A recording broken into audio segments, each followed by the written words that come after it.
on useless shit, bought to be dead. Listen and repeat over and over again. No wonder they close their minds according to plan. When parents ain't there and the state plays its game, no brain, no shame, every dictated curriculum is lame. In 1984, all were laid out what 2020 would actually do. Just a little late, we've been overdue. The street was paved long ago when the federal dirt got its go. Total control brought to a wider scene, delivered by the screen. A hijacked financial system at the base for the greatest scheme. In the halls of mental asylums echoes what critical voices scream. Division is on every level, but have your dream. Allopathic drug dealers, botchers and psycho rapists thrive. Disease management is the road that healthcare does drive.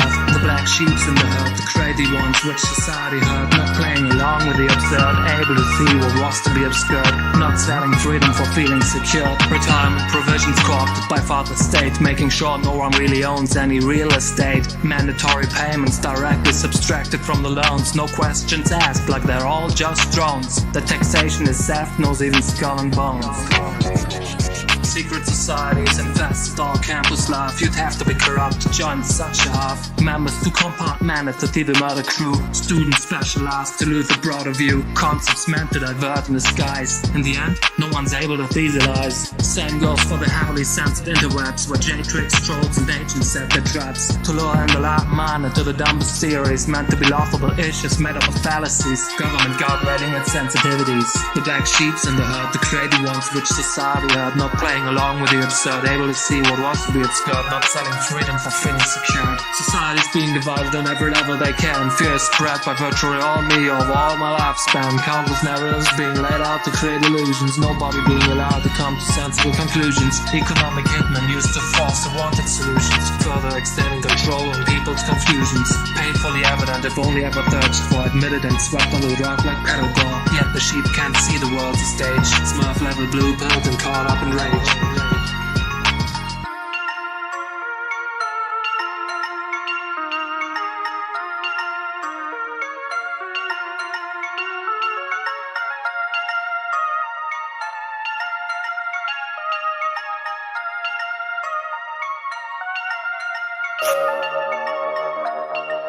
They have to look at this guy.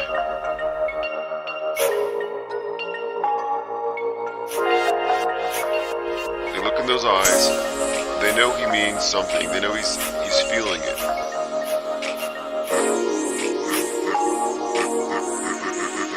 Put a beak on it. Put a beak on it.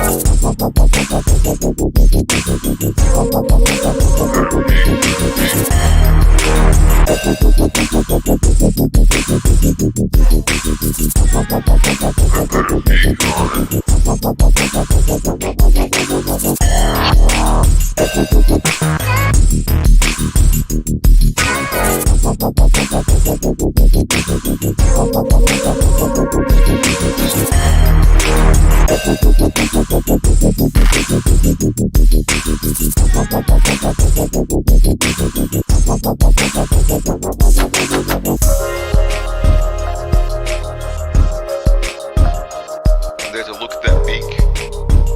Look how pointed that thing is. They look in those eyes. They know he means something. They know he's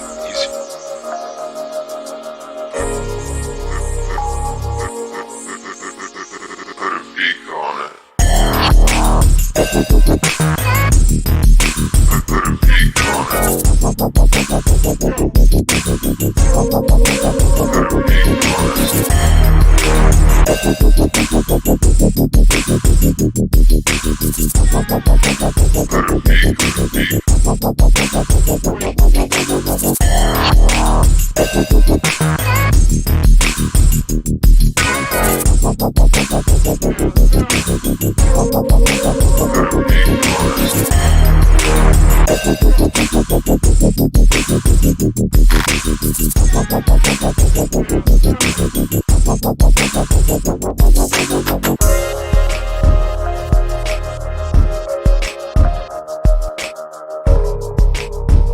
They have to look at this guy. They have to look at that beak. Look how pointed that thing is. They look in those eyes. They know he means something. They know he's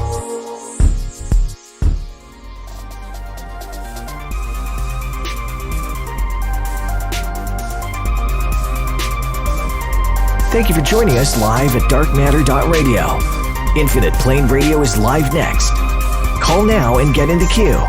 1-833-311-1984. Infinite Plane Radio.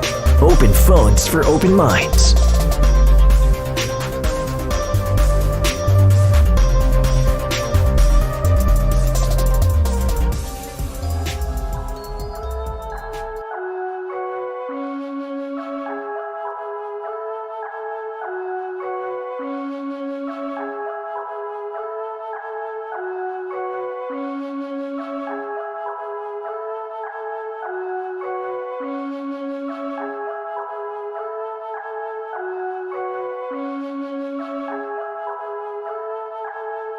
Do you believe the things that you hear on the news? Are you just another master fool? Don't be so obnoxious, man, don't be dumb, 'cause you'll end up unconscious. You get the Sunday buns, we're all being held hostage, but I'm on the run. It's just so exhausting, it's just for fun. You gotta use your optics, take a good look around. Don't be an ostrich if your head up on the ground. It's the new orange, it's the one, the number they're calling 311. It's the 311. 311. It's the 311. It's just not logical. Dancing nurses in hospitals. I never thought it could be possible. The lie is astronomical. All I hear is Black Lives Matter, that's a motto. The sheep bleed on repeat like there's no tomorrow. The elites lead and you follow. It's like everything to feed and you swallow. The pain caused like a sorrow. I'm on a case like a Poirot. No hassle, just watch as I unravel the glory. Stop finding the cost for Soros and Floyd. The moral of the story. What if I told you to know why he died? And it's all a ploy. They're trying to get you to submit to a color. Ain't no black and white if you wanna, you're my brother. Race is a motherfucking lie. It's a social construct, yeah. They had us long for, yeah. You get knocked unconscious, yeah. Knocked unconscious. You get knocked unconscious. I'm trying to be conscious. I'm trying to stay conscious, yeah. I wanna be conscious. You get knocked unconscious. Yeah, yeah, yeah. You get knocked the fuck out. You get knocked the fuck out. You get knocked the fuck out. Get knocked the fuck out. On my right side, but it's hard trying to get the people to unite and fight back against the sin city. I'm not a Christian, but God knows I'm on a mission. Cause these people only tend to listen when they haven't got about the mission. We've been big inside the politicians, when now's the time to start teaching. Get above your house and make a difference. For politicians, I get a kick on lyrical machines. My aim to be your mind and get you ask questions. Using love and lesson, the power of suggestion. And learn the lessons from history so in the future we can. All right, so I'm going to be jumping in here. We are going to be playing the Meet the FOKKERS, which is going to be starting here in just a second. So if you're over there on YouTube or Twitch or anywhere else, we've been trying to play this since last night, and YouTube has canceled a couple of these. All right, I look like we have some people in the comments here. They've canceled a couple of these premieres. Halvard Dalen says mass awakenings will never happen. That deserves a wrench. Anybody making comments, adding to the topic here? People have been discussing this notion of there being a mass awakening. Handing out wrenches in that server. All right, Zareth the Alchemist says it only takes 100 monkeys to change the consciousness in an instant. I don't know any monkeys. Escape Your Cage says could not have survived the past year with Yeah, that's true. I mean, how lost would we have been if we had just believed the news and went with the flow? We would all have really bad maskne right now from the nose on down. The only channel I'm on right now is the... There's so many channels. I'm putting a link in there. I'm only handing out wrenches in one of the channels. I don't want to confuse anybody, but we've got a live stream, and then we have a live premiere. And the live stream is going to be mirroring the premiere. I got the maximum number of listeners here as I possibly could for the interview with Flat Earth FOKKER. And I reached out to him because I found out that he knew the arsonist and had some questions. But man, he is really being... I mean, this is someone who's being persecuted. This is someone that Richie from Boston ought to be... You know, Richie, I don't mean to comment on him in particular, but you have these big channels. And they're like, oh, YouTube gave me a strike. I'm so persecuted. Send me your money, buy some MREs. And I'm like, well, here's a guy with not a fraction of the number of subs, and he's going to face some serious jail time, prison time, for talking about the exact things that the bigger channels talk about and actually doing something as far as activism. Now, I'm personally not in favor of that. I'm more of an inactivist because I just know how the rules are stacked against us. But again, I just think that this interview, as you'll hear, kind of reveals that, yeah, he's been targeted by the MSM as part of a broader strategy. The broader strategy being demonize the freethinker. Now they're terrorists. Now they've got gas cans and they're ready to go. All right, so it says premiere will begin shortly. According to YouTube, it has uploaded.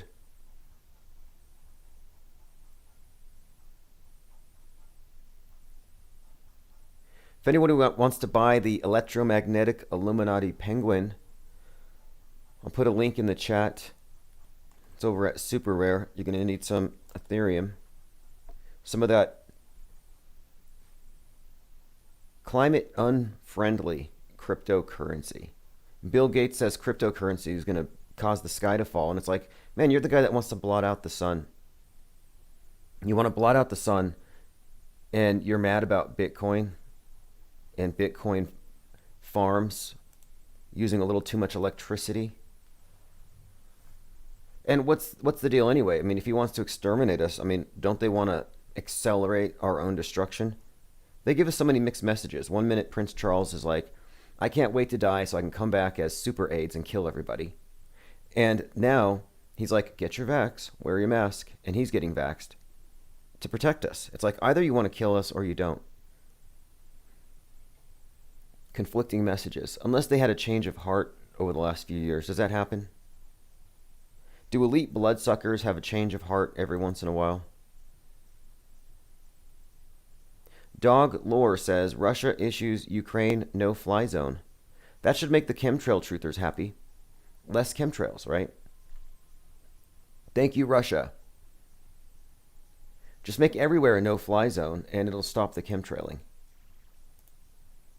I find it interesting how many overlaps there are between the chemtrail phobics and the climate change phobics. It's like if you guys could just join hands and just agree on the actions that we could take, you could solve climate change and chemtrails in one swoop. Bill Gates would solve everything if you let him. Of course, you won't be here to experience this utopia. All right, we're still waiting on YouTube. Again, I'm just suggesting that they have purposefully been blocking this. I mean, like I said, Flat Earth FOKKER, they already hate him. Wikipedia is already on here trying to correct us on whatever we may say. So let's go back to Infinite Plane Radio here for just a few. Unless somebody wants to hear from this live Chief Crow performance. We probably have a few minutes. So let me start this, and I swear any minute now, YouTube's going to start playing this song, start playing this replay with that. What is it, harpsichord? What is the instrument that YouTube plays at the beginning of a premiere?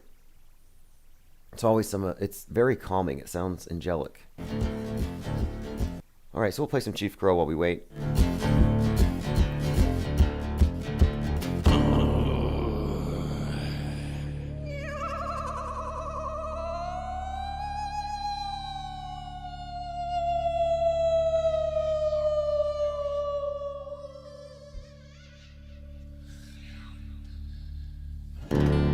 got a little turd in the corner. Hey, that was Mask of the Beast, brought to you by Fred Meyer. Oh yeah, hey, James in Germany. LOL. Charlotte and Paul, Flatastic, Synchro. Tim Osmond, shout out to Tim Osmond. That was a good chat we had on the phone earlier, bro. You know what I'm saying? Hey, Brian Stapley, what's happening? I'm gay. It's a happy time.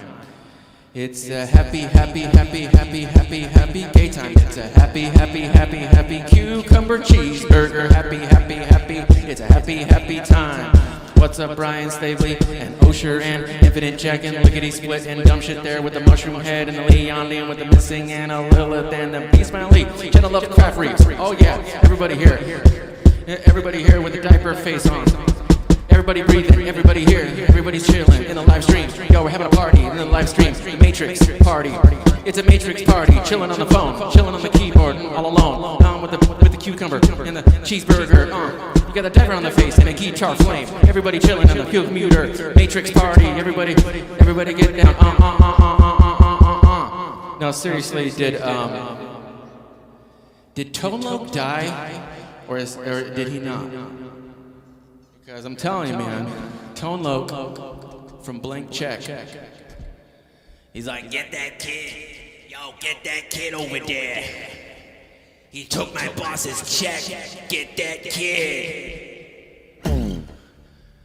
He's like, Ace, the boss is gonna kill me, Ace. And he's in Ace Ventura 1. They were doing the wild thing.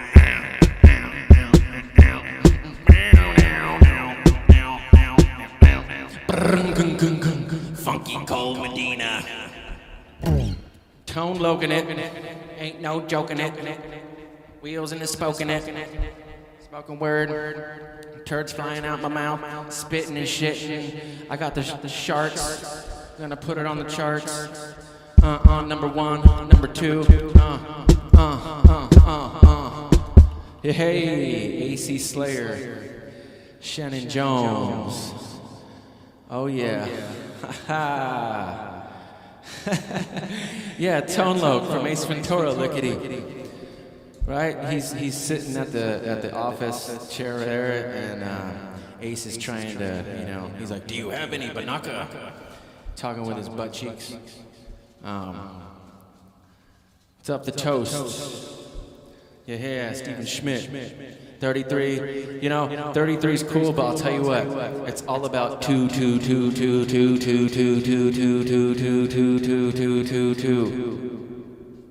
Meditate on the 2. Having a gay old time here. Cucumbers, cheeseburgers, everybody. Oh yeah, we got the Flamin' Penguins. Having a gay old time with the Flamin' Penguinati and the cucumber cheeseburger.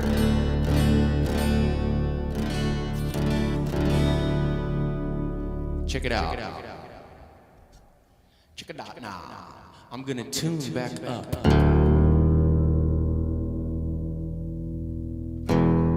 There we go. So this is the 1-year anniversary of the last flight that Mad Mike ever took. And I just wanted to give a shout out to Mike. All rocket men go to heaven. And Mike, man, he's a pretty far out guy. I was honored to play his party in Las Vegas.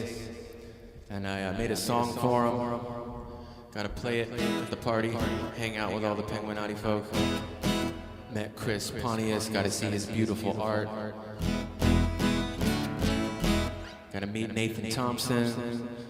And yeah, hopefully I'll see all y'all March 27th at the return celebration. The return, the moon and the sun and the spinning in the sky. South Carolina, they're probably gonna have to give me an anal swab before I get on the plane. So, I'm taking one for the team, okay?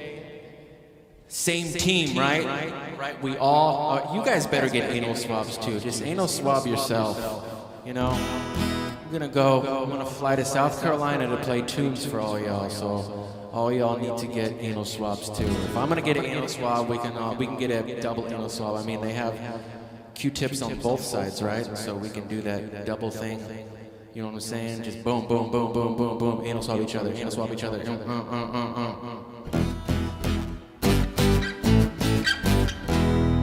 All right.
So this next one here is gonna go out to Mad Mike, and just want to give a shout out for everyone that is hanging out here in the Matrix party, the computer, the bowling alleys of your mind, the tainted swabs, the cucumber cheeseburger, the tainted swab. We got pancakes and rockets. I swear I saw Jesus. His face on a pancake, and then I realized it was Mark Sargent. I was at McDonald's, and I was got a pancake, and I saw Mark Sargent on the pancake. Yeah, if you look close enough to the moon, you can see the map, and it's Mark Sargent's face in the map of the moon, the spirit of the rainbow swab sticker. Everybody better be triple masking out there. How about the mask, right? Jim Carrey mask? Boo! Boo on the mask. Hey, commercial sound and video, what's up, bro? Oh, yeah. Don't swab me, bro. Leon, stranger, yeah. All right. Check it out. Here we go.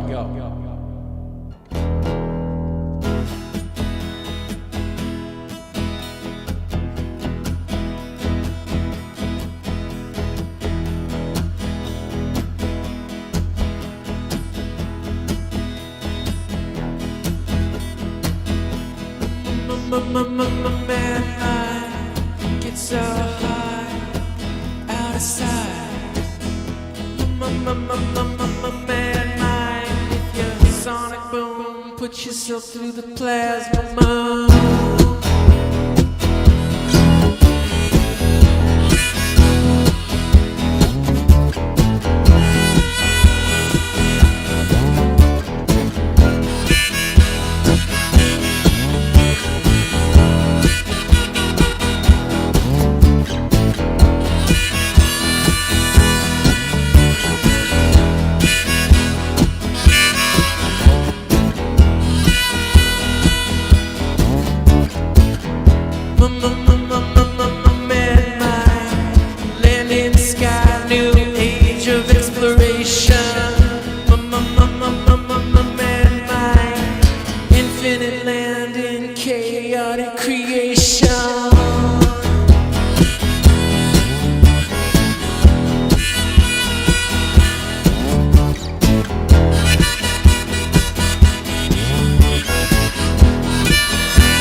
Man, my land in the sky, new age of exploration. Man, my infinite land in chaotic creation.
This is the part of the song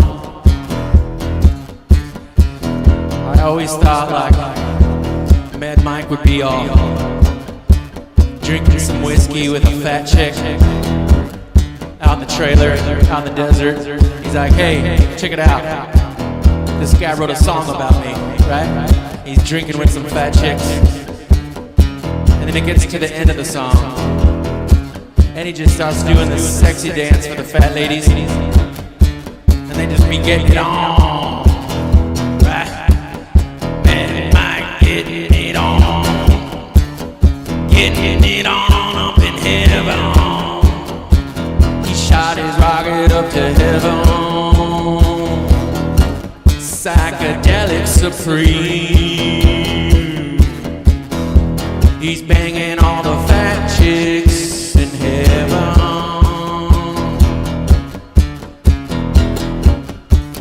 Somewhere far away. Drinking a fat chick in heaven. Drinking some whiskey, doing a little dance. Oh yeah.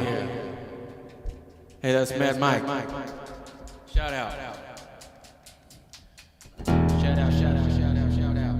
Shout out. Okay, so really quick here, I am waiting for YouTube to load this video. I have an option here. It seems like it's been twice they've canceled it, so I don't think they want Flat Earth FOKKER on Infinite Plane Society. I think they have some alarm bells going off when you cross-pollinate certain demographics and groups, and they don't like these activist types anyway. So we're waiting for it to start. I see a lot of other people waiting as well. So I think what we're going to have to do is this. I might just have to play it straight off my hard drive, which means that I'll just use the VLC upload or whatever. I'll use the VLC video source. So I'm going to go ahead and just play it. And those who are waiting on the premiere, I don't know when that's going to go. So let's just play the video off the desktop. Give me just a moment here to set that up, and it should begin promptly.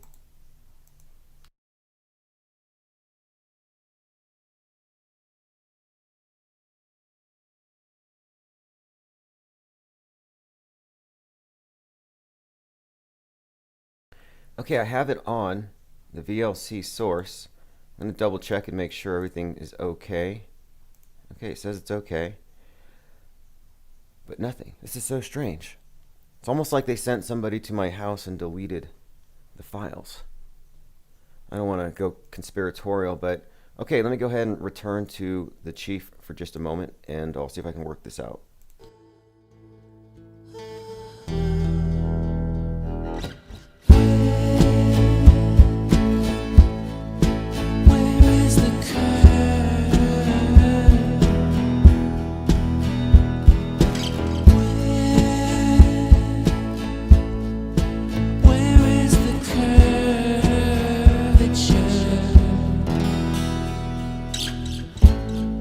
Show me a live stream.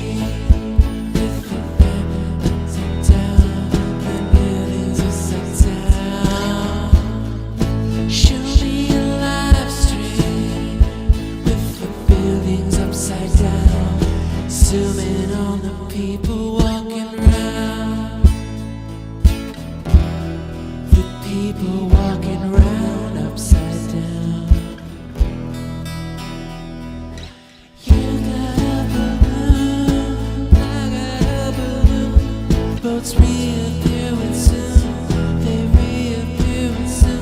The horizon line is flat, sands and sky looks the same through the lens of my senses. At peace upon the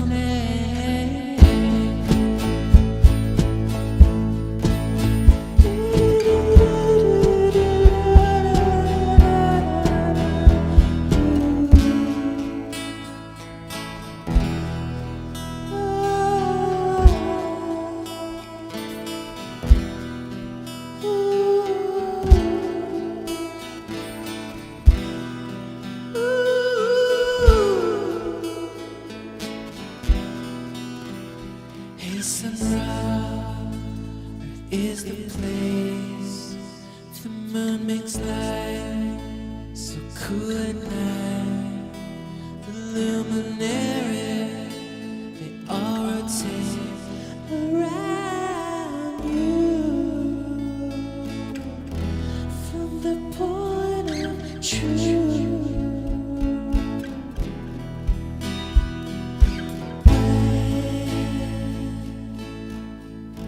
where is the curve?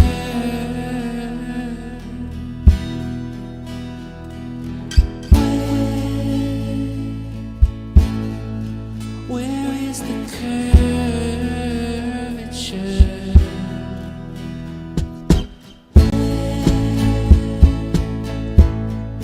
Where is the curve?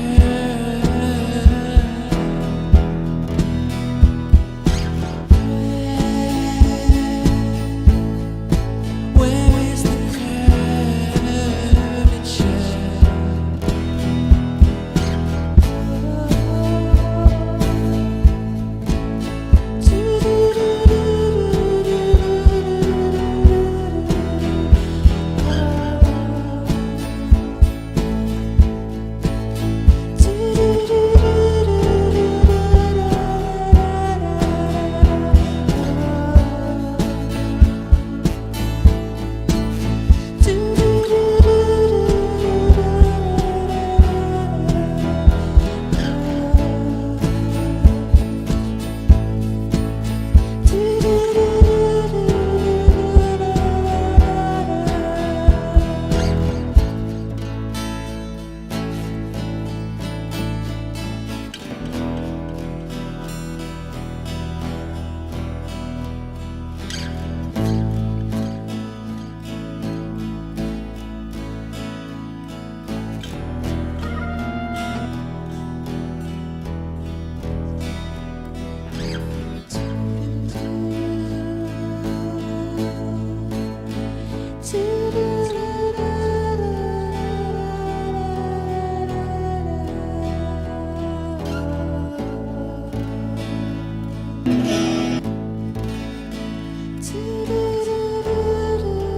Okay, so I can't depend on YouTube. It's strange. It's almost like they pre-scrubbed it.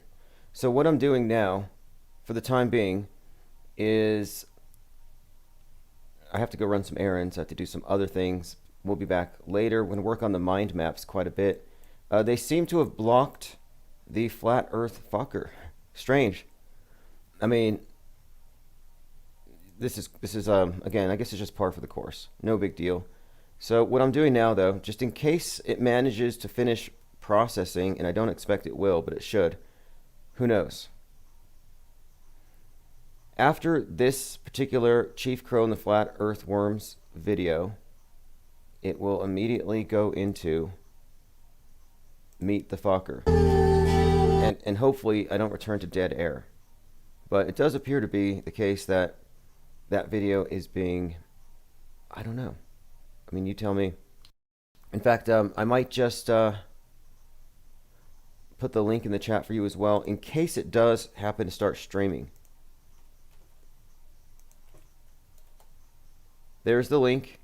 It says shortly, and I'm going to look one more time. I'm going to make sure that they're not screwing with us. I mean, I understand it. it has the Wikipedia thing on there, which is great. It's actually a great article. If you haven't read it, you'll learn more from the Wikipedia article on Flat Earth than from the MSM. And it's not anti. It's just describing certain historical facts. Alleged facts. Like, you can't say that people who think the Earth is flat are dumb when the Chinese were flat earthers until the 17th century. And people will say, well, it's until, they'll say, well, it's because the science hadn't been that sophisticated yet or something. And I'm saying, no, it's because they made observations. And the newest version, if you ask me, has nothing to do with science. It's about belief, since you're pretty much left with cartoons.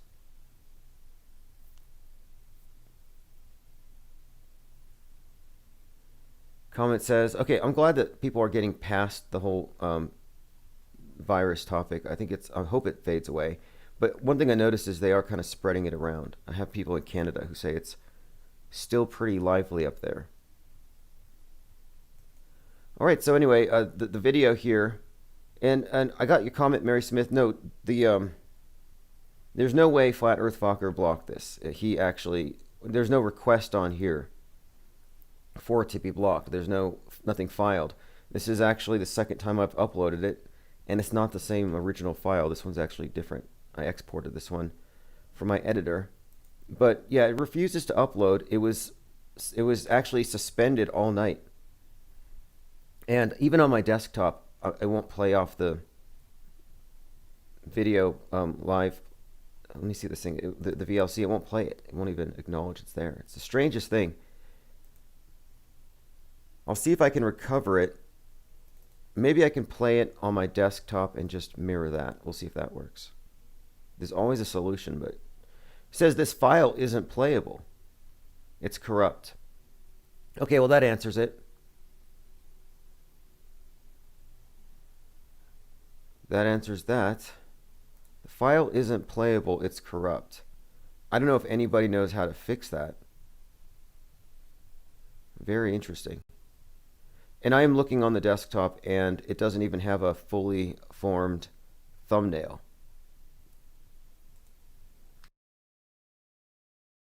Okay, so there has to be a backup here. Let's go ahead and see if I'm archived over in Twitch. And this is why we have redundancies. Because what I can do is I can scrub back on the Twitch and replay from last night where you called in, and then just capture it as a replay from last night. Yeah, this will work.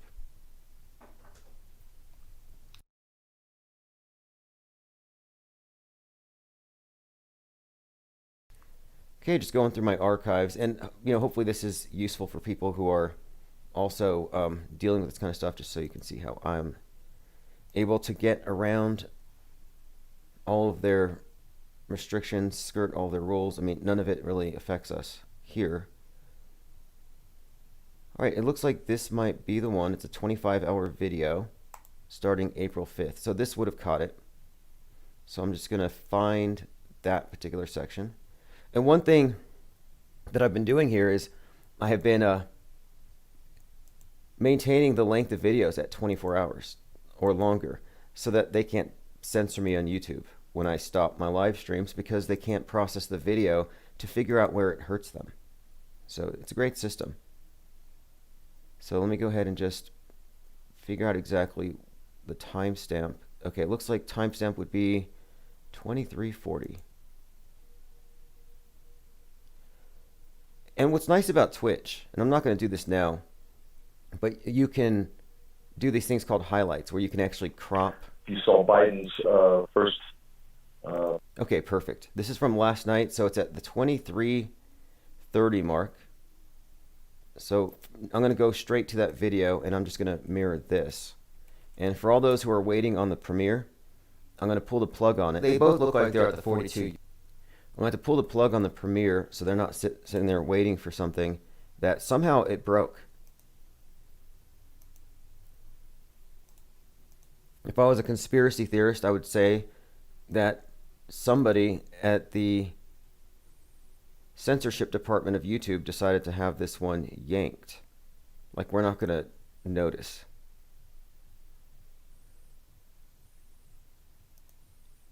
All right, hitting delete. So those people who are waiting on that, they're going to be confronted with that, and hopefully they refresh their browsers and find the latest live stream notification. So I'm just going to return to yesterday.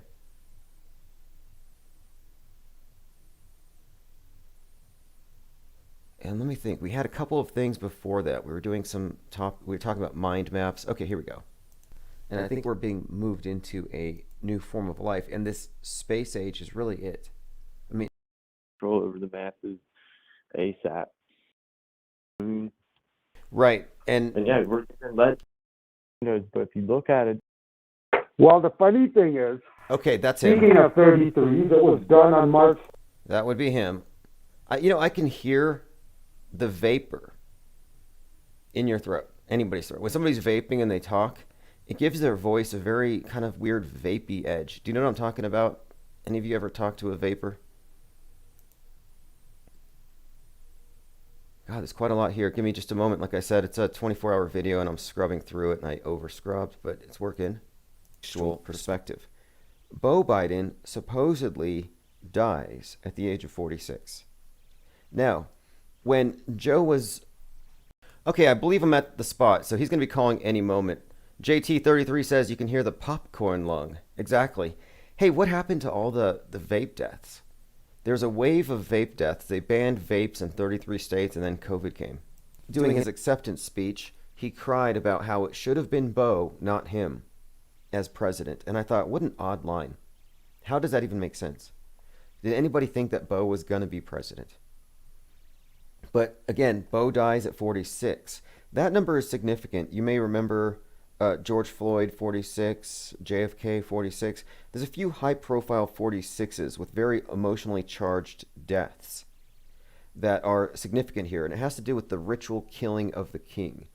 And one of the repeated themes is the eternal succession of the same bloodline by putting their own, it's almost like the god of death and rebirth is this Osiris. This is being played out in this instance where Beau Biden dies. Okay, just so you know, this is the right page. We're just a few minutes away from the ringer, and I'm going to record it separate.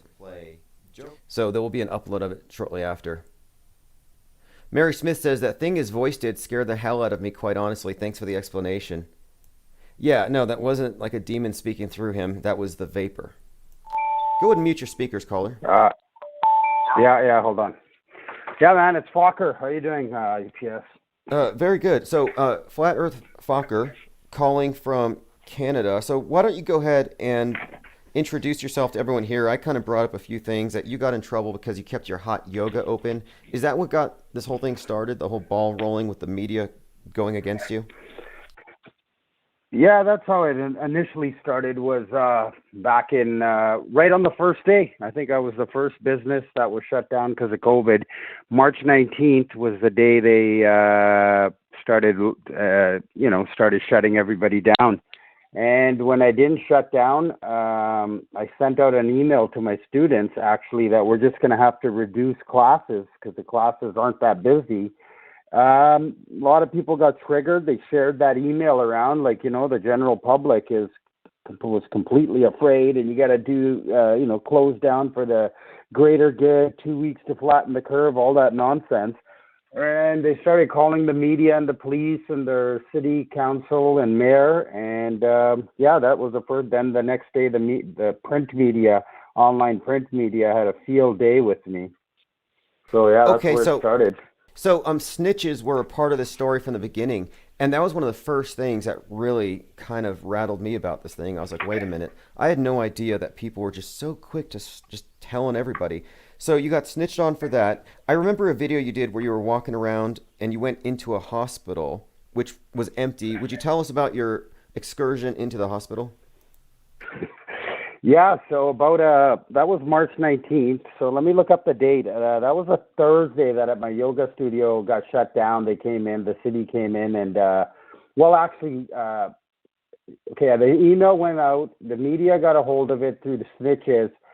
And then the city came in and took away my business license, and I had no idea what to do. And after the city left that afternoon, about 2 hours later, is when all the media pieces started coming out about. There was like 7 or 8 of them initially, all the news outlets from the Vancouver area.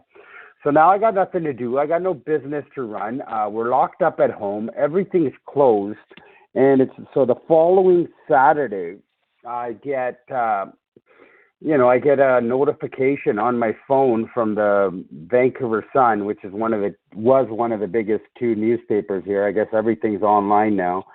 So I get a notification that the hospital, which is 100 feet from my window, well, maybe 100 meters actually, from my window, the head of their some doctor, Gerard DeRosa, is saying they need to lock the city down or the province down really tight because there's the hospitals are so overcrowded that pretty soon they're going to have to choose who lives and who dies.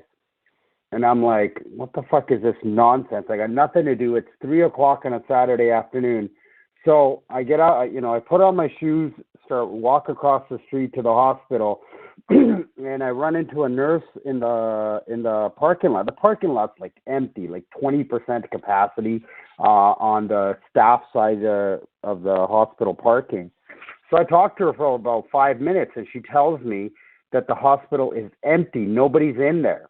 And I said, where's the COVID patients? I heard the hospital is being overrun with patients. She goes, no, not in the hospital. I think that's over in emergency. She said she never goes to emergency, but as far as where she works and this side of the hospital, it's empty. So I walk in, and it's like a ghost town in there, dude.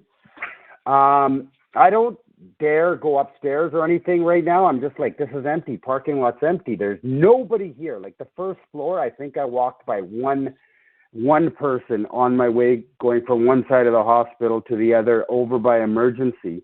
And I talked to a nurse waiting outside of emergency for a ride, and he says the same thing. Like emergency was empty. The parking lot was empty. I saw like 3 or 4 people over there. Usually there's a lineup of about 30, 40 people in emergency at this hospital. Okay, so I'm like, he's like, no. Well, so then, again, just to everyone who just got here, so this is one of the first times that I saw you doing your activism. You're walking through the hospital. I remember you basically pointed out what a lot of people were pointing out, that the thing was empty, but then immediately it seemed like the media started targeting you. And that's kind of where I thought, okay, they're kind of going beyond just journalism. They're trying to make an example out of you. Well, I did that video. I think somebody got triggered, a hater or a troll. So the next day I went back to the hospital. This time I said, you know what? I just walked through the main floor.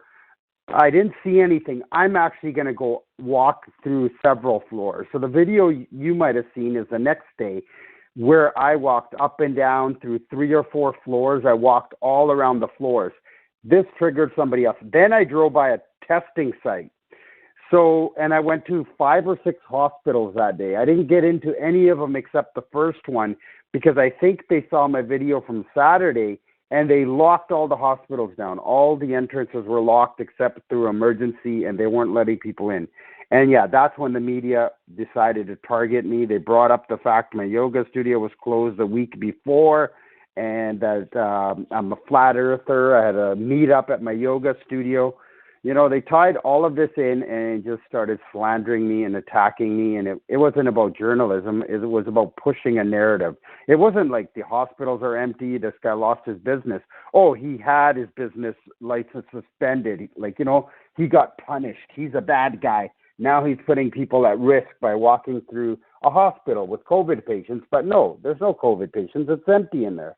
Well, they have a special hate for you, I've noticed, because one, the mass media has been against, as you have noticed, and you've been the target of this, they've been targeting conspiracy theorists, and they've been trying to create this concept of basically the conspiracy theorist is a threat to society. And that story has been added on to now with this anti-mask. So now you're anti-mask, you're anti-vax, you're a super spreader. Now you're tantamount to a terrorist. So then you go to a flat earth conference in America, and that got you into some more trouble, correct? Yes, it did. I came back. Canada's got this rule, I guess, if you've left the country or you're new coming into the country, you need to isolate or self-quarantine, I think is the term. Isolate and quarantine are different. You got to quarantine for 14 days. And they were, they're going to call and make sure that if you're at home. And I came back and, I'm not going to lock myself in my apartment for 2 weeks. So I went and lived my life. And I had another rat, a snitch in my building who doesn't like me. He would go see that my car's not down in the parkade, and he would call the police. Plus, I did a couple of live streams, so he probably saw those, and any other haters or trolls of mine seen that and called the police, and I got arrested. And then the media just took hold of that again, and I'm the flat earther, reminded everybody that I'm a COVID denier and anti-masker and, all of that stuff. And they ran with that story and just blasted me on the media for a couple of weeks in early November. Yes, and then the smoke clears up from that, things seem calm, and then all of a sudden, somebody at one of these local news stations sees you on a live stream at a party and records it, and they dox the guy that hosted this mask-free party. So who was the snitch there? Do you know how they... I have no idea. I think it was just some viewers, probably some triggered libtard or, SJW. I have no idea who snitched that to the media. Some people think the media is watching my streams. I don't know if they are. But yeah, that caught me by surprise, that the media got a hold of that one and decided to dox the guy and get him fired, the guy who hosted the party. Yeah, that one caught me by surprise. Oh, they focused on the flat earth map behind him, and they said, oh, he's a flat earther too. I'm not going to name him. I'm sure he's dealt with enough, but I'm like, wait, they're just literally spying on you and adding all kinds of guilt by association. And they looked at, it was like a terrorist cell, the way they were treating that party that you were at. Oh, 100%. It's all a narrative. Like, oh, these people are getting together and they're doing something wrong. Like you said, terrorist cell. It's like we're plotting to do something bad, and we're not following the rules. It's just sickening. So like you've been put to the ringer. I've seen every article now. Anything that happens regarding conspiracy theorists, they always bring you up. So I've been used to that already. You're the guy they go to say, this is what happens when we don't censor the internet. And now they're bringing up this new guy. His name is Ben Coleman, and they're calling him a flat earth arsonist. So I at first thought, okay, this guy's got to be made up. This can't be a real character. It's just too convenient that a flat earther would burn some Masonic lodges, because it's basically like a terrorist attack at this point. And so I thought he was a completely made up character, but then I saw a local article where they actually interviewed you about this character. So what can you tell us about our friend Ben Coleman? Ben, yeah, he's a dude. I met Ben when I started organizing the Vancouver area meetups. Ben showed up at maybe the second meetup, and then he started coming consistently to the meetups. Like, he didn't miss too many. He would show up, I think, to almost, all the meetups. Might have missed one or two over the next couple of years. So 2018, 2019, he showed up to a lot of meetups. And during that time, Ben told me he was doing a lot of activism. Like, he doesn't have a YouTube channel. He doesn't care about notoriety. So he said he would go downtown to the train station, our LRT SkyTrain, and he would hand out flyers and engage with people and trying to tell them the earth is flat, the globe is a lie. He would print some flyers he designed himself. Nothing fancy, just some writing, and he got them printed cheaply here at black and white, and he would go up and down the streets putting these flyers in windshields. So at that time, I'd gotten a banner by then and ordered some of those flat earth pamphlets, the trifold ones. So I said, let's go start doing some activism together. And Ben and I went to the beaches, busy train stations, and we did activism. I don't know how many times. I'd have to count, maybe 8, 9 times, 10 times, maybe more. And he's a really good guy, really soft-spoken, really generous, really kind. He cared about people. That's why he would do activism after work. We had some meals together, just me and him after activism. Plus, at all the meetups, he genuinely cared about people and hated the lie that we're lied to about the globe lie and about the flat earth, that it was hidden. So I can tell you my experience with him. Is nice, good head on his shoulders, honorable guy. We lost touch with him because he didn't show up to about 3-4 meetups in a row, and we were having him every month and a half to 2 months. So we hadn't seen him in about 6 months, I'd say. And then the meetup I had at my yoga studio, when COVID started and my yoga studio was shutting down, I knew it was going to close and, I'm going to get kicked out by the landlord because I can't pay my rent. He showed up at that meetup. He said things were going good. He didn't like the COVID lie and what's happening with it. We were there for a long time hanging out at this meetup, like until it got dark. And then after March, whatever date that was, 29th or 30th last year, I had not seen him, heard from him, spoken to him. He wasn't participating in our Facebook Messenger chat group. And then all of a sudden, somebody sent me a link that there's, they're pinning Arson's Masonic Lodge fires on a flat earther named Ben Coleman. And a bunch of us obviously in the group knew him. And obviously they tied my name into it because they saw that we were Facebook friends. I think the Daily Hive did a piece, or Daily Beast or some paper like that. And that got picked up by Yahoo or Vice. And the Vancouver Sun, again, they reached out to me for a comment about my Facebook friend. So I spent an hour and a half typing him a nice long email explaining pretty much what I told you with a little bit more detail, and I sent that off to them. And then she said the article was written, because I took a while to get back to her, but she said she'll use a couple of my quotes or part of my statement. I said, just don't make us look bad and don't mock flat earthers. So I mean, I don't know what's happening with Ben. If he did it, apparently something came out in the news today that now he's being charged with actually more counts of arson and break and enter. So I don't know if he's confessed or if they've picked up more evidence on him. That's all I know. I saw a video where you saw the guy. He was dressed in black. He had a bag or a gas can or something. They described him as, I think they said he was combative, and they arrested him in a place called Burnaby, of all places. So I'm like, wait, Burnaby? Coleman's the name of a lantern.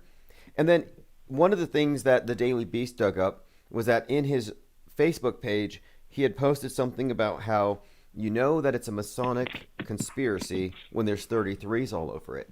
And I'm like, wow, that's kind of interesting that he would say that and then go burn the temples. So that's why my first assessment of it was, this has got to be a false flag.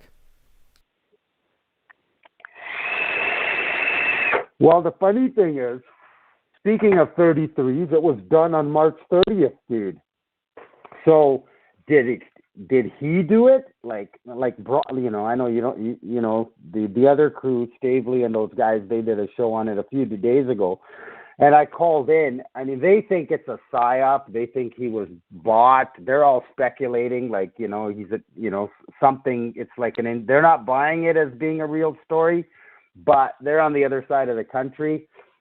It is quite bizarre. I don't know. I mean, he does seem to have some anti-Masonic posts on his Facebook, so he never ever mentioned to me anything when we were hanging out. He knew that the high-level Zionist Masons were probably in charge at a certain level of controlling and enslaving humanity. As far as doing any harm, any damage, property damage, or trying to hurt anybody, that never came up in any discussions that we ever had. But, I think everybody in the truth community knows or speculates that high-level Freemasons and Zionist Jews are the ones that rule over us. I don't know about to a certain extent. I think that is not so much the overarching explanation. I think the scapegoating of Zionism kind of went out of fashion a few years ago. Reptilians became the thing. I don't see a lot of people still pushing that narrative. That's why I'm kind of surprised that somebody would go take it out at Blue Lodge Blue Lodges, low-level stuff of all things. And then it's not representative.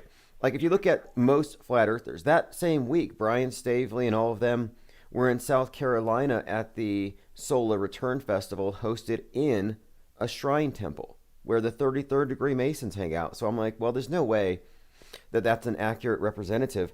I'm curious though, did he have any close friends that they're also investigating? Are there any accomplices? I mean, I would imagine that they would want to read some emails between he and who radicalized him? Who told him to burn those temples? Well, like I said, that's what we don't know. Like our flat earth community here lost touch with him. I think the last anybody spoke or heard or seen him was exactly a year and a day ago at the meetup at my yoga studio. So what happened to him? Somebody radicalized him. I don't know. I think if I were to speculate, I think he went into solitude because of COVID. He was living on a boat and he may have snapped. Now, the other theory could be plausible, like you said, that he was radicalized, he sold out, or he's part of a psyop. That could be true. I don't lean towards that. I think he snapped because he really didn't like to see injustice in the world and, stuff like that, probably, seeing kids in masks and people, if he wanted to go shopping, I could see him getting angry that somebody would force him to put on a mask because it's all fraud. Wait, but hold on. I'm leaning. But I mean, I saw that answer, and my only critique of it is that I can't see justifying setting fires. I mean, for one thing, he could have burned people to death, roasted people. That's way worse than somebody having to wear a mask to go inside a Walgreens for a minute. Like, I don't see his activism on par with the types of things that he's mad about in the world. It's just kind of abstract. Was he on drugs? And then I have a question from the audience here. A friend, Mary Smith, says, "What kind of activism did you guys actually do? Could you give her some specifics as far as your activism?" Yeah, we would set up my banner. I went to Home Depot, spent like $150, $200 or whatever on PVC piping. I made a stand for this banner, bought some ball twist ties. I forgot what they're called, ball ties, and set up this banner and that had 10, 12 points, good points for flat earth. And we handed out flyers and would engage people walking by in conversation about the globe lie and teach them about flat earth. That's the activism we did. And like I said, Ben would go hand out flyers on his own, not on camera or anything, just after work. And he would go put these flyers on the windshield, under the windshield wipers of cars. He'd cover many city blocks doing that. So that's the activism that we did. It was just an educational, spreading the word activism. That's it. Okay, well, he doesn't have a manifesto, so it's just kind of hard to figure out what he's thinking. But he's against the Masons, and he says they do everything with 33 on it. They put that on everything. And he does it on 330, and he burns 3 places. So I'm very much inclined to think it's likely that you didn't know, but you were entertaining an operative the whole time. And more than anything that would make me think so is just how ham-fisted it is. The idea that he would say 33 equals Mason, burn these temples. It doesn't add up to me. It just doesn't. Yeah, I mean, I can't make sense of it either, IPF. Like, I can't make sense of it. It's not the guy that I knew. So, yeah, I mean, people could have been harmed, injured, hurt, killed, and I'm glad nobody was. I tend to lean to the side that if he snapped, I'm just glad he didn't commit suicide, which is what a lot of people are doing, that they can't cope with these COVID lockdowns. So, right. But it doesn't add up. I don't have an answer. It does not add up. Like, was he an operative the whole time, 3 years, and doing the activism and printing out flyers, like dinky little flyers, and putting them on cars? I don't know. It doesn't add up. I mean, that guy, that doesn't see his actions when I knew him were not that of an operative. I mean, he didn't dig or pry into my life or anything like that. He didn't encourage any kind of action, any violence to me. It was just, he was a good guy to hang out with. He was a great guy to do activism with. We got along. We had different styles, and it was great. He did it his way, and I did my way. Well, it feeds into the narrative that flat earthers are terrorists, and now he's friends with you, which adds to it. So I'm still inclined, when I look at his name, okay, so names are important in PSYOPs, as you know. They're usually made-up names. Yep. And so I look at his name, and it looks very agenty. Ben Orion Carlson Coleman. Well, Orion's belt, 3 stars, 3 fires. Carlson contains arson, and Coleman is the name of a lantern. So I'm thinking, and then Cole is black. He was dressed all in black, 42 years old, which is, of course, emblematic of the Saturn in black again. I happen to think this was some kind of an operation. And he's got the sun and the man in his name, right? Exactly. So reverse engineering this, I happen to think it's just a psyop, and they would love to be able to smear everybody with this, but as I said before, most people that I know that are into this topic would rather have a concert and an art show at a Masonic lodge before setting a fire. I agree with you 100%. I don't know what went through his mind. It doesn't add up. It could, like I said, it could be some deep level psyop. That's what, we're programmed to believe from all of our research. But I just happen to know the guy personally. That's why I can't make sense of it. And I'm leaning towards the side that he snapped. But it makes no sense. I mean, all the names, the numbers, everything's there. That would, somebody where you are, far away would look at the story and be like, it's all coded to be a psyop. Well, I saw the fires. I watched when they were first posted, and I have to say, the plumage was impressive. They created, one of them was a very strong column turned into a mushroom, so it looked very much theatrical. So again, the Masons, as you know, are a group of basically thespians, and theater is what they do. 9/11 was Masonic theater. So I think it's actually not outside of the realm of possibility, but you have a closer look, and that's why we reached out to you. So I'm glad that we talked. By the way, I have a new Mandela effect. I'm not a specialist, but you could run it by some of your friends who are. Okay. Okay, so everybody remembers that Derek Chauvin kneeled on Floyd's neck for 846. Well, now they're saying that that the kneeling was on his back, and now they're saying it was for 9/29. That's not the Mandela, but do you remember the knee on the neck or the knee on the back?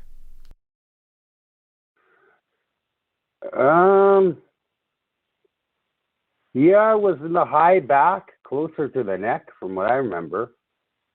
Okay, see, I remember it on the neck, but now they're saying it's on the upper back. So anyway, that's the new story, the new twist on that whole thing, which makes a huge difference, because if it wasn't on his neck, then he wasn't asphyxiated. It was the drugs given to him by his 42-year-old drug dealer friend.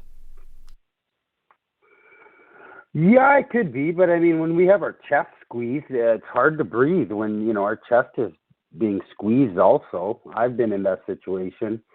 I've been hit in hockey or had a rib misplaced or gotten winded, and it's like you can't breathe when the chest, is squeezed.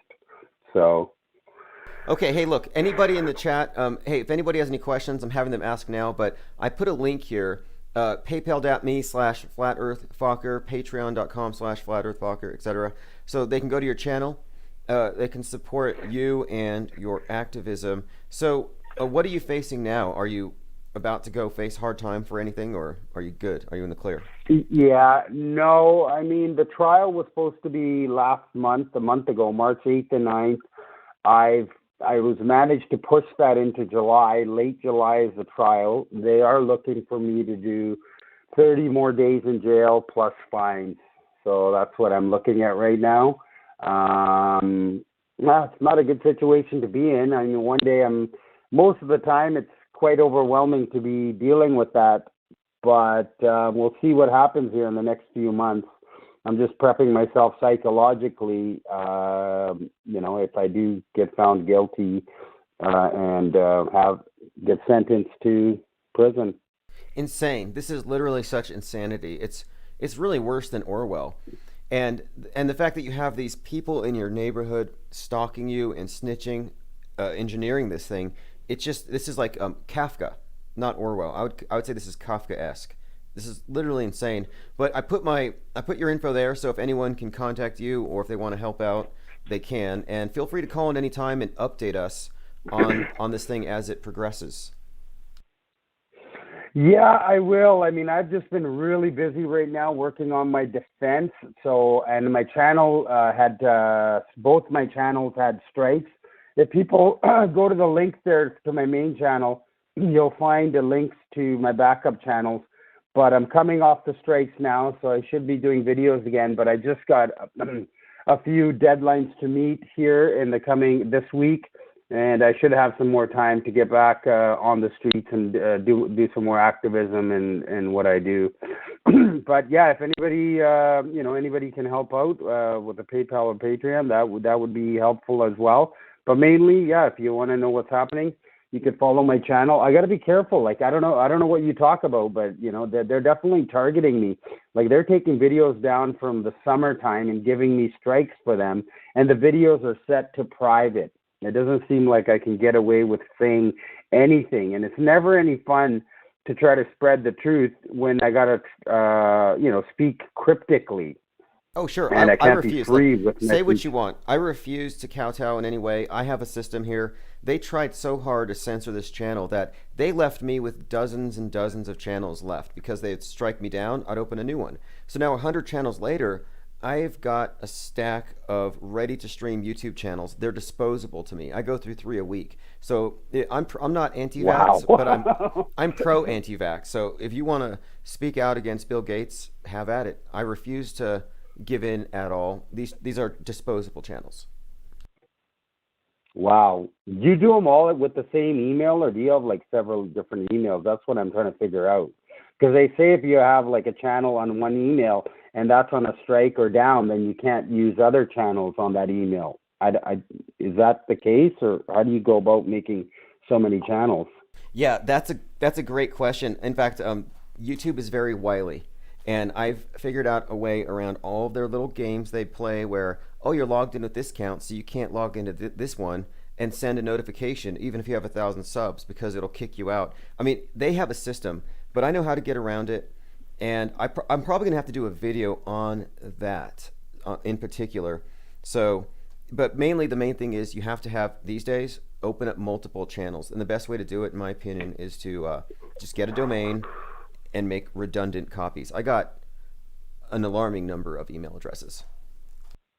Okay.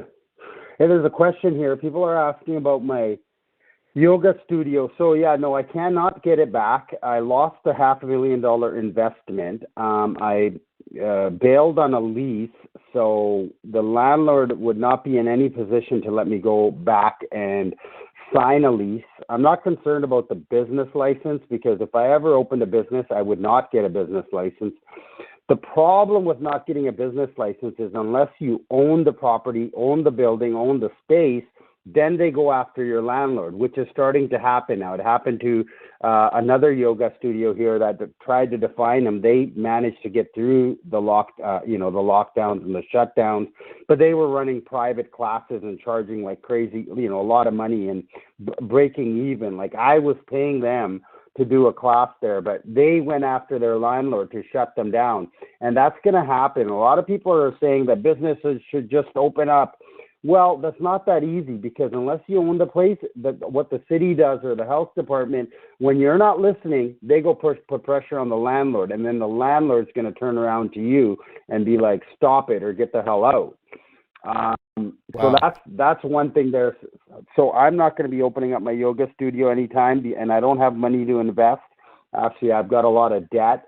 Another thing, it would be hard to run a yoga studio with all like the measures and the fear in people's mind. Like, you just don't have a client base, because people don't want to come and exercise in a room. Not that many people want to come and exercise in a room, especially hot yoga, when they're afraid of some stupid cartoon dryer ball is going to infect them and kill them.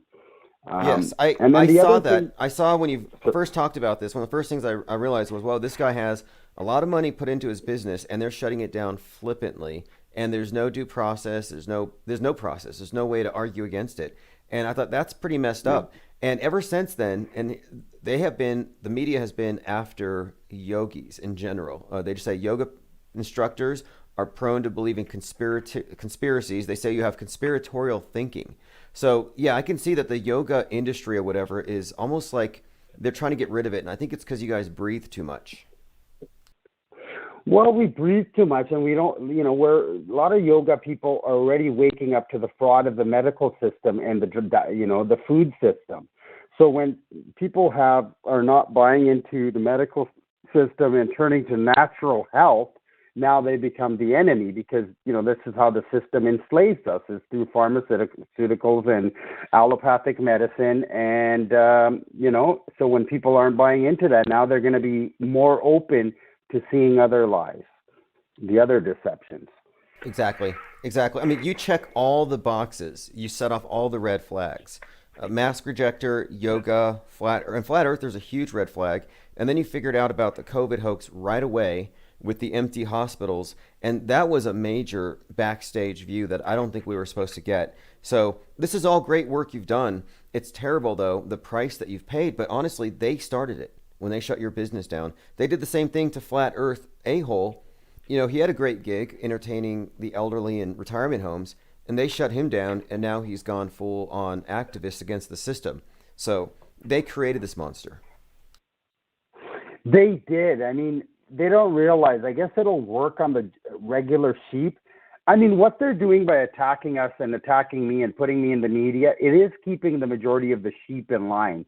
Because it does push that fear, right? Like, if you don't behave, if you don't listen, if you don't comply, this is what's going to happen to you. But is it going to stop me? Is it going to stop other people? No. Like I said, I'm in debt. I got nothing to lose, so I'm going to fight. I'm not going to back down. I mean, they got to put me in a jail cell to stop me, and that's what they want to do. And then they want to blast. Then they want to blast me in the media again. Yeah, you honestly have, I believe, a serious case of libel and slander on behalf of the media. It's almost a witch hunt at this point.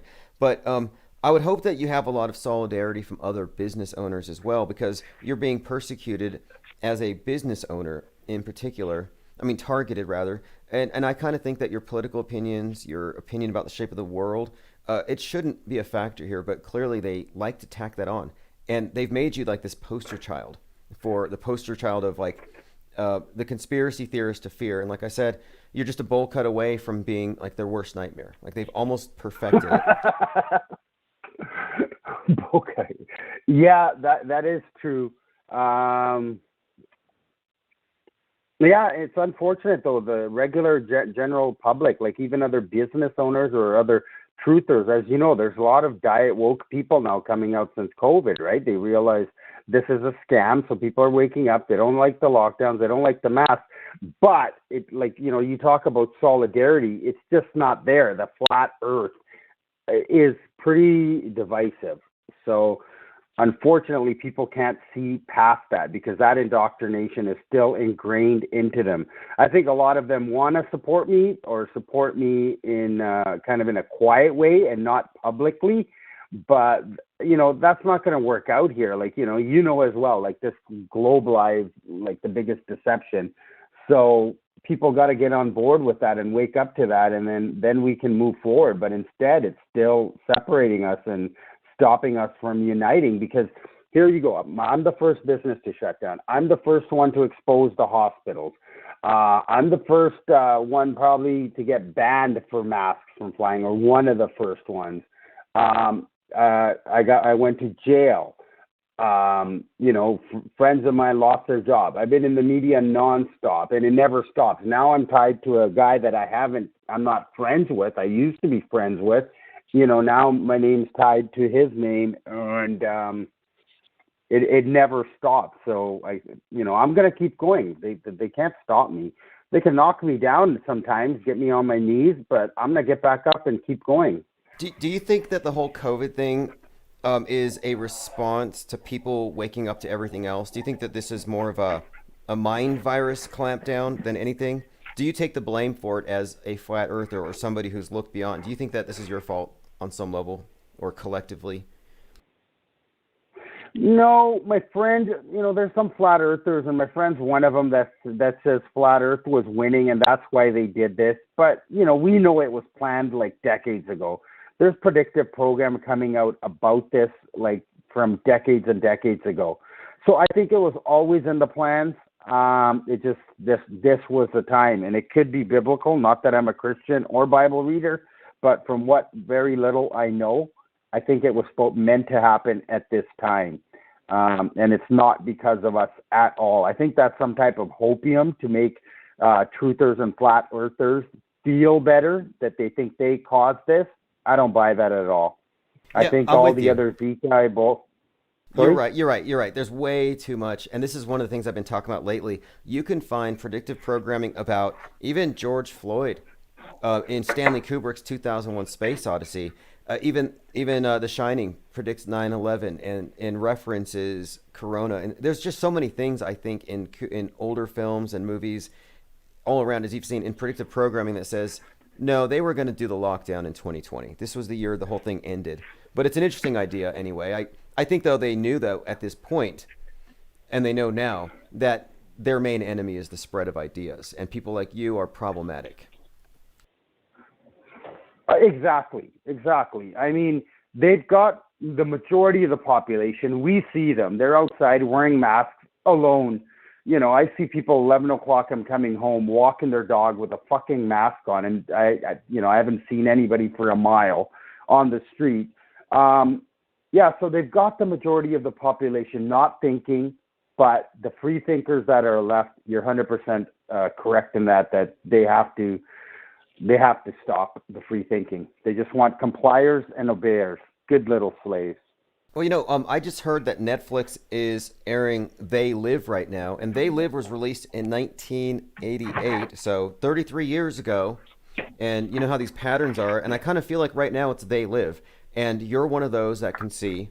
And of course, this is why you have all these snitches everywhere. I mean, for all you know, they are a bunch of Martians or whatever.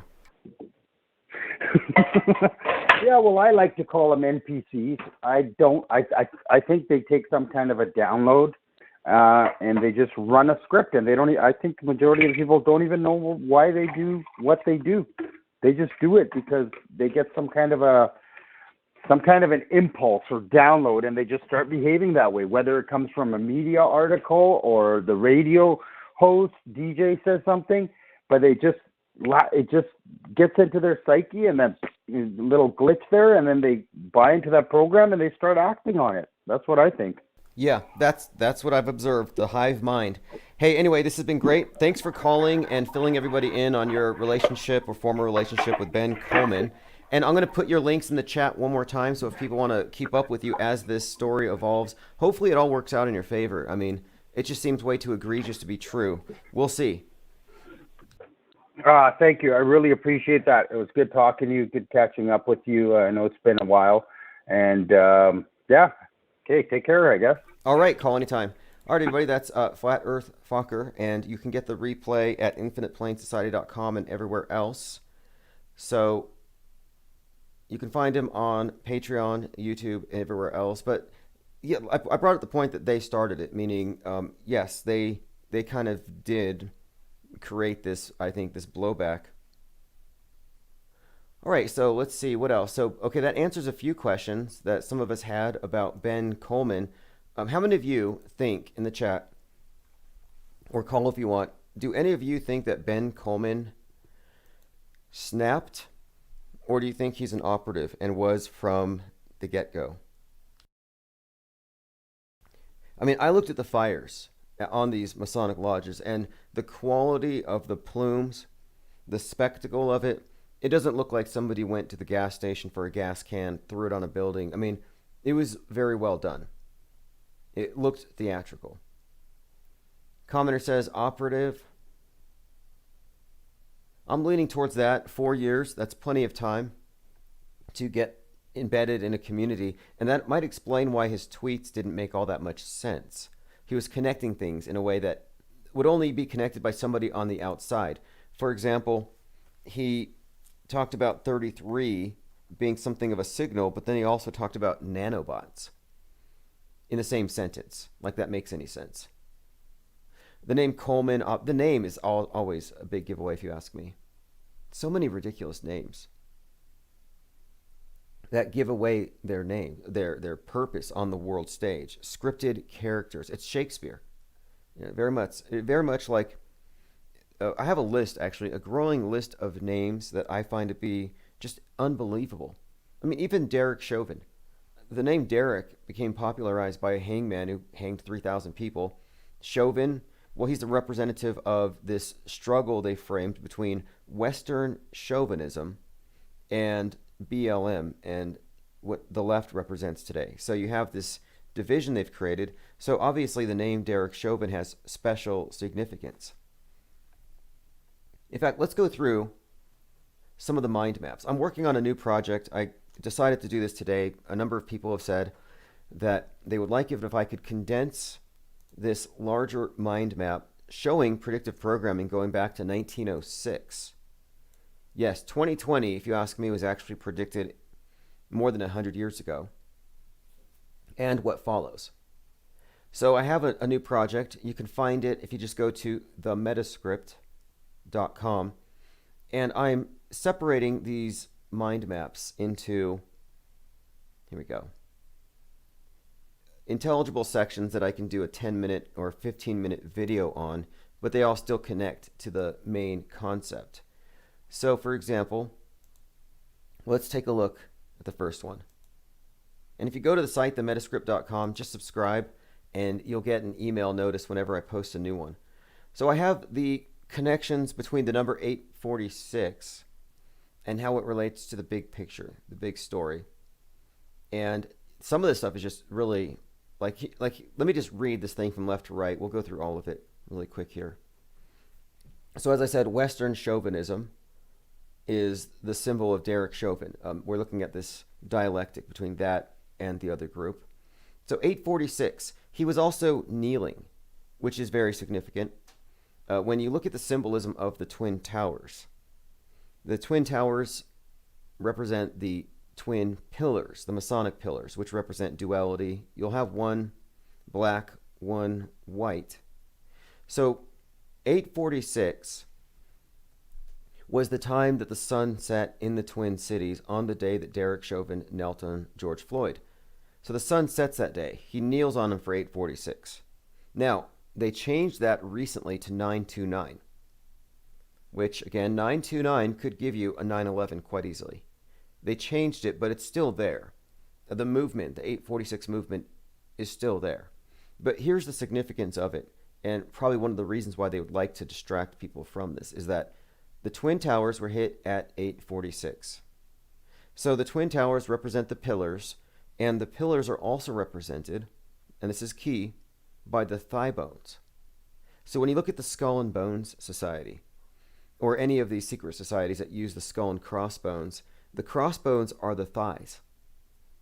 So there's a correlation here between the crossbones and the Twin Towers, and this is all going to connect as we go along here. So Derek Chauvin had a hearing on September the 11th, 2021. Now, his hearing was on 9/11. He did the kneeling for 846, which was the time that the first of the Twin Towers was hit, 8:46 a.m. He does so in the Twin Cities. Twin Cities, of course, and this was during, late May. This was Gemini. So we enter Gemini, Twin Cities. He's called to the scene because of a counterfeit 20. A twin, a counterfeit, a copy. And the word 20 actually means twin tens. So there's a lot of twin stuff thrown into this thing.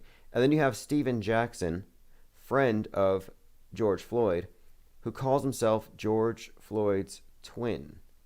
And he's out there drawing attention to this. So you can see how this is correlated with 9/11, just these overlapping timestamps, the date 9/11, 846.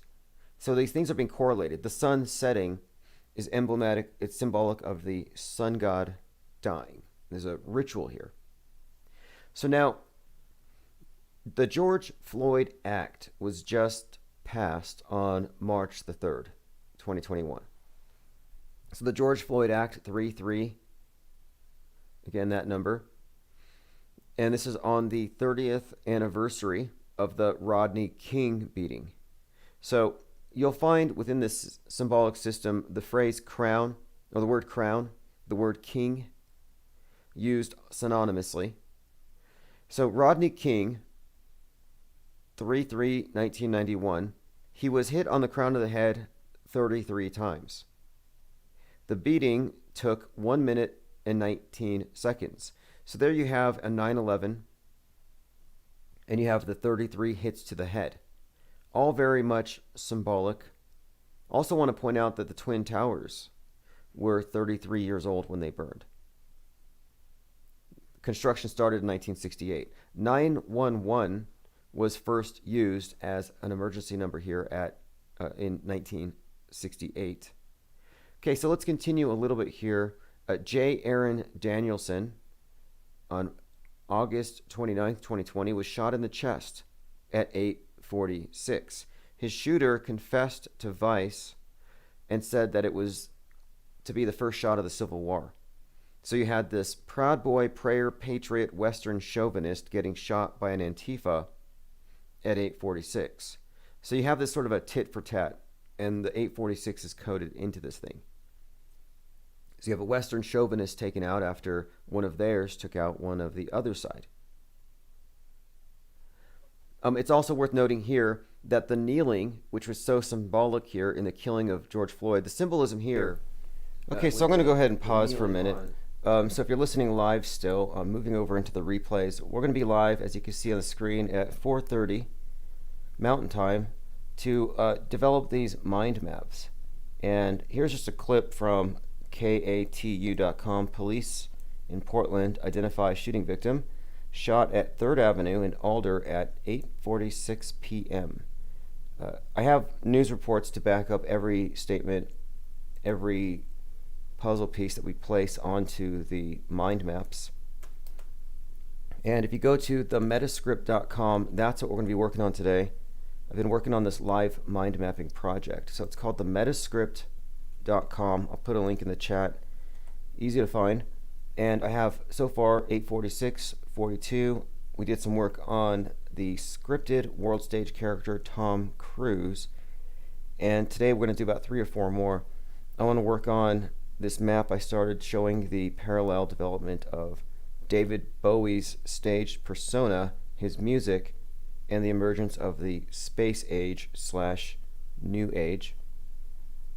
All of these, of course, can be integrated into the big one which I think this is all going to kind of coalesce at some point, where you're going to see that yes, there is a multi-generational script at play in the world stage, and those of us who are not backstage aren't actually meant to see this, but it's revealed in the undeniable patterns and undeniable evidence of script writing. I mean, this is really just theater.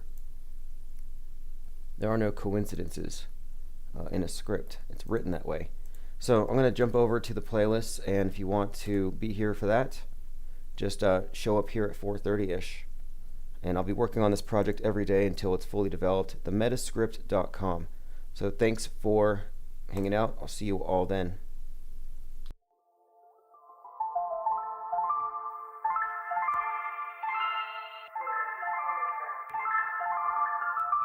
Water doesn't curve for fuck, they give a vacuum, ain't ever thought it's fake. Telling you about spins and orbits, all vanities like little hobbits. You've never felt the orbital speed, there's no way you could stay on your feet while you're blasting in every direction. Your doom would need a redirection.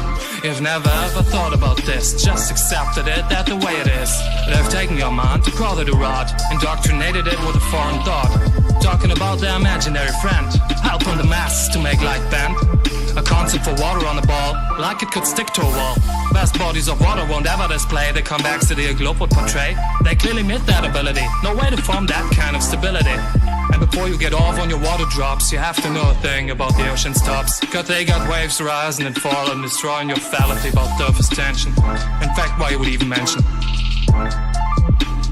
But gravity, you rush to say, a giant law with a role to play. Substitute of Abrahamic thought, result of adjustment to a dying god.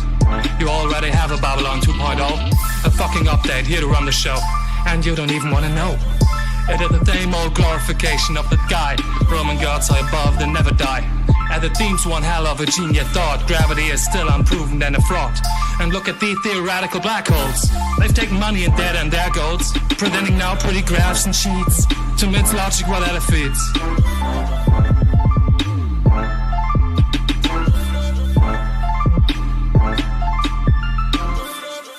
nature of an object's mass alone, no attraction to its center was ever shown. Mathematically doomed and believed.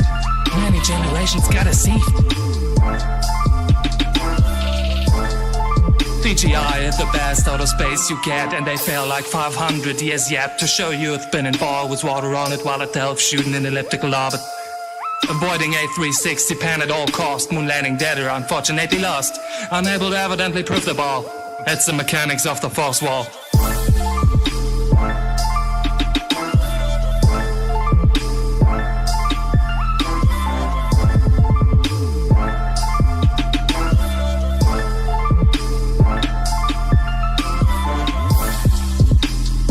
Gravity be all around and everywhere, apparently making everything is fair, giving you uncountable objects in orbits, a random universe of chaotic movements.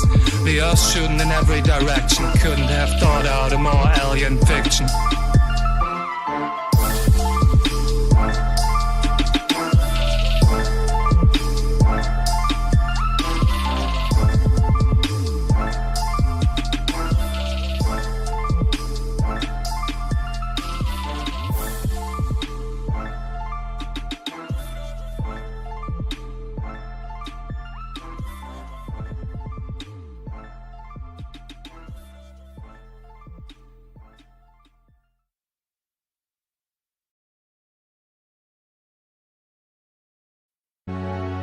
You are listening to Infinite Plane Radio. Stick around for live call-in shows. Stay for the music and recent replays. Join us at infiniteplane.live for 24/7 live chat with other listeners. You are listening to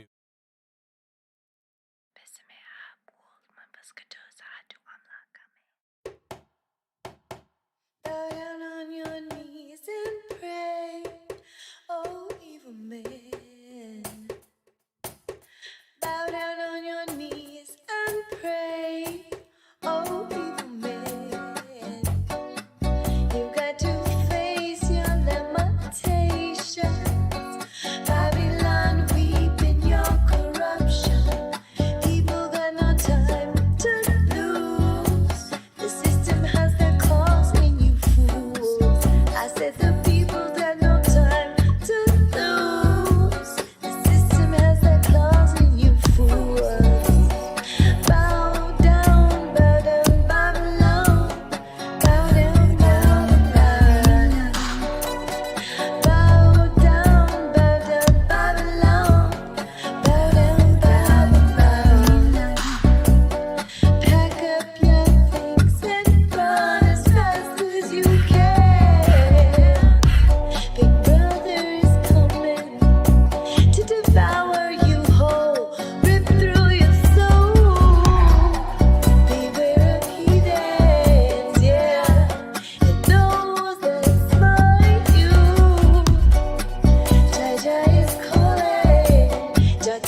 All right, that's the World Play JT33 featuring Overthought. This track was premiered just a few days ago. I wasn't able to draw attention to it. I was still traveling. Just got back. So we're back on schedule. This is day one of the post-reset Infinite Plane Radio. We had a great reset last week. Took care of a lot of things that needed to be taken care of in order to maintain a workflow, productivity, progress, and everything else. We've upgraded everything. We've improved the phones. No more obnoxious Gmail phone ringer. I can collect voicemails. In fact, I'm going to be responding to a lot of the voicemails. We also have a solid schedule now. Tuesday to Saturday, midnight to 2 Mountain Time. So consistent schedule. If you miss it at night, it will be rebroadcast the following morning while I add it to the archives. Nice cycle. Everything's going to be far more organized. And we've also improved the site. The site's undergoing some improvements. We're making room for reporters. So all the Infinite Plane Radio reporters, if you want a press pass, just message me and I'll send you a link. We're sending those out in mass. New press passes for a new year. You can post on the forum, share your socials, because we're covering all these PSYOPs. And one thing I noticed, they're trying to create these, the perception that these events are being recorded by legitimate people. And no, if somebody's live streaming a PSYOP, they're probably an insider. I think we learned that lesson in 2020. So, I'm happy to see everybody here. Nothing is coincidence, says, thank God for Infinite Plane Radio. This is where it's at. Infinite Muse, Osher 06, 33 Wrens, Linda Curtis, Michael Cervantes, Tricky Who, and the bots. Also, Jenna Lovecraft Reeves. Thanks everyone for joining. A lot of people here. Portal Complex. My life is a PSYOP. Oh, Tricky mentioned something here. One of the eyewitnesses at the King Soopers event said, quote, "This drill was really scary." And I hyperanalyzed this thing. I was on the road. I couldn't stream, but I could follow on Twitter. I could made a few phone calls, and I think I was even recorded on an episode of The Apostasy Show. If you haven't seen it, if you haven't listened to The Apostasy Show, it's John LeBon's latest project, already in its, 6th episode? darkmatter.radio. I called in there to the second hour from the car's internal phone thing. I was logged into the Discord server. But I couldn't get service long enough. It's like, I thought we had satellites beaming down internet from everywhere. But no, there you could drive for hours and hours and hours and you don't get a thing. It makes me wonder. Okay, let's see. I'm going through comments here. And yes, the main thing I did keep up with those. Well, there's actually two things. We have a couple of things, and they're both connected. And this is all really interesting, how it's connected. And I'm probably going to be the first one to point this out. Okay, so there is an interesting correlation between the Parlor shooter and some previous events, but more importantly, the recent one at King Soopers. That shooter, his motivation being retaliation for Christchurch. It's very, very interesting that they would mention these two. Again, King Soopers, the shooter, was radicalized against the American right and wanted to shoot up a Trump convention, but instead shot up King Soopers. He did it because of the Christchurch shooting, which is a white supremacist shooting Islamists. Well, the interesting thing here is that he's doing this in retaliation for Christchurch. Well, the Parlor shootings we just had in Atlanta were literally based on Christchurch. It was templated, even the way they arrested the guy. And we'll go through all of this, and there's some other things as well. Never before have I seen a PSYOP so replete with overt Masonic symbolism that at this point it's undeniable. Like, I'm going to really push the ball in the court of the denialists, those who call us conspiracy theorists. It's like, no, after this King Soopers thing, it really, the burden of proof has been shifted. We're correct. There's some type of weirdo, Kabbalistic, satanic cult running the world and using fake shootings to terrorize the hell out of the populations. And the duper's delight was off the charts. A lot of these crisis actors seem to be having a great time. The photography was something too. They were trying to recreate various shots from Sandy Hook. I mean, iconic shots. And those of us who have been following these psyops for years have come to recognize the various, I guess you would say, the styles that they use, the stylistic references to other shootings, as well as with the stories. Like I'm talking about, there are templates here, which we'll get into. So let's go ahead and start. And I am going to go ahead and answer some voicemails as well. But the title for the live stream, A Super Day for a PSYOP, 322 Analyzed. So 322, it's also the anniversary of the Georgia Guidestones, 41st anniversary. Chapter 322 is the original name for the Skull and Bones Society, a Templar offshoot. The skull and bones, as in the crossbones, are thigh bones.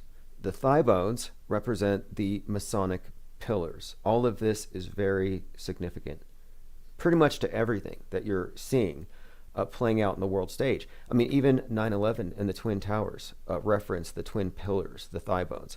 Even the athletes taking a knee, it's actually symbolizing the same thing, as we'll get into. It's all about symbolism here. But so I put down here a super day for a PSYOP 322 because we all knew there was going to be a major PSYOP. Just a question of how many people are going to not really die, but how many people will be allegedly shot.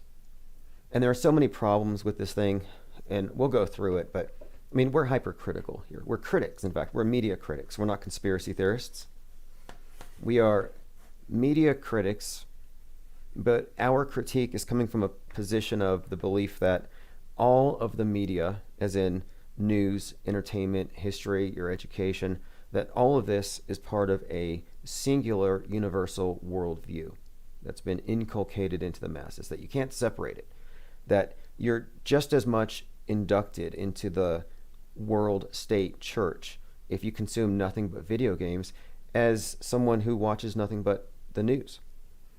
Everything's interrelated. And again, this is something we talk about a lot with our media analysis here. So let's start with this.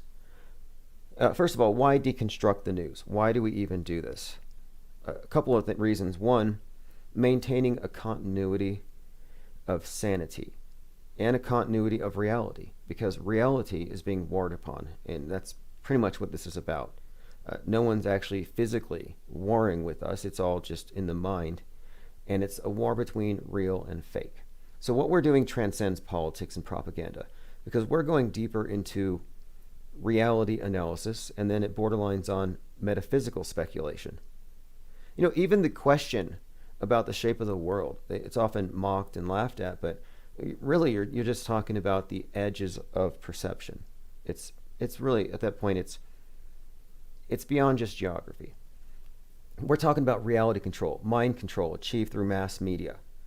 And that's the real story. And if you're able to maintain a continuity of what's real versus what they're saying is real, then you have a thread. And we're following this thread, and we have been for some time. And we're following it into the future. Real-time mass media deconstruction, everything is literally connected. So just off the start, okay, so let's start with this. 322, we knew it would be a super day for a PSYOP, King Supers. Well, it happens to be store number 33. There are 33 store members that were working that day. The shooter was arrested, 3:30, he was being escorted out, replete with Masonic symbolism, which we'll get to, one pant leg rolled up, shirt down. What's more, the officer that was shot, his name, you know, this is all, a lot of this stuff adds to 33, that kind of nonsense. But it's so blatant here. So let's go through all of it piece by piece. But I also want to talk about the parlor shootings and how those are templated off Christchurch. And we'll get into that one. And then, of course, we predicted this one. It's going to be gun grab, gun control narrative, go after assault rifle 15s. It's what they call them. The anti-gunners think that AR means assault rifle. Okay, so let's start with, again, I went through this event real time, and I was analyzing every photo that came out, and I was looking closely to see, okay, well, what's missing here? And it looked like the same photographer that they had for Sandy Hook. I swear, it's got to be the same artist, same art director. Another thing we may talk about is Joe Biden's incident on the stairs. Now let's look at this. So we have two shooters. We got the Syrian Muslim, Islamist, anti-MAGA, King Supers shooter. And it was hilarious how people were piling on to say, oh, it's another white guy. All the anti-white people just vented for like 2 hours. And then they're like, oops, it wasn't what we thought. They were already conflating it with other events. But now on the left on the screen, if you're looking, you have the guy with the fashy haircut. Now the haircut's significant here. The fashy haircut was originally the haircut that they said represented the neo-Nazi right. And this was back in 2015, 2016. The fashy, it's just a very severe part. And then it's shaved everywhere else. So this guy's got a fashy haircut, but he's also got this interesting goatee. Now in about, I think about 2019, the ADL, because they're the ones who decide what is and what isn't a hate symbol, they decided that the bowl cut is the new symbol of the racist right. So now bowl cuts and the fashy cuts. So anyhow, we have this character with an obvious fashy cut. We're like, okay, well, this is a character. Then I'm looking at his wardrobe. And look, there were multiple mugshots. In one mugshot, he had a green sleeping bag. And I'm like, okay, well, it's St. Patrick's Day. He's not going to get pinched in prison. And then in the other shots, he has this green Velcro like vest, like this body armor thing. So that's what he's wearing in this mugshot. And in between shots, they teased his bangs. And his hair is really nice, by the way. Like I can tell there's like expensive conditioner. Like this doesn't look like some guy who was living out in the woods, living off the grid. It looks like an actor. And some have even pointed out that he has a very, very striking resemblance to Dylan Roof. Remember Dylan Storm Roof from Charleston? And think about that name now in retrospect. Dylan Storm Roof. Well, we know that Dylan is a reference to Littleton, Colorado. Again, these Colorado shooters are all the same. They're all pretty much, it's like the same department that writes these stories. But anyway, Dylan, Littleton. Storm. The storm is coming. QAnon motivated shooter. QAnon racist conspiracy theorist. You know how they put this stuff together? Ollie Goering says, I agree. His hair was so shiny. Yeah, exactly. So the Atlanta spa shooter. And then here's another element to it I wanted to bring up. There's a couple more elements we'll get into. But another one, too, is the fact that he was shooting massage parlors. What is the name of the right-wing Twitter? What is the name of the social media platform that Jeff Bezos tried to shut down by pulling the servers? The one that was hacked. The one that apparently the institutional left is threatened by. Parler. So the Parler shooter, radicalized by what? Stuff that he saw on Parler. I mean, this is all just written. Okay, someone says that's a chud beard. Okay, thank you. I mean, anyway, this is just, to me, I'm like, okay, Parler shooter, it's too easy. They're also borrowing some aspects of Elliot Rogers. That is the incel shooter. So that's another interesting aspect, too. The incel has replaced the terrorist cell, but both of them have been correlated with sexual repression. So you got the terrorist blowing himself up because he's both enticed by and disgusted by Western women who don't cover their hair, so they blow themselves up so they can have their 72 virgins in heaven. Well, that's been reinvented, repackaged with this vanilla ISIS threat. The white terrorist who is also suppressed because he's an incel, meaning he just can't figure women out, Western women. So they fetishize Asian women, and then he ends up shooting them. And they've said that this is basically a sex crime, not a racist thing. Although try telling that to anybody in the MSM once they decide what it is. But the point is, these are invented bad guys. The Quran was the radicalizing text that created the mind viruses that made people explosive, that made people dangerous, that made people think that the American government was a great Satan. Well, you know what does that today? It's not Quran verses, it's QAnon verses. Quran, QAnon. QAnon verses radicalize the right to think that their government is run by blood-drinking Satanists. The great Satan. It's the same story, 100%. Now, again, if you care to look at it, the Atlanta spa shooter does look like Dylan Roof with a different haircut and a beard. Somebody needs to analyze this. Just use Photoshop and remove the chud beard with the chud beard removal tool and see if you can turn the fascie to a bowl and see what we have there, because I think it's very close. But let me briefly explain how the parlor shootings emulate or are templated off of Christchurch. One, anniversary of Christchurch parlor shootings. I mean, what are the odds? The Christchurch shooting in New Zealand was used to justify censorship of 8chan, of 4chan, of BitChute. All the people who left YouTube because we were being censored are now being censored because of this guy who live streamed his shooting in Christchurch 2 years ago. In fact, that's the reason why you didn't hear from me this week. You cannot live stream off your mobile device unless you have 1,000 subs, which I don't because, well, you know the story. And they raised the level, so you can't just turn on your phone and stream if you have a thought that you want to share. No, you got to be vetted. You got to have 1,000 subs. You got to survive YouTube's really their thought cops for months to get there, and I could never do that. I couldn't behave long enough to accrue 1,000 subs, only to have my account taken down anyway. So anyway, that was done because Brenton Tarrant live streamed his fake event. Now, if you remember, he went to multiple places shooting a target immigrant population. More, when they arrested him, it was with a pit maneuver where they ran him off the road and pulled him out of the car.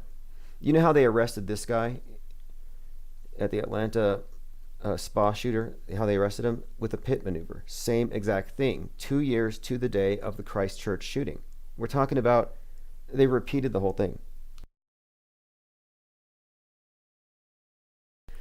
So again, we have a repeat, and now I'm like, well, when are they going to say that the spa shooter was motivated by Parler? That's what I'm waiting for. Now again, the green, interesting. It's, again, St. Patrick's Day. And then on the right, I have a picture of King Super Shooter. Now, King Super Shooter is wearing an identical green vest with the Velcro. How did that happen? How were they wearing? And when they arrested him, he didn't have a shirt on. Two shooters, same wardrobe department. Okay, a couple of things to sum up. So the King Supers, again, the numbers say it all. Boulder Police Department, their phone number is 303-3333. They're on 33rd Street.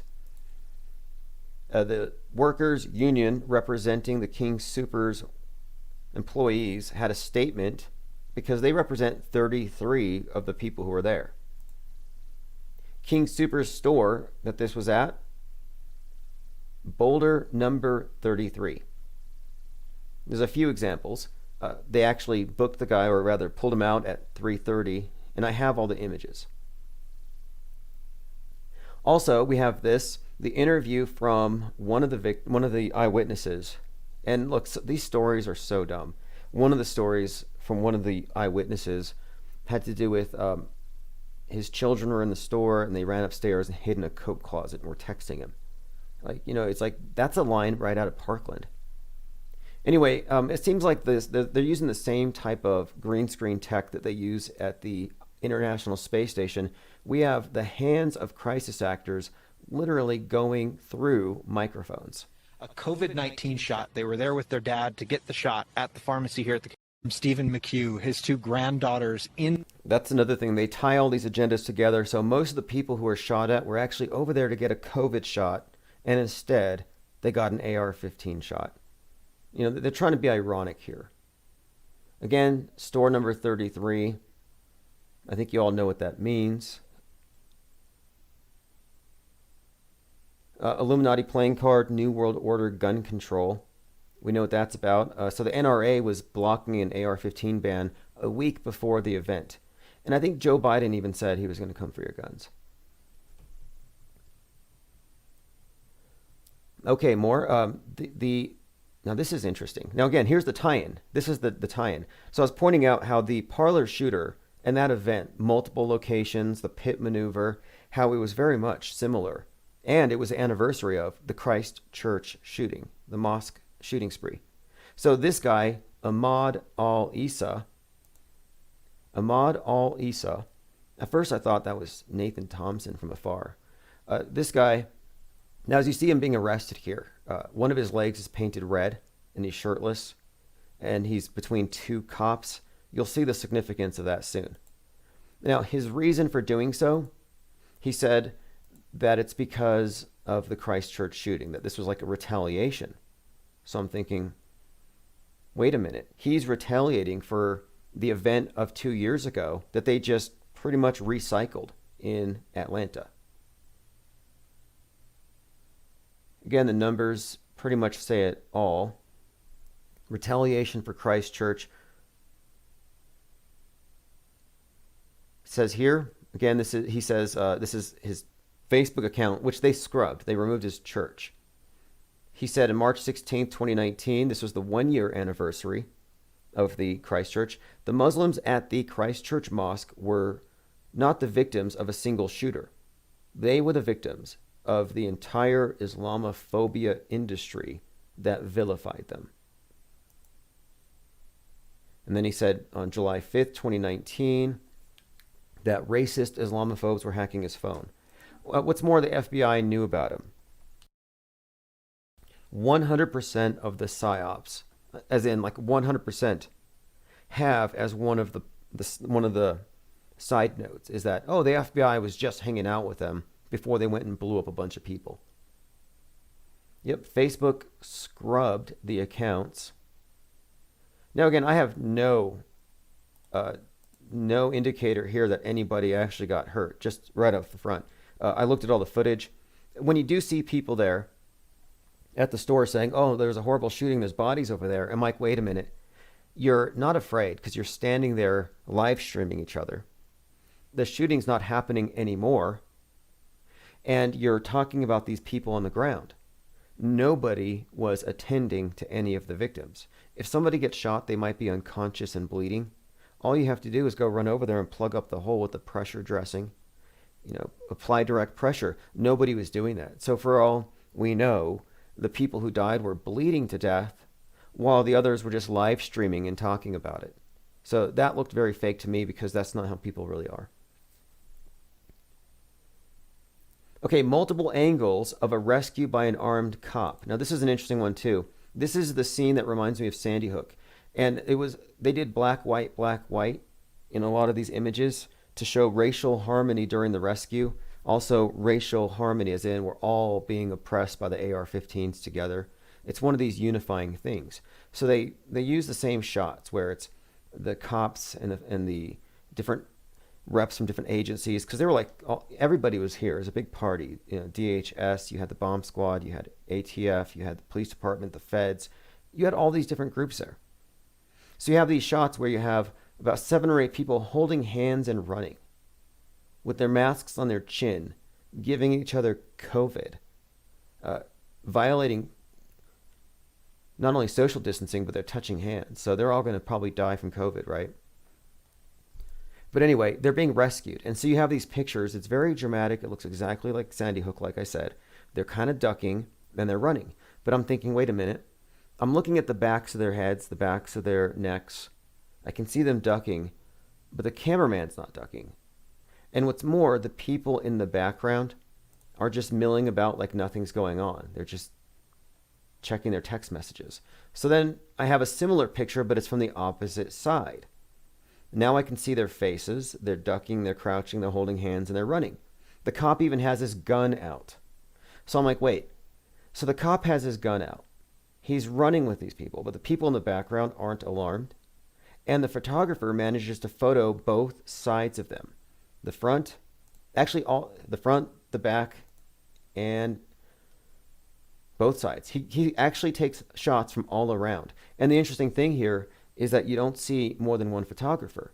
So you can only assume it was one guy. Probably multiple shots. Meanwhile, in the background, there are people just basically hanging out. Very dramatic. Crisis actors. Oh, by the way, Biden called a lid, as in he stopped taking questions from the press at 1:13 on 322. The significance there, the 113, you can go ask your local Masonic Lodge what their numbers mean. But they throw this stuff on everything. By the way, I'm on my adrenochrome today. The name of Google's graphics processing unit is Adreno, and I am on Chrome. All right, thanks again for joining, everyone. Just checking to see if there's anything in the comments that I've missed. We're going through all of the anomalies about this event, all the things that would suggest that the whole thing was a major hoax. And again, I have quite a lot in my Twitter feed to go through with the pictures. Okay, let's see what I have here. There's more. Again, 322, we knew it was going to be. I mean, how many PSYOPs have occurred on this day, as we predicted? Call it a day. The White House called a lid at 1:13 p.m. Monday. 1:13. Pixar uses it in all of their movies. Wall-E defines what it actually means. And Pixar basically says it means, well, the world needs to be abandoned. It's beyond repair. By the way, there was an officer that was shot, and they did this grim kind of drive-by salute ceremony shortly after the shooting. It all looks staged. Obviously, death worship. The officer's name was Talley, Talley. Now, I'm not into numerology, but it's so darn predictable that I'm like, let me guess. If I throw this in my Drametria-ator, it's going to be 33. And sure enough, the officer's name, reverse full reduction, whatever that means, is 33. So, I mean, clearly we're just looking at a drill. And someone there even called it a drill. Richie from Boston said 322, this is the lamest active shooter drill ever. I agree. But I'm really pointing out a few things about this one. One, no one's giving anybody any CPR. There's no attempts to save anybody. But two, the 33s all over this thing are just absurd. And also, I saw a whole lot of crisis actors on Twitter. Like, that's where they're deploying the crisis actors. You have people saying, I was in the neighborhood, it could have been me. And you look and their account was just opened up. I'm going to go through a couple more images. I mean, some of these... Okay, here's an image I wanted to show you in particular. So when you're initiated into the cult that runs the world, they pull one of your pant legs up and rip open your shirt. And then you're marched between two pillars. And that image is very reminiscent of our shooter, one leg painted red, in between two cops. And it's styled this way. And the main thing to take out of this image here is that, and you'll see this in the notes, that image says here, the police have not commented on whether there were any casualties. The video shows a handcuffed man being escorted from the building by officers at 3:30 p.m., shirtless and with his right leg covered in blood. So, again, you get into the cult, they rip off your shirt, they do something to one of your legs. They roll it up, maybe they paint your leg red, I don't know. But sure enough, 3:30, what do you make of that? Again, it's a super day for a mass shooting. A fake DHS drill psyop propaganda film theater. Crisis act horror is not an actual shooting, but can people handle the truth? Nope. Most people are MSM spellbound cultists, and they think it's real. And so I would ask them, if this is real, how come none of the bystanders are attempting to check for vitals? I mean, you're going to live stream somebody, but you can't say, hey, are you okay? I have a few other shots worth looking at. Inconsistencies here with this King Supers thing. Again, officers running around with their helmets slung over their shoulders, not on their heads. Fingers on the trigger. Walking down the street looking like Rambo. Running around, I think this is Mark Kelly. We saw him at Sandy Hook. He also dressed up like a... I guess he was dressed like an Army reserver, but they said he was FBI. I mean, it's just a clown costume. They come out in these olive drab clown costumes and they pose for the cameras. And it just doesn't make sense. Like, who are you going to shoot? You show up with your guns after everybody's already dead. Like, when have they ever stopped something? Like, literally never. We can do without. And then it gets even dumber. This is how I know it's a drill. They said that there was another shooting at Boulder High School. So you have this dramatic sequence where all these cops are running down the streets and then the people on the sides just cheering them on. Unbelievable. Big Hair Tsunami says, blood doesn't stay red after lung oxygenated. It goes dark, not stay red. Okay, I will take your word for that. I'm not going to ask how you know that, but yeah, I think you're right. The blood color didn't look right. Crazy Joe says, new viewer here. What's happening, guys? Where do we start with that? I'll give you the good news. The good news is 10 people did not die on 3/22. That's the good news. The bad news is you won't be able to handle the good news. Isn't that the truth? Like, you can't give people the good news about the fakeness of the hyper-mediated reality. You can't give them the great news, because what it really means is, well, nukes are fake, asteroids are fake, the pandemic model is completely fallacious, global warming's a hoax, reality is safer than what I was told. Like, that's the good news, but you say this and it's like, oh, hate crime.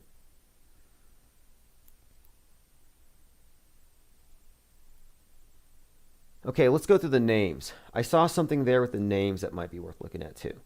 Again, we're talking about the King Super PSYOP of 3/22, guy arrested at 3:30, store 33, 33 employees.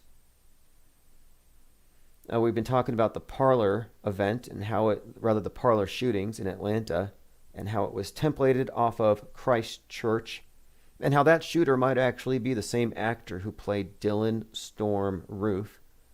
We had already guessed the obvious gun control narrative. Didn't know, though, that it was an Islamist. That's a new twist. And the fact that his skin was white. And this is what's so messed up about the media, is they do everything color-coded and racist. What color was the attacker? What color was the victim? And if it doesn't meet certain criteria, it's not a crime. So you had people on Twitter just like overt, I would just say anti-white racism on display here. Like, oh, it's another one of those crappy white people killing people. And then they're like, oops, my bad. I mean, so many people had to walk it back. Just letting it go. Like, I knew it was going to be one of them. Nothing new there. Again, image here, nobody's checking for a pulse. Here's a gentleman on his phone texting somebody. His mask is not over his nose, by the way. And he's like, yeah, there's a guy over there on the floor. Well, look, you don't know the condition of that person until you've checked the pulse. X-Ray J76 says the shooter hated Trump. Right, the shooter did hate Trump. He said he wanted to shoot up a MAGA rally. Now, again, this is all just script writing, and this is all mind effery. It's meant to screw up the public. Okay, so this is an employee. Her name is Hannah. And I thought this was a strange one, because the guy has the male to her left, or the individual to her left, excuse me. I don't want to get this channel shut down. Has got like a bull head on his hat, and this person has a boar's head on her hat. Don't know the significance. But I think there's some evidence here of Photoshop. If you look at the hand, she's got a pinky that's too long. Now, what I mean is, the second joint of her pinky is actually past her ring finger. So her pinky finger curls over. And then there's something also going on with the face, with the mouth, where it looks like two layers on the mouth. So we've seen stuff like this before. I think it's evidence of tampering. Maybe they had to edit out the photographer, or they had to edit something out. But these photos are all it's just choreographed. These shots are choreographed, pretty obviously. Again, here's another one. And I'm wondering, well, where is he looking? You know, he's looking out there above the cameras, pretending to be scared. They probably said, pull your mask down so we can see your fear. And again, the cop is holding his hand, and he has the gun out in front of him. And here's the cop. Now, I don't know if police hold their weapons the way this guy holds his weapon, or if that's just what an actor thinks. He saw it on TV. I mean, oftentimes in these psyops, you see the cops holding the weapons like something you would see on television. Big Hair Tsunami says, this is the best evidentiary crisis actor example you could present to a normie. Oh, sure. I mean, we even predict stuff. Like I have several examples here. We know what they're going to say. There's going to be some actors saying pop, pop, pop. And the reporter will say, and how many shots did you hear after that? Can you tell us? And they'll sit there just pop, pop, pop, pop, pop, like Morse code, trying to really give the impression, oh, there were too many rounds. It's all about, the end goal here. Again, this is Mitchell Byers' heartbreaking photo from the scenes of King Supers. So I actually have the Twitter account to the photographer. And he said, hard to watch these unfold. And I went through his photographs. And again, it's a mystery to me how he has pictures on both sides of this group of 6 people running. How he has pictures from both sides. It just doesn't make sense to me. Unless he was running faster than them, like running and taking pictures of them while they were getting saved. Anyway, I find it really curious. He's an award-winning photo video editor for Daily Camera Times Call. So my contention is this. If he's reporting at the scene, he's part of it. He has signed the appropriate non-disclosure agreements, and he's very well aware that this is a drill being presented as real to the public. There's no way that this photographer wouldn't be aware of this fact. I'm going to put this in the tweet. This is only a drill. You are a propagandist. Nothing offensive there. I'm not trying to get kicked off, but he knows it's true. We know it's true. He knows we know if he's listening or if he hears this. I'm just pointing it out. It's like, nope, I'm not going to just passively let these lies get by. Earlier I mentioned, why do we deconstruct the news? And here's why. Because people tend to believe 100% of the news that they don't have time to consume. Like, this has all just happened, it's just history. But I think it's important to be able to just say, just in a brief synopsis, hey, none of these events of last week should change your mind about anything, because these were all fake. Okay, this is from the forum. If you go to infiniteplane.media, again, we were talking about this one being riddled with 33s. Biden called a lid at 113. Strange names. Listen to these last names. Satanisic. I mean, do you remember that one guy, I think it was Sicknick, they said at the Capitol riot, the Capitol performance art piece that they called a riot? They said Officer Sicknick was hit on the head with a fire extinguisher. And later they said, no, it's not true. Anyway, you have Nevin, it looks like Satanisic. I mean, somebody needs to put this in an anagram descrambler. You got Denny Strong, and now they're going to have like Super Strong. You know how they have a hashtag for everything? Boston Strong, Vegas Strong. It's going to be Super Strong. You have Susan Fountain and Jody Waters. So these are the names that they give us. And oftentimes the names are just, I think, made up.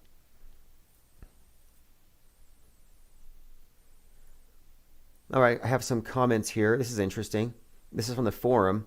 Someone says, whoever is behind the lenses of these photos will have to explain the inconsistency of data and specs.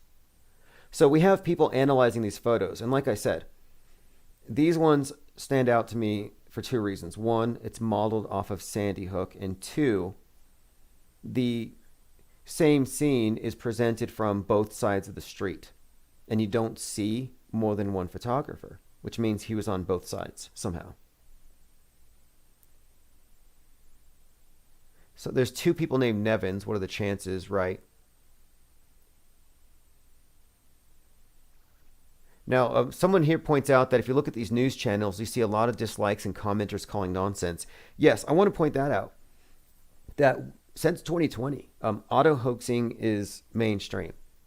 The way that people who aren't, quote, conspiracy theorists consume the news is with total skepticism. The ones who are paying attention, the ones who are aware anyway. I mean, it's not the majority for sure, but it's no longer, oh, you're crazy if you call it fake. That's the go-to explanation. Nobody's talking about MK Ultra, mind control, wind-up assassins. Like, most of the people are actually like, no, this all looks phony.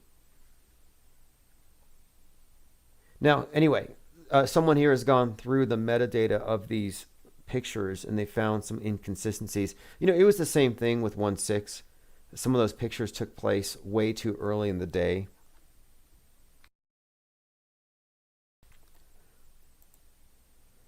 Again, King Supers, there's quite a lot in this one.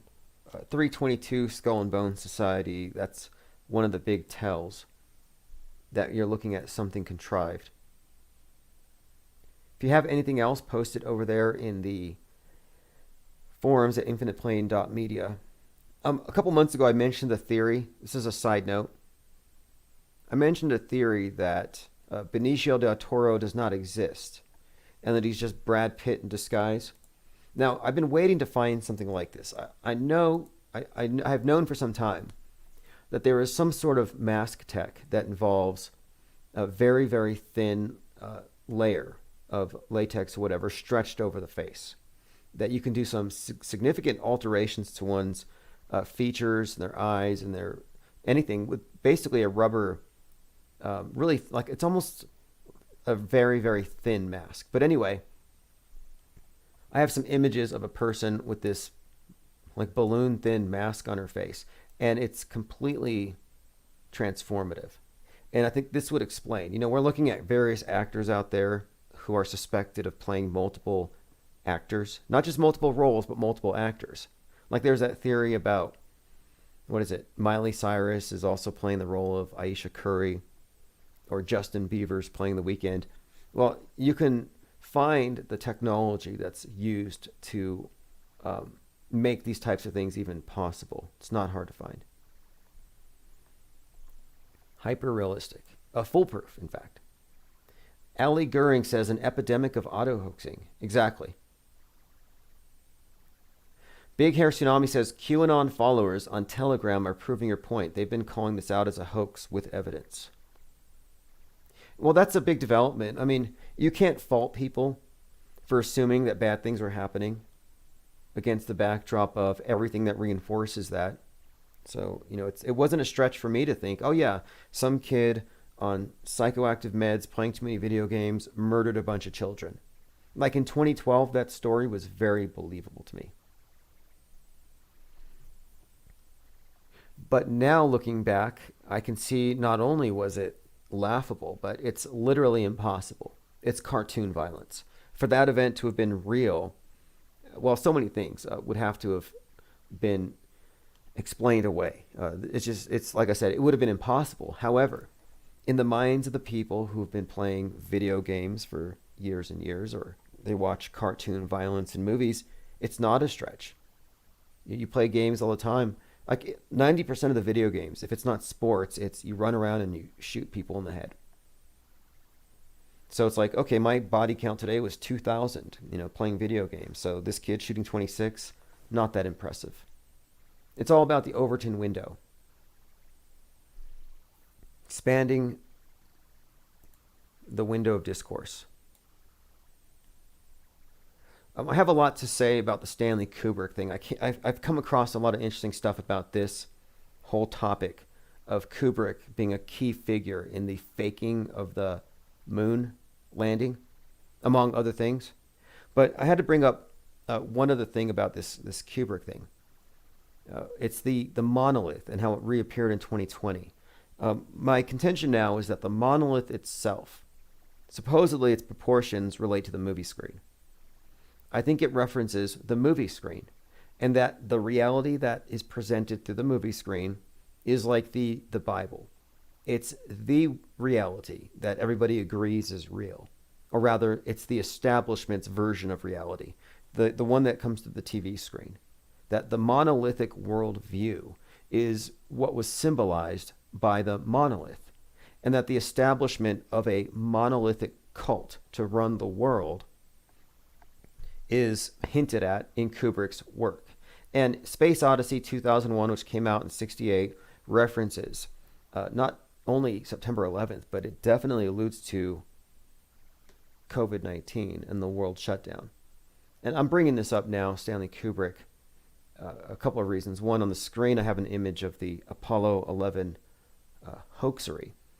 But two, I have a bit more information, I believe, about how the movie The Shining may be referencing Space Wars and whatever's coming next. And so we'll get into that in a bit here as well. But do people still believe in the moon landing? And this is an important question, though, because here's the main reason that it's an important. The moon landing itself is fundamental. It's like a foundational myth. Everybody who accepts the existence of this has therefore accepted the science that got us there and the worldview that it reinforces. And it's significant because we're also watching the unfolding of the first movie, and they're calling this the first movie in space, unironically. The first movie in space is about to be shot on the space station by Tom Cruise, who was the star of Stanley Kubrick's final movie, which was released on the 30th anniversary of Apollo 11. So there's quite a lot here, though, I found that has to do with, of course, Stanley Kubrick, his role in shaping our modern paradigm. But I happen to think that what Tom Cruise does next on the space station is going to be the next major leap for the space program. Like, it's going to be as momentous as the moon landing was. Going through some comments here. 6-1 says, the only way science and God can coexist is in a holographic fractal multiverse. So we are all God, and what you do to others, you do to yourself, and all isms disappear. Well, I don't necessarily think that science and religion or science and spirituality are mutually exclusive, but they've been divided that way on purpose, for sure. It's like a false dichotomy that they've created, that you're on the side of science or you're on the side of religion. And I don't think it's that cut and dry. And what's more, the modern concept of science, establishment science, has in fact become the dominant religion. Capital S, scientism. Freedom Free for All says, Tom Cruise also starred in Interview with a Vampire. Tell me he's not a vampire. And at the end of that movie, he's in a car and he turns on the radio to the Rolling Stones song Sympathy for the Devil, and I think he's inferring that he might be Lucifer or something. Well, here's some things with Tom Cruise. I mean, a few things. One, his connection to Scientology is very significant because Scientology's founder is a very significant character in the foundation of the space program, or at least the space paradigm.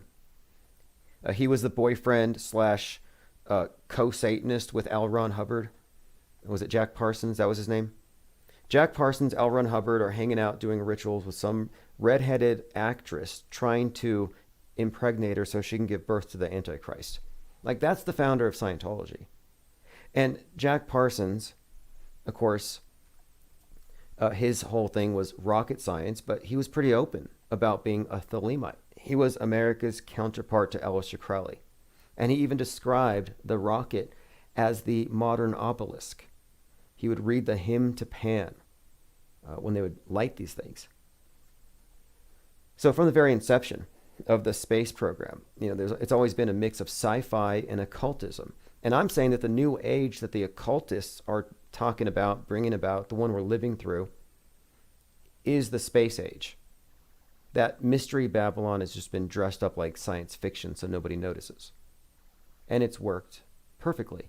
So Tom Cruise, the Jesus Christ of Scientology, going to the space station is a big deal. Tom Cruise was in a movie called Vanilla Sky where he dies at 33, 3 days later is reborn, falls from the vanilla sky. All this stuff is foreshadowing, I think, what's to come. Between Top Gun and the sequel Maverick, 33 years, he divorced his 3 wives, each of them when they reached the age of 33. Like, there's a ton of stuff with Tom Cruise that shows that he's definitely integrated into the same cult that everyone else is. Vanilla Sky, though, in particular, it's Gnostic retelling. And he's the dying and resurrecting sun god, basically in a new context. And that's what the movie's about. It's rather deep in terms of subtext. Even the soundtrack relates to the scenes as the movie unfolds. It was one of the first movies I hyperanalyzed, and I didn't know the significance of all the stuff. But I'm like, wait, he dies at 33. He's resurrected by some woman named Sophia 3 days later, played by Penelope Cruz, which means cross. Then Tom Cruise, different spelling, but Tom Cross. And Tom Cruise is not his real name. And then the Scientology cross is the Rosicrucian cross. You see, in the Rosicrucian, the cross is the male, the rose is the female. So Sophia and Rose are synonymous symbolically in this Gnostic system of symbols. So you have the rose cross symbolism played out with these characters in the Vanilla Sky movie. And of course, the movie has all of the symbolism you would expect. I don't want to get too far into it, but it all does, I think, relate to the fact that Tom Cruise is going to the space station. He's going up there in, I think, October. And I think there's some Russians that are also supposedly going to film a movie up there as well. And they're trying to beat him to it. So they're calling it another space race. And they're filming a movie called The Challenge, which I think is kind of a bad title, considering The Challenger. Ready or Not says he's an effing midget, he's no vampire. Why would those be mutually exclusive categories? All right, let's see. What do we have in the comments? Freedom for All says confirmed vampire. Well, when you say vampire, what do we really mean? Adrenochrome? I have seen some images of Tom Cruise 2020 and Tom Cruise 87, and then his co-star from Top Gun side by side, and she looks, grandmotherly, and he looks like he did then. Okay, so let's move on. We somehow got into the topic of Tom Cruise because he's going to the space station. Oh yeah, that's right. Because it's a continuation, I believe, of this same script that Stanley Kubrick had a part in. Again, we've got a number of Stanley Kubrick films that allude to things that happen in the future.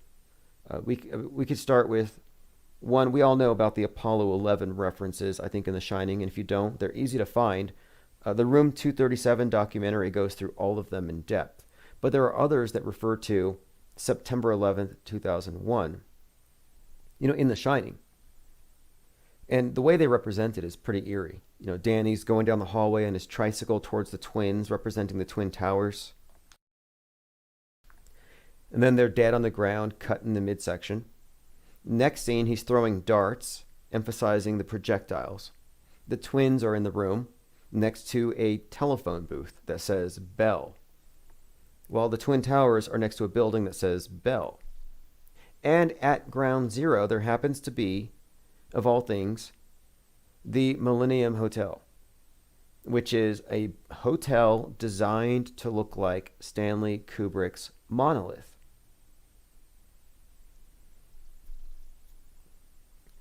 All right, 777 says we're back, 73 domestic terrorists and counting. I think we have 157 people listening here. We're not mirrored on Dark Matter at the moment, but I'll put this into the replay. I didn't want to interrupt what was playing. So a couple of new developments for darkmatter.radio. If you don't know about that site, if you haven't been there, the Dark Matter Digital Network is where Infinite Plane Radio has a home. But also, you can go there and find Fakeologist, who will be live there Sundays through Thursdays. Just go to the site for the calendar, the schedule. And John the Bond's live streams on Monday. They're usually an hour. It's the Apostasy Show. Yesterday it went on for 90 minutes. And then another 90 minutes, I think, after. On the after show. But we're trying to consolidate all of the auto hoaxers, media skeptics, the real media critics, the ones who aren't pushing any guardrailed, government-approved conspiracy theories. We're trying to bring them all into one place under one network, and it's coming along nicely. We also have books there. So if you go to darkmatter.radio on the homepage, just scroll to the bottom. I have signed copies of the books by Micah Dank, who is one of the leading experts in the field of astrotheology. And, he reveals a lot in his books that he's not going to say live, and I don't push him. I don't want people to give away too many spoilers. So I'll put a link in the chat. Again, these are signed copies. You can buy the copy here from Amazon, or you can buy the signed one. And I think I have at least, I think I have to get in touch with them, but we have the first 3 books, 5 sets or something. Okay, here's another topic. So, Joe Biden falling on the stairs. Did anybody watch Joe Biden fall down the stairs? Or up the stairs, rather? How do you fall upstairs? Anyway, he trips on step 9. He trips again on step 11. Some have pointed out that it looked very much like the scene where Jim Carrey is leaving the Truman Show, which is very believable to me. If you look at, Jim Carrey leaving the Truman Show, he turns around like a doofus and he waves. He kind of does his bow. Just like Joe Biden, after he fell up the stairs, he turned around and he waved. And like this, okay, and people have said that's got to be Jim Carrey in a costume. Wouldn't surprise me. I've been calling him Bo Jiden. If anybody likes that, Bo Jiden. Because my present theory is that Bo is not dead. Didn't die at 46, but he fake died, shuffled off the world stage, and came back as President 46, taking the place of his father. And all of this makes sense in the quirky, Illuminati, bizarre little personification of the sun. Makes perfect sense. Reborn as himself. Infinite Plane Radio. Okay, hey, by the way, that reminds me. If you want to call back, feel free to call back. But I have a number of voicemails. Let me go ahead and get to these voicemails. I'm just going to play them one by one. Hey, Tim, this is Cole Cracker. Sorry about the last time we spoke, the conversation we had. Didn't go too well, as you got shut down and so forth, this, that, and the other, and I didn't mean anything by it. But I was going to call in tonight. I'm just a little skeptical, as I've been paying some prices from that call, too, myself, on my end. Interesting. But I had Howie Mandel and Jeff Bezos as body doubles. Think about Howie Mandel and Jeff Bezos as body doubles.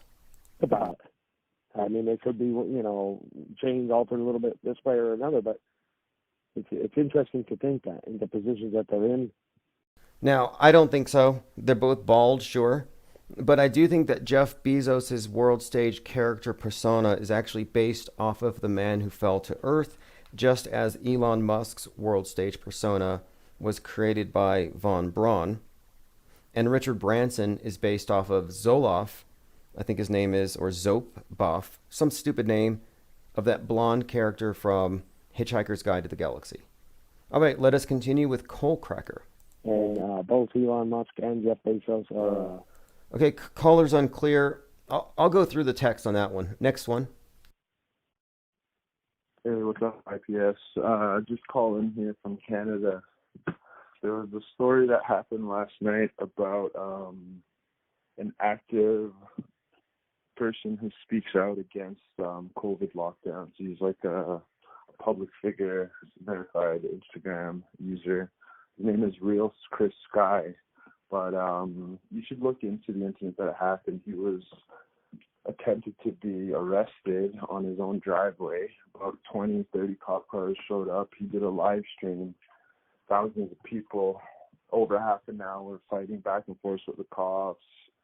In the end, hundreds of people showed up at his house to show support, and the cops ended up releasing him. So it's a good story. I think it's something you might want to look into.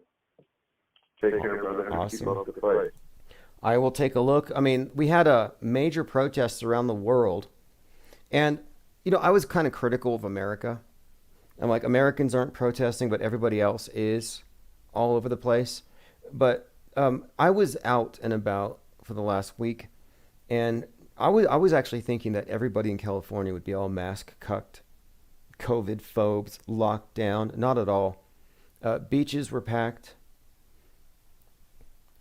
People were out and about. Nobody cared about masks. Nobody gave a damn. In fact, let me bring up pictures from this. I went over to Cafe 24/7, and this is in, well, I guess it's in the Mojave Desert, the middle of nowhere. And we went out there just I wanted to check out the spot where Mad Mike would do his podcasts. So here's some pictures. If you go to my Instagram account of Mike's podcasting spot, little shrine they built to him over there at the back. But anyway, nobody there had a mask on. Someone walked in with a mask and everyone kind of just ignored them. But I'm like, what happened? Things just kind of changed overnight. Nobody cared. So anyway, I just was surprised to see how laid back people in California were. In fact, it wasn't an issue anywhere. Like, I actually think that the media overrepresents compliance. They overrepresent how many people actually care.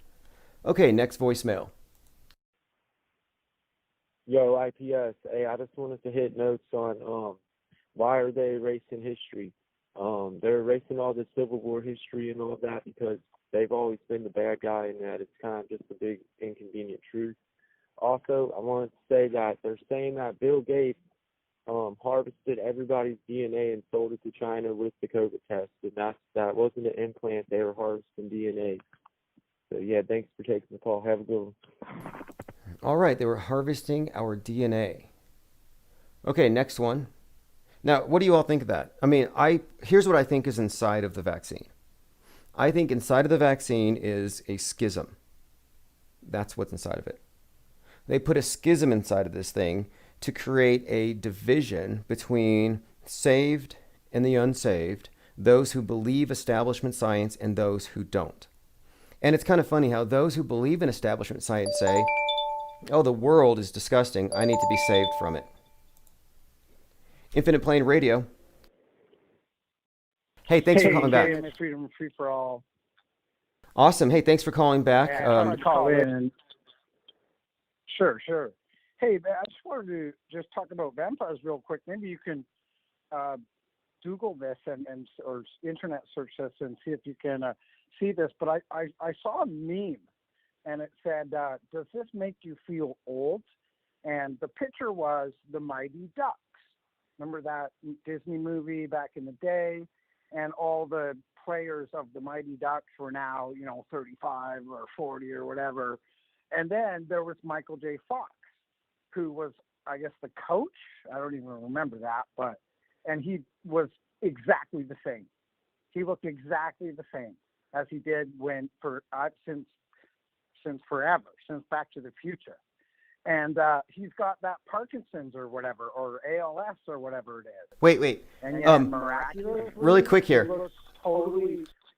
On the Parkinson's, I remember, Rush Limbaugh, before I ever listened to Rush Limbaugh, one of the first times he came to my attention was he was mocking Michael J. Fox, claiming, oh, Michael J. Fox is faking it for attention, for political points, for money. And I'm like, man, that guy was auto-hoaxing before anybody. And he called himself the mayor of Realville for that reason.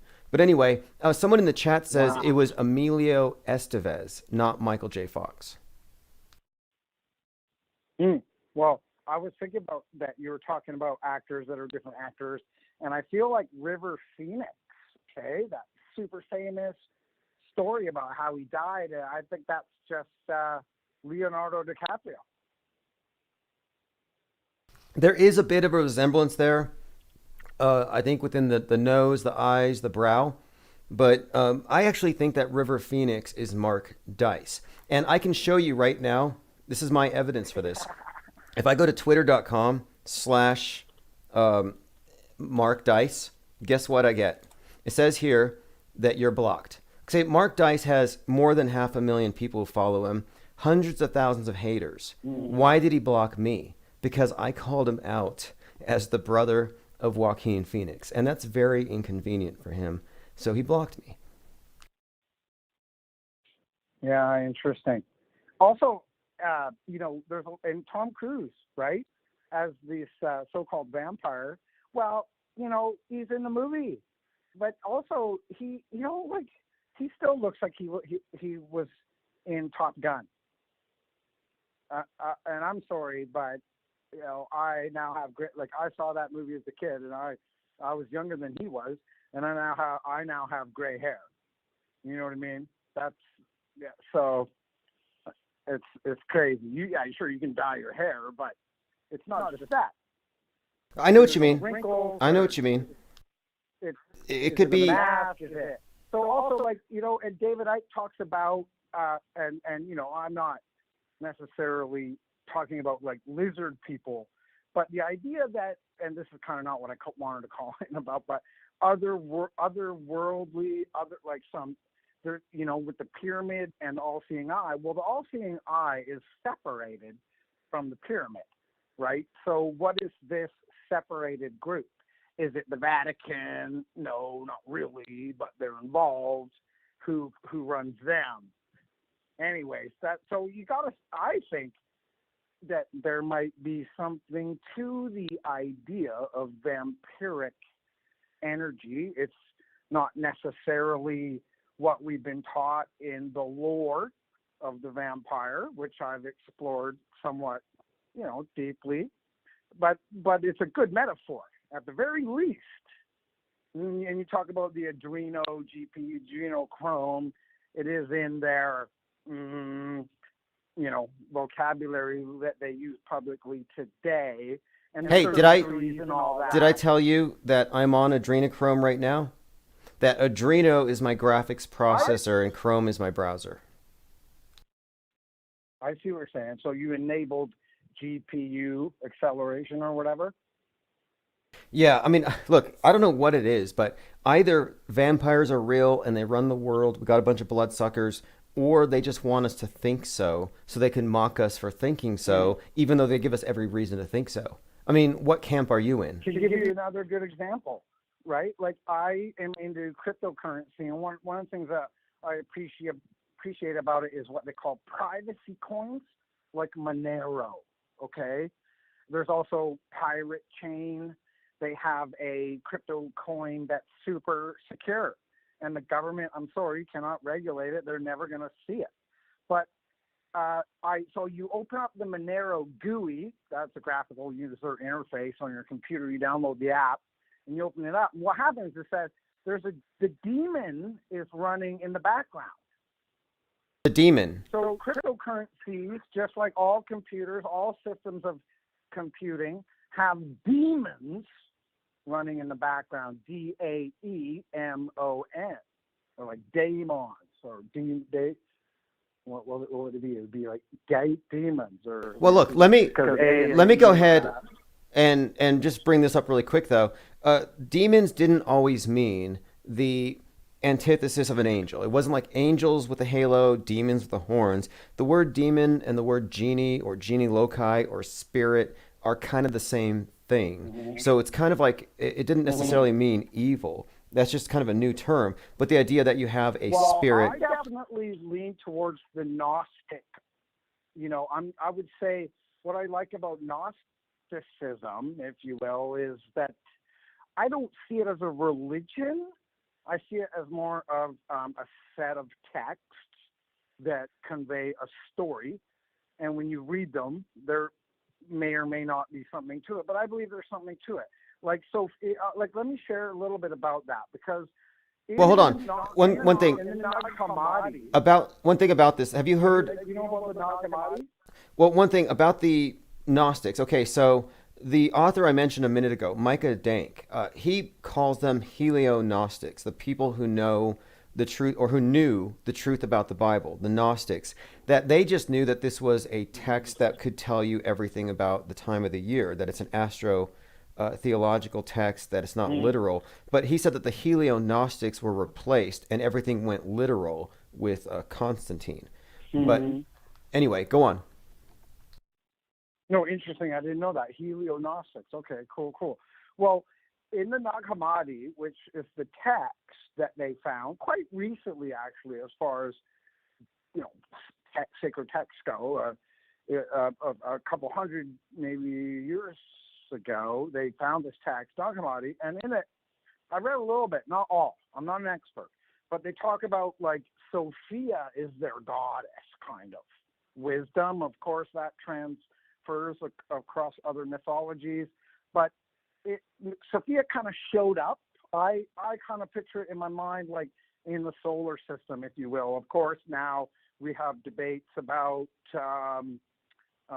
God give lambs stay and all these things, but the idea, again, metaphors of the solar system. Okay, and she showed up and she was like, oh, look at this beautiful place. Now, when I say she, was it a human? Not really, no, but whatever. It's something showed up that they call Sophia. And then another entity showed up called, and I kind of hate to use this term, I hate to say it out loud, but it's called Yaldabaoth. And that thing showed up, and it didn't see Sophia. And it kind of showed up, and it was like, hey, look at all this stuff around here, and the earth and whatever. And it was like, I must have made all this. And through that hubris, then came like this fallen world which we're in, or it's flipped. It's kind of a simulation of what was actually here in the first place, because that's what he wound up being able to create. And to me, that's very striking because of the fact that, like, it seems like a simulation that they're trying to build towards. When I say they, I mean, like, we are doing it.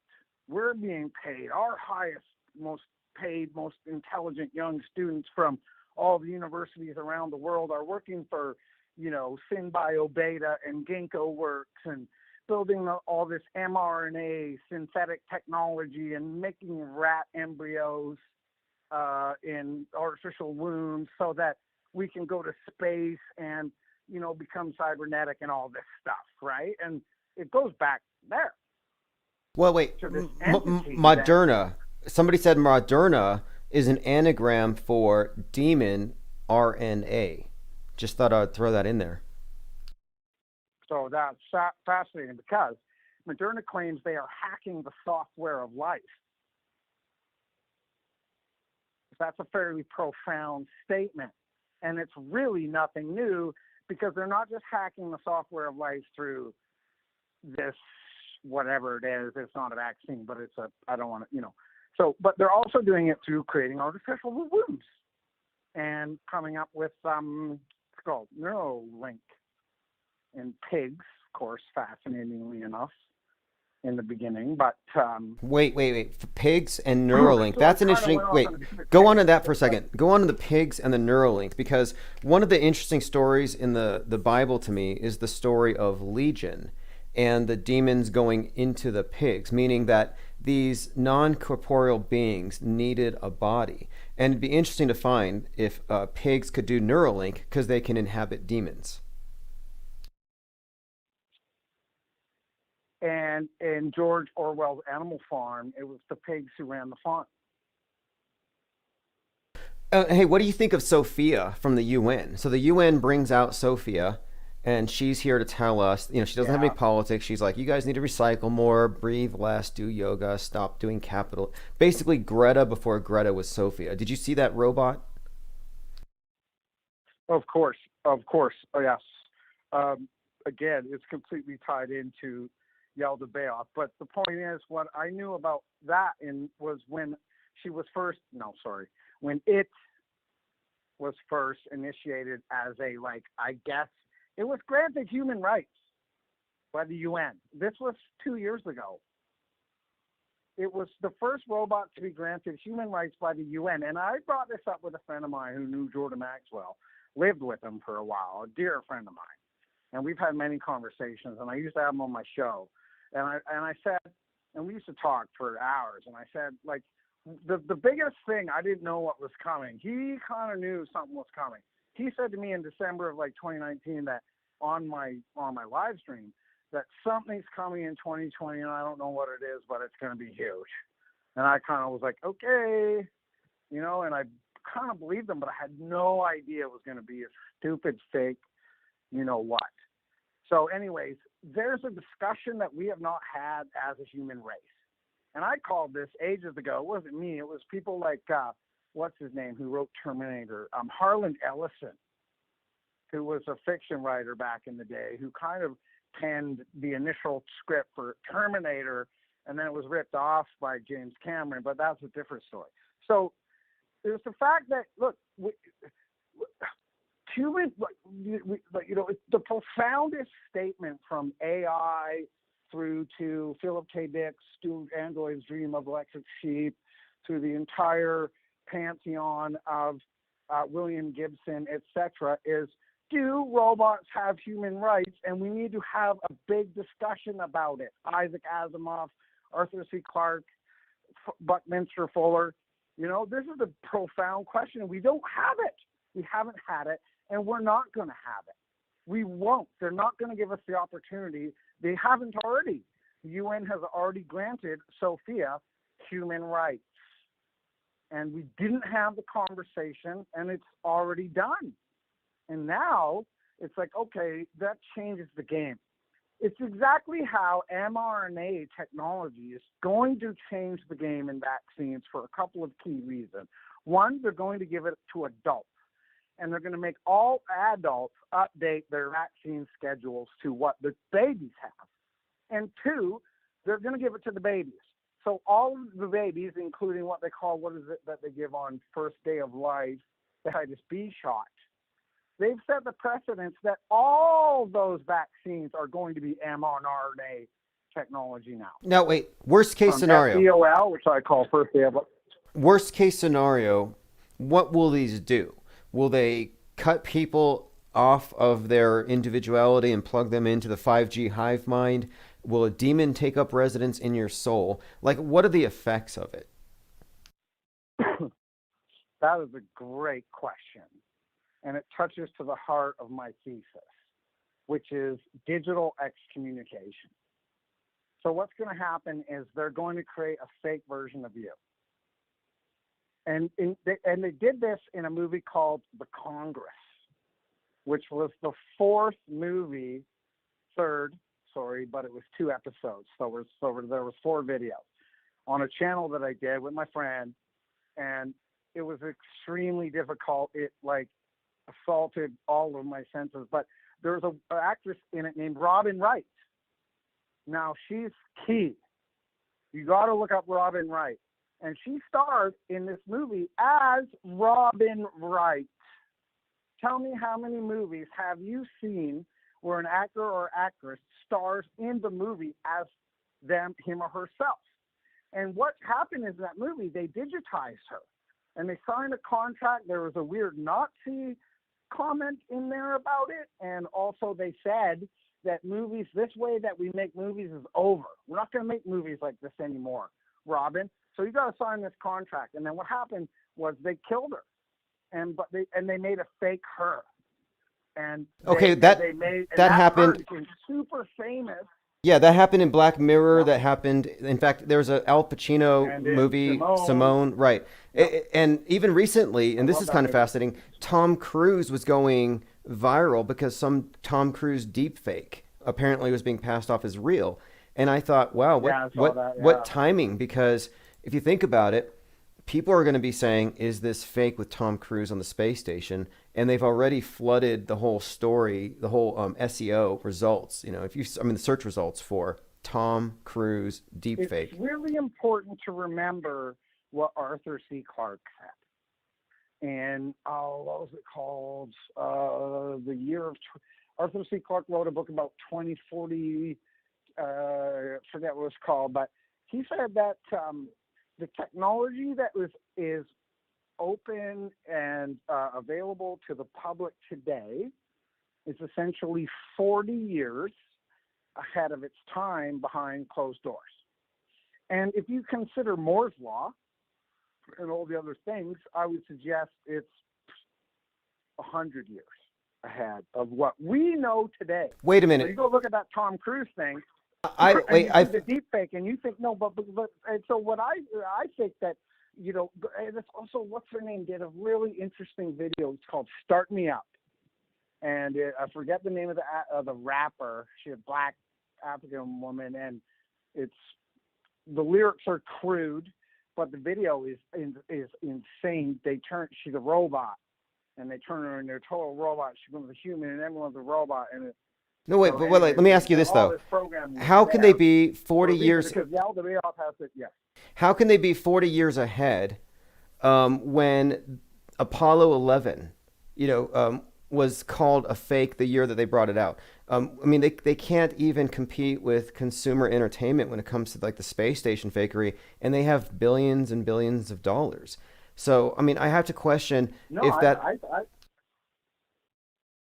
literally think because of you and your show, and I've been listening for, a while now, and you really make my mind open to the fact that I got to question stuff.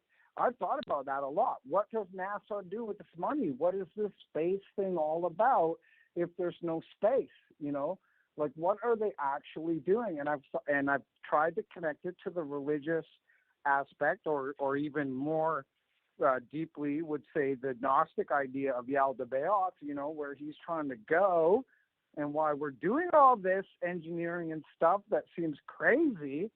And I think about that all the time, and specifically to answer that question about space and whatnot. I'm thinking, okay, if space isn't what we think it is, and that's absolutely an entertainable idea, of course. I look at the stars every day, and I'm like, I see Orion where I live, which is a big constellation that's quite bright, and you can easily monitor its motion in the sky. And it's like all over the place. Like one night it'll be there, and then 5 minutes later it's gone. And then the other nights it's the same spot the whole time. And I'm like, what? And all year round it's there. And I'm like, aren't they supposed to move? Anyways, sorry, where was I? Well, we were actually... where were we going with that? We're going in a couple of different directions here. I'm glad you brought that one up, though, because I was talking about the technology. And it's like, well, if they're so many years ahead, why is there nothing but bad science fiction movies? That they, why can't they do something a little more, I don't know, a little more sophisticated with that much money? Are they advanced? And you said, where's that money going? And I happen to think that the money is going underground, that deep space isn't far away. It's just deep below us, probably below Denver, below Nevada. I think Arizona might be where Mars is being performed. Arizona. The best example I have to support that is how they say that the internet is in the cloud. All your data's in the cloud. It's actually underground. Because it's on it's on a hard drive.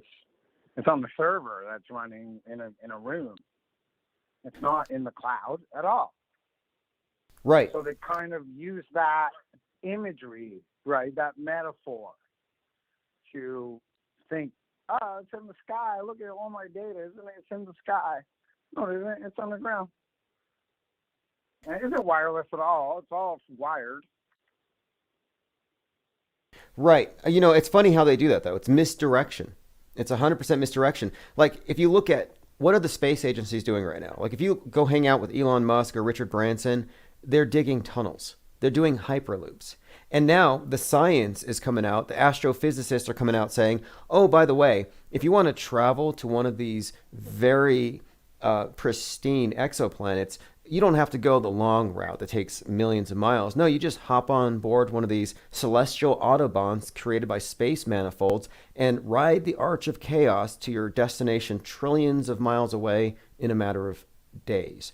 Like, and that sounds exactly like what the Hyperloop's going to feel like. It helps me kind of, I like that because it helps me kind of answer, instead of saying, I don't know what they're doing or whatever, it kind of gives me a direction to maybe explore. And by the way, just as a quick aside, my friend left a book here. It's in a bag there. It's kind of precious, but it's called Hollow Earth, and it's really crazy. And I was like, yeah, I think there's something to Hollow Earth. That's another thing, but I want to finish off with the reason I called, and then I'll let you go. And you're doing a great job with the show tonight. I want to give you an example of how they do the false flag, and how again, it totally supports what you're saying, and it's a fact. So where I live in Canada, where we have the Legislative Assembly, that's what it's like we have a fake British system. So what happened was, I live in the city where there's one of those buildings, right? So this was a few years ago, I think about 7 years ago. And there was a white couple, young man and woman, who were radicalized into Islam. And they ended up on Canada Day putting a pressure cooker bomb on the steps of the Legislative building. And then they got arrested. And it turned out that the RCMP were responsible for radicalizing these two people and then giving them the materials to build the bomb and put it there. And it all came out, and they went to court and everything. And the RCMP was found, well, they got away with it. But they went to court. It was like, everybody knew, look, the RCMP was involved. It was a setup. And the bomb never went off. But this was on Canada Day. They were literally almost going to set off a bomb, of a pressure cooker bomb, on the Legislative Assembly, which is this big old building built by John Rattenberger, which was an Illuminati Mason. And it's totally crazy inside. It's all full of cult imagery and how they dominated the Indians and everything. It's disgusting. Well, look, there's an obelisk on the front lawn. There's an obelisk on the front lawn of this thing. And so the RCMP set up these. Came out. They got busted. Fake. It was fake. It was set up by the RCMP. Totally fake. Same story with Joker. Dzhokhar Sarnath. They called him the Joker. He and his brother were known to the feds. The guy who shot up the place in Boulder was known to the feds. And now here you have the Royal Canadian. So they're royal. That's got to be a pain. So your royal police are out there basically instigating with these pressure cooker bombs the same way that the Sarnath brothers did. And by the way, I think the Sarnath brothers were in the news yesterday on 322. And 322. I was really busy yesterday and I totally ignored it. But yeah, that's a crazy day. I can't. It's so fake. And you're talking about how it was at 3:30 p.m. and all these and I'm like, and I wasn't paying attention. I've been super busy over the last 2 days. And then you went live today, and I was like, awesome, I'm going to listen in. And you were talking about the Boulder shooting, because I haven't paid attention, and all this 33. Man, store like, 33. Yeah, store 33, again? 33 employees. The guy was brought out at 3:30. And that's just the tip of the iceberg. I mean, even if you break down the numerology, the officer's name, I mean, it's just all across the board. And the storyline of all these things. Like, did you catch what I was saying about the storyline with the parlor shootings? It's based off of Christchurch, and it happened on the 2-year anniversary of it. Right. Well, I'm a huge fan of Max Egan, and I've had him on my show before, too. Great person. Basically, the way I look at life, and I got to throw you in on this club. Sorry, Dan, but I look at life right now. I basically support David Icke for what he's doing during this COVID. Max Egan for what he's doing during COVID. And Jeff Berwick, who's a Canadian guy that I've worked with before, and you, sir, are my 4 pillars of essential truth. And also, I'm not stupid. I've been interested in vaccines for a long time, and sold natural health products in the past, and had a live stream channel that got deleted by YouTube. And I'm an entrepreneur, so I do a lot of crazy stuff, and that's kind of where I'm at. So, like, I agree. Yeah. Hey, I appreciate it. I'm in good company there. I like Jeff Berwick, awesome blog/pet blog. He's got the dog.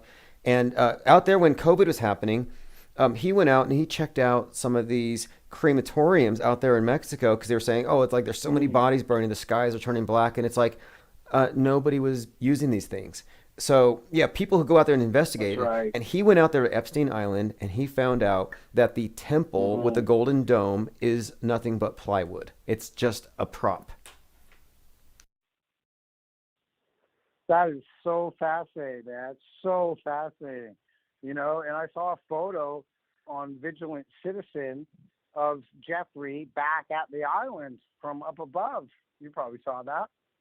I did. And he's not dead. No, I brought he's up not. with you the fact before that the whole thing was a setup because I said you had to be on one side or the other. Either he's dead or either he committed suicide or he didn't, but either way, he's dead. And I'm like, no, that's bullshit. He's not dead. Yeah, the whole thing is just it's just a bizarre, protracted psyop, and they have Ghislaine Maxwell, who has this place called Terra Mar, some continent we don't know about, and they can't release any of the details because they say it's too sensitive. It's like, I want to know, does Tom Hanks eat babies with Hillary Clinton and Ellen DeGeneres? Like, can we just get that out finally? And we're not getting any details. I heard Ellen DeGeneres just lost a bunch of like 1 million viewers or something. But like the Terra Del Mar thing with Ghislaine Maxwell is very interesting because what she said, and this was in a video statement she made in front of like the Supreme Court or something, or no, it was just some weird cult speech that she gave in front of some few people, whatever. She said that what her plan was that because all of the oceans are connected, right? Think about flat Earth, or sorry, I prefer to say, infinite plane or some kind of unexplored territory that we know nothing about. And she said that all those oceans are connected, which we know is true. There's really only one ocean, and it really actually backs up. What's it called? I think he renamed his channel to World of Cosmos. What was it called before? Sturgio Studios 10, and I believe he's renamed it. Yeah, but he had a video, he called it, and I looked this up, Many Antarcticas, and his contention is that what we think of as Antarctica is actually several land masses on the circumference of the areas that we're allowed to inhabit in this human zoo that we're told is a globe. Hey, you mentioned that your friend has a map to the hollow earth. Where are the entrances? Well, because it is a what's the word? It's not a sphere. It's that, what's the word, Tim? Where it's slightly expanded or whatever, even they say, and then when you tell them, they lose their mind. Right, an oblate It's not a ball spheroid. at all. Right, oblate. It's not a ball. Yeah, thank you. So at the vortex, at the tip, it's right at the top. I guess it's kind of at the Arctic and at the Antarctic as well. So picture what do they do? I don't know what it's called, but what's it called? It's a sphere, but in the middle there's a hole and it goes through to the bottom. And so the hollow Earth is you enter it through the top and the bottom. Okay. Antarctic. So is it a hollowed out planetoid? This one doesn't have a lot of maps. I mean, what I mean is, like, does hollow Earth, This book is mostly words. does it still have the spinning ball going around the sun with the interior sun in the Earth, or is this a separate concept like what the cell Earthers have? It's definitely not a solar system believing idea where everything's just a ball flying around the sun. It's more like, I don't know if it's flat per se, because they go with this idea of, the spheroid or whatever. It's a big round thing. It is a sphere, but there's a hole at the top and a hole at the bottom, and it goes, and then in the middle it's kind of pinched, right? So it creates like vortexes at the top and at the bottom. Well, I'm fascinated by this. I just think that somebody needs to go to the North Pole or to the edge as soon as possible. Did you see the Super Bowl commercial where Stephen Colbert and a number of other actors went to a mountain, apparently at the middle of the world, and at the very top there was like a little bar set up, and then Stephen Colbert pushes a button, and this domed plate comes out of the ground, and it's got this light show coming out of it. Did you catch that? You showed it on your show before. I did see it. It actually, I think more than the point about the dome and whatnot, although I get it, they constantly poke fun at it. Like the Chicago mayor there with her lesbian health minister and that thing where she wakes up and be like, oh, look at the earth is flat, the earth is round and COVID exists. It's like that. But more so, to me, that shows an example of the technology that they have in making these videos, because none of them got together. That was all just green screen, and somebody put it together in the end. They weren't on the mountain, but not only weren't they on the mountain, but they weren't even in the room together at the same time. Right. Well, look. That's how this hollow thing works. That's how this hollow technology works that they're bringing out, where you sit on your couch at home, and somebody comes into your living room. Or they Joe, show up and they sell you a car. Or you're having a press conference and Joe Biden walks through the room and the top of his head disappears. I mean, here's the issue. The reason why we have so many flaws with Joe Biden is because they're not just creating an entire scene in the editor. They're actually using a real scene and they're augmenting it by adding him in. And I've been using some augmented virtual reality apps, testing out the technology for myself. And I can see why they're having the flaws that they're having with our holographic president. I absolutely agree with you, really, because it's the best place to test it. But it's not just a test, right? Again, remember, Arthur C. Clarke said that anything we see today is ahead. So what they're using with Joe is what we're going to see in 5, 10, years. But we see it now, today, with him. And Hey, there it is. And yes. Look, you don't see it, but there, it's what it is. Hey, I got to bring this up really quick we because might not even have names for it, for example. No, look, you're right. It's like, oh, Bitcoin. Nobody knew what Bitcoin was, but now everybody says it. And in the future, it'll be like, oh, did you know this is called whatever? Bring out some term from Ready Player One. Whatever. No, you're right. They divulge stuff when they're allowed to. Like Jonah Mendez, who was the director of disguise of the CIA for 27 years, she was the head of the department that dealt with these hyper-realistic silicone masks. But she started talking about it when she was allowed to. And that's because immediately after, I think they started using CGI, and they're not even using that old stuff so much anymore. Exactly. That's exactly right. So anything that we know today is not the thing that's going to be. Do you think that Facebook was made from a college dorm room? No bloody way. And you know that. Oh, world stage. The world stage But character of Mark Zuckerberg is clearly, as far as his imagery, his persona, his style, he looks like Data from Star Trek. And what do you associate Zuckerberg with? Getting all of your data. I mean, yeah, obviously he's a staged character, just basically as a punching bag so we don't go after the people behind the curtain. Anyway, hey, do you have a Twitter account or a YouTube channel you want to share? I have some people in chat asking if you have a channel or anything. No, because if you Google my name, which you don't know what it is, first and last, I have been labeled a far-right hate criminal. And in fact, I'm going to disclose this on your show, which I shouldn't, and I haven't disclosed it to hardly anybody, but I was contacted by CSIS. And CSIS is the Canadian Securities Intelligence Agency, or some whatever. It's our CIA. I got a phone call from them like a couple of weeks ago.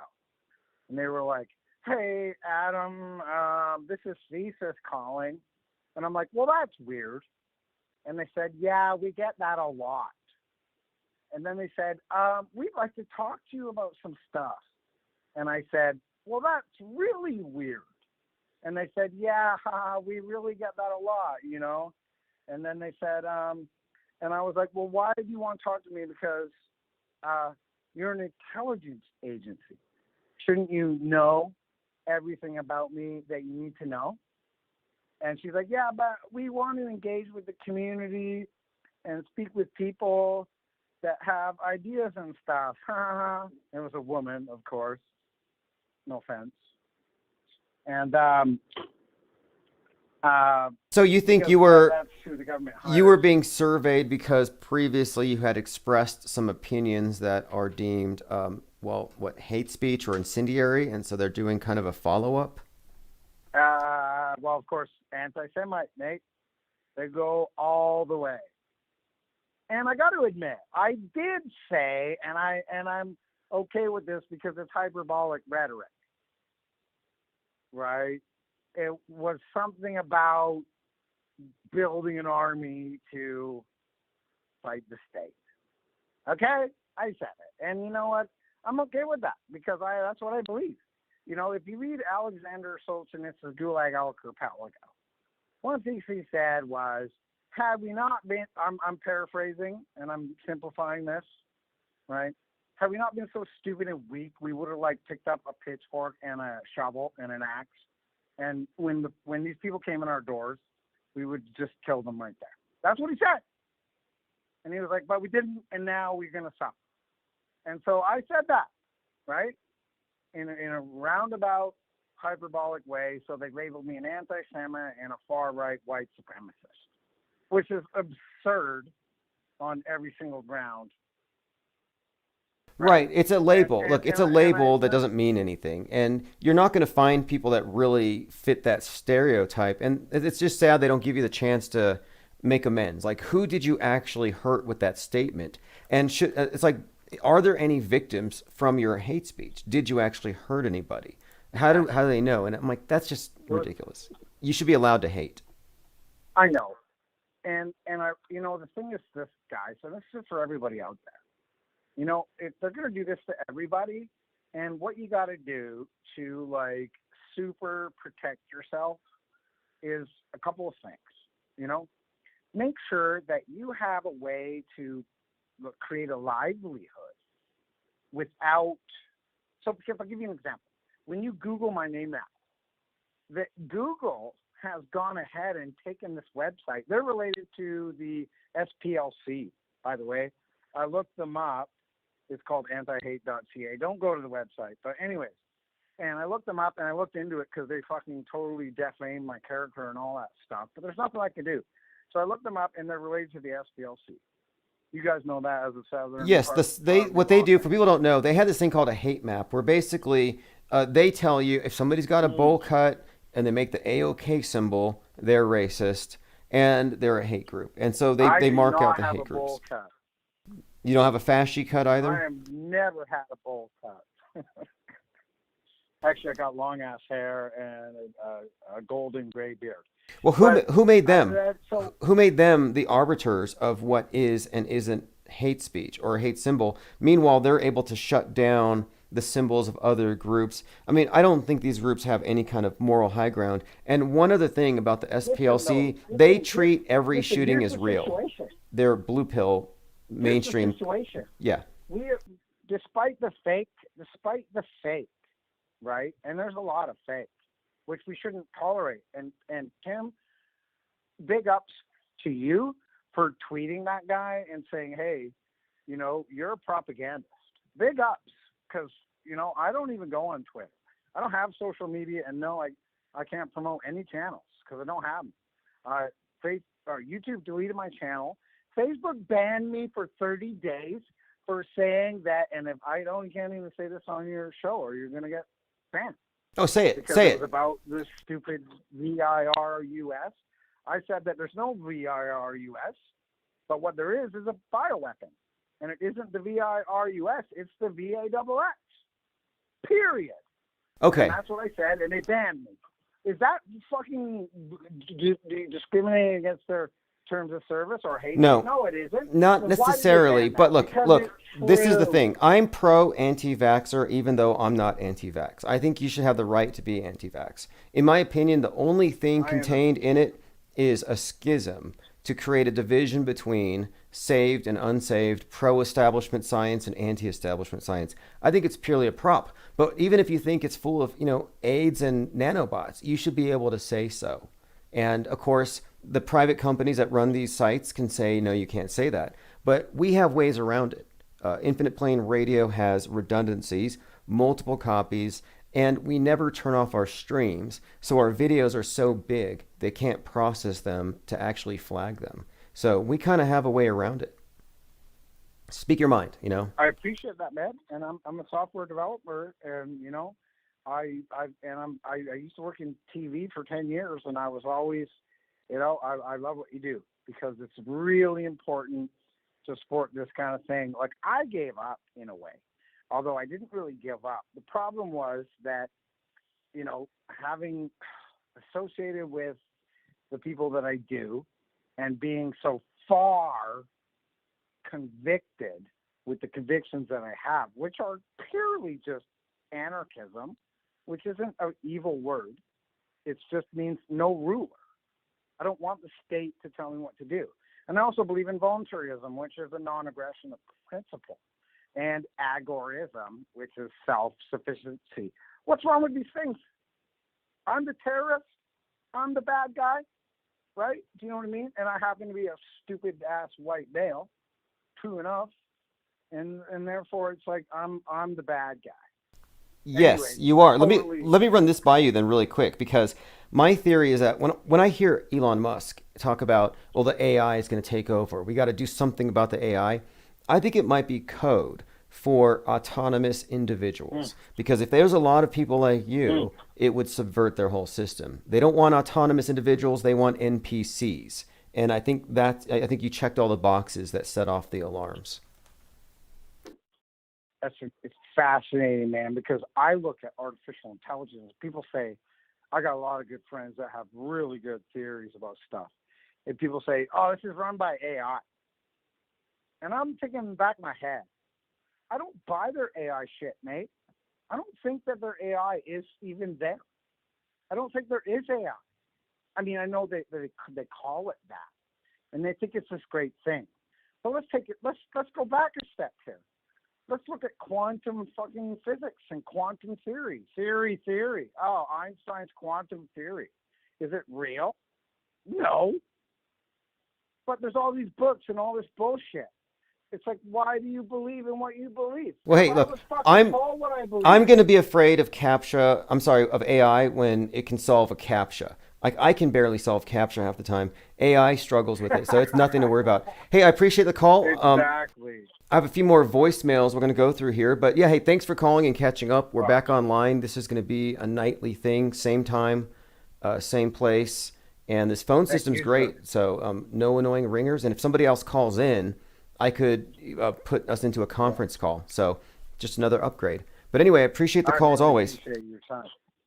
Awesome. Have a great night. If someone calls in, I'd love to have a chat. If anyone wants to have questions with us as a conference call, that'd be cool. If not, happy to hang up. And I really appreciate the chat with you. I've been thinking about your show a lot. I'm glad you went live tonight, mate. Cheers. Doing a great job. Awesome. Thanks again. Talk to you soon. And yeah, next time, if you're on a call, if we do have another caller, we'll have the option. Do we want this other guy, or caller rather, to join us? And yes, this is a repeat caller. He's gone through the whole ringer of being censored for having thoughts. Okay, I have a few more voicemails I want to get through. On this part here. And again, NA, all right? So when the press is getting the same call sign as Air Force, my man is. Yeah, multiple masks on that one. Next one. Hey, what's up, Tim? Man, love your show. Appreciate what you're doing. And I don't have much money to donate, so I wanted to give you this $1 million idea. Hopefully you can take it and make a lot of money off it. So it's a new mask for all the mask cucks, and it is since they don't really have much of an opinion of their own, this mask will have included a little speaker where they can press a button and the voice of Fauci or Gates or some media pundit will speak out from the speaker hidden in their mask. So I guess you got the basic idea there and could go into production phase. And I know what he's talking about, like a soundboard. Like early on, I was thinking we should put like a speaker, like one of these little wireless speakers just in the shelves at a Walmart and have pre-recorded coughing and sneezing, just mostly coughing, like real nasty, productive coughs. And just people walk by and just to trigger the mask cucks. Great idea, probably worth several million. Yeah, I think it'll be a really, really big hit, and I'd like to see you make that profit. So, right on, Tim. Thanks a lot. Appreciate it. Yep, it's $2 a month for live stream notifications. Patreon.com/Infinite Plane Society. But I'm also interested in ideas. So that's another way you can support this group. You can just chat, share your ideas, basically add to the think tank. It's not an echo chamber. We're always open to new ideas. Okay, we've got another voicemail. Hey, what's up, dude? This is Jordan. I was just wondering if you had any of those extra press passes there. Oh, yes, I sent him a link. So if you're one of the IPR reporters, I did send out the link via Patreon. Just go check it. It's actually free for you this time. Go pick up your press passes. Go to infiniteplane.media if you want to order a press pass. Basically, it's a freedom pass. You're essential. This is the reason why we started doing these, and we gave out a bunch of them, is so that people could go check to see if there was really a pandemic. And turns out there wasn't one, funnily enough. So infiniteplane.media. You can call in anytime with your reports. We had reporters front row at Yorba Linda when the anti-Trumper ran over people. We had people at Ground Zero of Chazistan. Basically at all the different riots. If something's burning down, we're going to have somebody nearby. We didn't have anybody at King Soopers on time, but it will be the case, I think, in the future that we'll be swarming on these events as they unfold. And you can find all of the topics that we're going over each night over at the new forums, Infinite Plane Media. Just scroll down. Did Stanley Kubrick direct 9/11? Let me bring up a couple other things really quick here. Okay, Vibes of Cosmos. That's the name of Sturgio Studios 10 now. Vibes of the Cosmos. Chris Farley died at 33. James Belushi, 33. Phil Hartman shot 3 times in the head at 3 a.m. Someone posted that in the forums. Appreciate it. More puzzle pieces. And that's really how I view these. Again, the shooter at King Soopers, at that super psyop, looking like a Masonic initiate, was handcuffed and escorted away by 2 cops at 3:30. What are the odds? I think the photography gives this thing away as a massive hoax. New reality TV show is looking for Earth's first space hero. So we have basically people are going to be sent to space to do a TV show. Look, they did this about 15 years ago with a show called Space Cadets, and it turned out the whole thing was a psyop, and half the people thought it was real. And now this time they're going to do it for real. It's amazing what they've been doing. They've been walking us into a simulated reality, a simulation. People quite literally believe in a simulation. And just wait until they start getting shipped off to their Mars bases thinking that they're going to some distant location when it's really just underground. Let's see. I'm going through some comments here. Yeah, if anybody just got here. King Super, store 33 employees. Guy arrested, 3:30. I mean, I could go on, but there is no indication that anybody actually died, cried, got hurt. Really, this was one of the easiest psyops to debunk that I've seen in a long time. They hardly even try anymore. I'm going to take a quick break here. I want to play the new song by JT33, and this is featuring Overthought. So if you just got here, we're going to take a quick break here. You are listening to Infinite Plane Radio. Stick around for. Yeah. You're not gonna like this one. Nah, not at first. You're gonna learn to, though. You're gonna learn a lot. Check it. If you believe we put a man on the moon, you probably believe we're gonna go to Mars too. Well, I hate to be the bearer of bad news, but that's just something now we can't do. Try and leave low Earth orbit, see what happens to you as you turn into soup in your spaceman suit. What? Did you forget about the Van Allen bell? And that is filled with radiation. Yo, does that ring a bell? 4,000 degrees, that sounds hotter than hell. Man, you think if people went through there, they just melt, but NASA's already been through it. There's a lot I tell that we believe in for so long, so we might as well keep up the charade instead of breaking these chains, and let the ones on top continue to control our brains. Yo, let them do what they want with the heart and money. $19 billion for cartoons, that's kinda funny. Yeah, that's just common sense to me. $19 billion on some cartoons, on some CGI bullshit. That's just me though. Look into it a little bit, you'd be surprised if that's the right word for it. If you think the moon can be terraformed, you're wrong, and I'ma have to be the one informing you that the moon isn't exactly as it appears. Like when it's waxing or waning, doesn't it seem clear? In the daylight, supposed craters turn blue, and there are even times you see a star straight through. Like it isn't a solid ball just spinning around, like it isn't a rock that's magically pulled down into our orbit, where gravity is so strong doesn't absorb it. Moon affects the tides, but other bodies of water ignore it, and it's reflecting light coming from the sun. But moonlight's colder than moon shade, explain that one. Now feel free to stay locked up inside your bubble and keep believing those lies that don't love you, and they'll tell you that the earth's shaped like a pear. Look up Atlantic conspiracies if you dare. Yeah, I'm not gonna say anything that's gonna change your mind, right? I'm just gonna plant a seed. Yeah, you've been lied to, you've been deceived, just like me.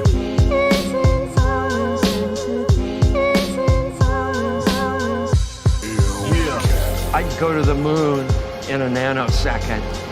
The problem is we don't have the technology to do that anymore. We used to, but we destroyed that technology, and it's a painful process to build it back again. I'm so confused, I think I got a real bad coop. I need to get out of the house instead of doing what you tell me to. I caught the COVID cooties, now my life is like a movie.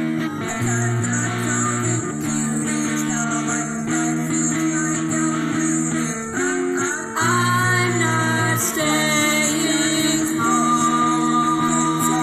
I'm filming all the empty hospitals. Exposing crisis action sheep, running through all of these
smoke screen.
airport.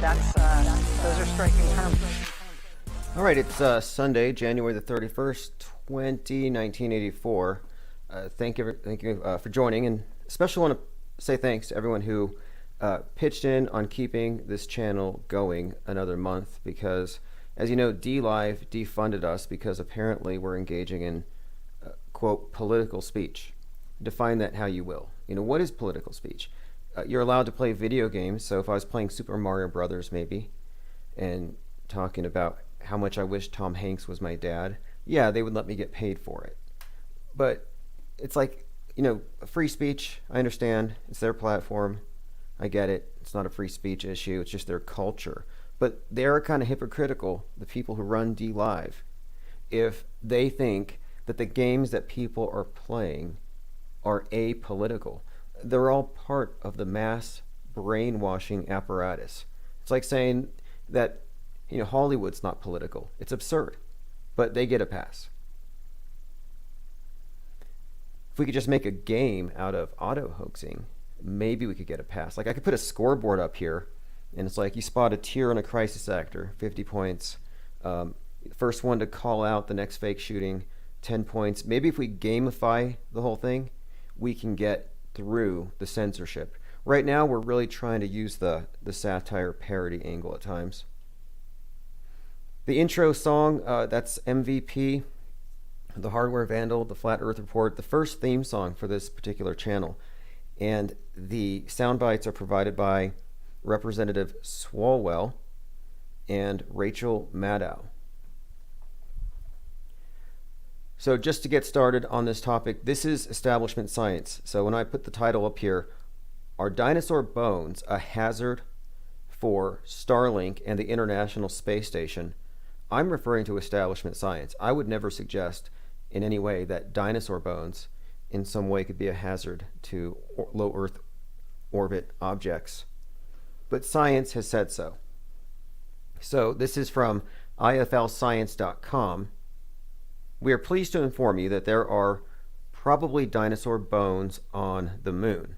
So what they're saying is 66.6 million years ago, when the dinos were hit by a big rock, which, by the way, you know, I happen to think that story is just there to traumatize the kids. You give them these toys, you put dinosaurs all over their nursery, so they assume the world is filled up with these wonderful dinosaurs, and they're all like, you know, purple Barneys you can hug, because they grow up around talking cartoon dinosaurs. And as soon as they learn how to speak, they're told, oh, by the way, yeah, that ball right there, that's your prison. And all those cool dragons, yeah, they were killed by a rock from the sky. And it could happen at any time, blot out the sun, everybody dies, mass extinction. That's what they're told when they're kids.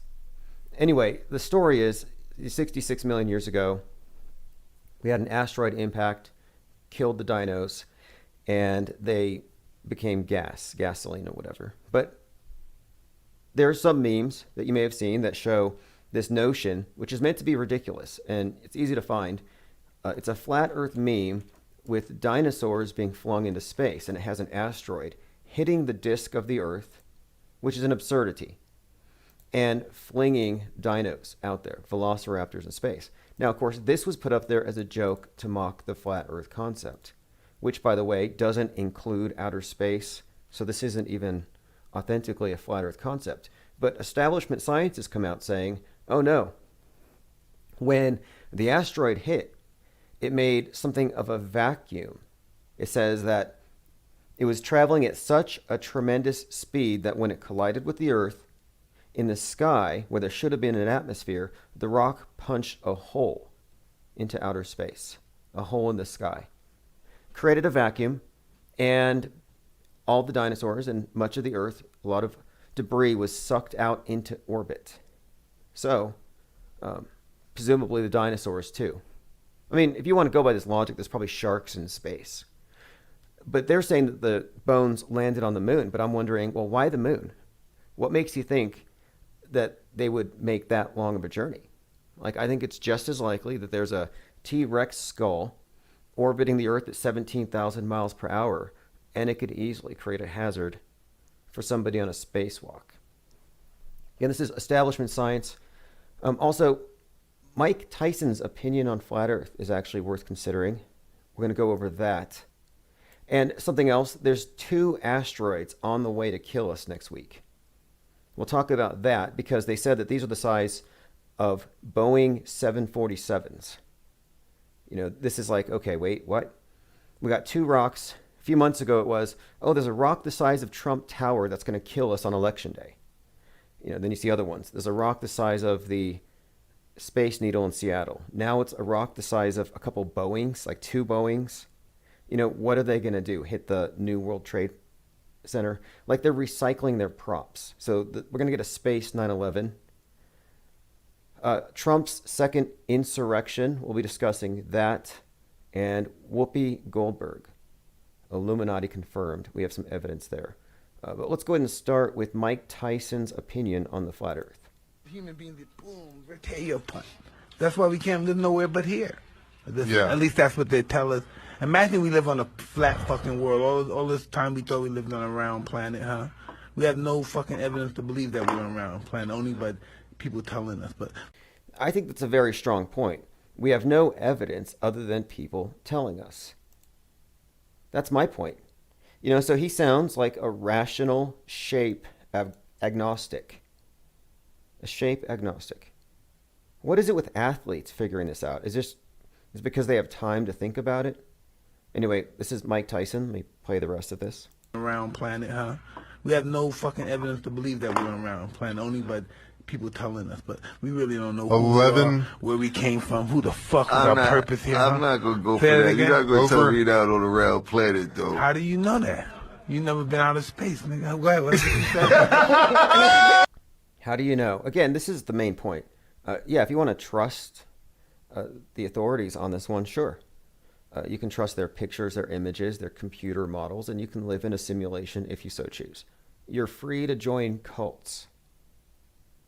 Okay, here's something that I try to ignore this at first, but I think they have a point. So if you followed any of the drama about GameStop, which, you know, many already here have probably considered this to be some sort of a ruse. Maybe they're blaming a lot of people for what a few people are doing, but whatever the case, the characters here are very interesting. So the guy who sparked the GameStop spike, his name is Keith Gill. The CEO of Robinhood, who was, you know, kind of throttling people purchasing the stock, his name is Vlad Tenev. So again, we have Keith Gill on the left and Vlad Tenev on the right. People have just noted that they look identical. In his Keith Gill disguise, he's got contact lenses and a red bandana. Very clever, but not clever enough because if you look, it's the same damn face. Like, it's not even a good disguise. It's like in those movies, like those 80s movies where the villain is just the same. It's like the main character with a mustache. But it's the same guy. What does that make you think about any of this stuff? Now, it could just be a coincidence that Keith Gill and Vlad Tenev look exactly the same. It could be a coincidence. If you're a coincidence theorist, I would invite you to formulate a theory in which that makes sense. But, you know, the conspiracy theorists, or people formerly called conspiracy theorists, the media critics have noticed another, well, psyop, I guess. So make of that what you will. Also, this narrative of wrong information is dangerous is just getting worse. And, you know, the World Economic Forum, they're right out there in front telling us to be careful about what information we spread. They want you to put a mask over your mind, the way you put one over your mouth. Listen to this narrative. Online misinformation can trigger violence. It's a short step from crude conspiracy theories to death. Defend your institutions against the corrosive power of disinfo and fake news. We'll listen to this for a minute. Listen to the panic. Now, they're not talking about a virus that's killing hundreds of millions. No, they're actually talking about memes. We want the platforms to be transparent about how their algorithms work. Because we cannot accept that decisions that have a far-reaching impact on our democracy are taken by computer programs alone. Now, one of the issues I have with this idea, too, is that they're so threatened by wrong ideas, they need to ban the wrong ideas. Well, if the ideas are wrong, they're wrong. This is the basic thing.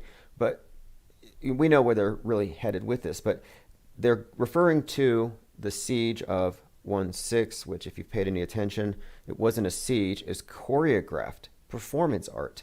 There were more photographers at the so-called siege than actual Trumpers and QAnon radicals. It was so fake, so obviously fake, and yet the ramifications, it's like it was 9/11 all over again. They may, MAGAs may well have crashed a couple of planes into the Capitol for the effect that they got with the costume party. Anyway, let's listen to this individual from the World Economic Forum talk about putting a mask over your mind. Social media enables lies to spread fast. Spurred on by fake news and conspiracy theories, the storming of the Capitol. Here we go. Of the Capitol came as a shock to me. I mean, we are always quick to say democracy and values, they are part of our DNA. And that's true. But we must nurture our democracy every day and defend our institutions against the corrosive power of hate speech, of disinformation. And what is the definition of disinformation? In my view, the majority of what is published and promulgated is misinformation. That the misinformed are the masses. That's the norm. So it's a very subjective term, kind of like the definition of a cult is pretty much the church down the street from your own. And they're crossing certain lines now where even jokes, satire, is now considered to be a form of disinformation. And right now, there's an effort now on Twitter. They've unleashed something. They've called it Birdwatch. And the Birdwatch logo looks like something out of 1984. It's basically a bunch of snitches on Twitter who are going to go around and they're going to make sure that your memes don't have misinformation. They want to combat misinformation by looking through your jokes, hyper-analyzing it. Is this joke funny or is it hateful? And they make these determinations. And again, it's called Birdwatch. Probably not any different from the info volunteers that work for the UN doing the same thing. I think what they do is they bring in a lot of easily offended snowflakes into a telemarketing type situation. You have screens and cubicles. So it's a cubicle farm. And they're all just watching our content, reading our tweets. And when one of them faints, that's when they know, okay, this is beyond just a joke. And they go and they flag your account. Or somebody cries. They look at how much Kleenex they're using up, just weeping, reading our tweets. And how come that's not enough? I get it. Some of my tweets, some of my ideas might be considered hateful to some people. Well, why does it have to be taken down? Can't you just cry about it? Just cry, get it out of your system. I assure you, once you've cried over a meme, it loses its power to hurt you, and it's very empowering. So I would say cry about it cry about the book before you burn it. Because once they're done burning books, what's next? You can't get rid of us, and there's a lot of us. Once you burn books, you have to burn people. That's the old expression. And it's because, we're just going to republish these ideas. We're going to recreate the memes. You could take away all of our writing utensils, and we will create petroglyphs of obnoxious memes just to do it. That's human nature. You can't rub out human creativity, and memes have a way of just getting through all the filters. Now, I wanted to show you something else too. We've been analyzing this rubber dummy that has been repeatedly traumatized in order to demonstrate the new form of COVID testing. They're doing COVID tests, not just the entrance, but now your exits. And someone noted that the dummy that they were putting the Klaus Schwab into is wearing a certain type of striped uniform. And it's been noted for its comparison to the striped pajama sets worn in concentration camps. So again, concentration camp garb, the garb of somebody who's getting rectally tested for COVID. And then, and I don't know if this is stretching it, but it also has a resemblance to the stripes of the 9/11 towers. So again, we're looking at iconography, symbolism, and these blue and white stripes show up everywhere. You got them on Epstein's temple. You got them at, well, Ellen DeGeneres' stage has these blue and white stripes. Zuckerberg wears them on his face masks. All right, let's move on. Just symbolism. And now this is an interesting piece. This is from The Rookie. This is January. I'm not sure what month this episode came out, if this is new or not. This is a TV show called The Rookie.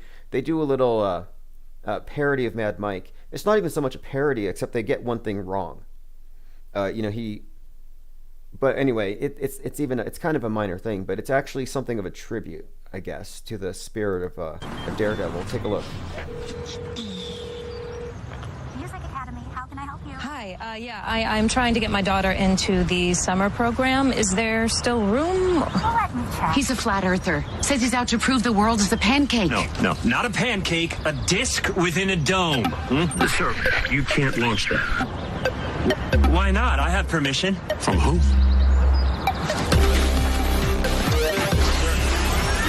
So this is a TV show called The Rookie, where a daredevil goes against the authority, jumps in a steam-powered rocket, and blasts off anyway, which pretty much happened. There's a movie about it called Rocket Man. I haven't seen this episode, but interesting piece there. You can find the link at infiniteplane.media. Also, I haven't really got into this very much, but they are bringing up the double mask thing. And it reminds me of this leash they put on us back in March and April. This lockdown. At first the lockdown was, okay, you're locked down, you can't leave unless your face is covered. Then it's, well, you can leave, but your face is covered. So they put the leash on you, and then they slacken it, and then you forget that you're leashed. Well, now they're kind of reminding us again, because those people, myself included, who don't want to wear the medical mask but choose something else if it's required, just because they don't want to telegraph that they believe the science, establishment science on the issue, because it's a political statement. It's not a medical protective device. I think we can all agree at this point. But I thought we had an out, but they're trying to get rid of it. And now they're saying, no, you actually have to have a certain type of mask or wear 2 layers. So yeah, people are layering up multiple layers. I think they said it's 90% effective. Why not just do 3 layers? Make it 95% effective. Here's an interesting one. Lawyer Lynn Wood has been ordered to undergo mental health evaluation. We've been following Lynn Wood's trajectory on the world stage ever since he stood up for Kyle Rittenhouse. And in the meantime, he's been something of an insider. And I think he might actually just be a game player working for Big Brother, working to create the illusion that there was some kind of an insurrection. He was the one calling for Mike Pence to be hanged. So when you had these crisis actors chanting for CNN's cameras, hang Pence, well, they can point it to this guy, who was probably single-handedly the sole person responsible for Parler being banned. But now it's saying mental health evaluation. And this is because he's promulgating the leading QAnon stories. In fact, he was even saying that Tom Hanks killed Isaac Cappy. And it's all coming out now, that these conspiracy theories, and I figured this would be the case. I said this last summer, that eventually the media is just going to start saying these conspiracy theories radicalize people in a way that make them dangerous. And that's what's coming out in these headlines, that QAnon is making people dangerous. And why wouldn't it? If somebody wants to chop your head off because you're an infidel, they're dangerous.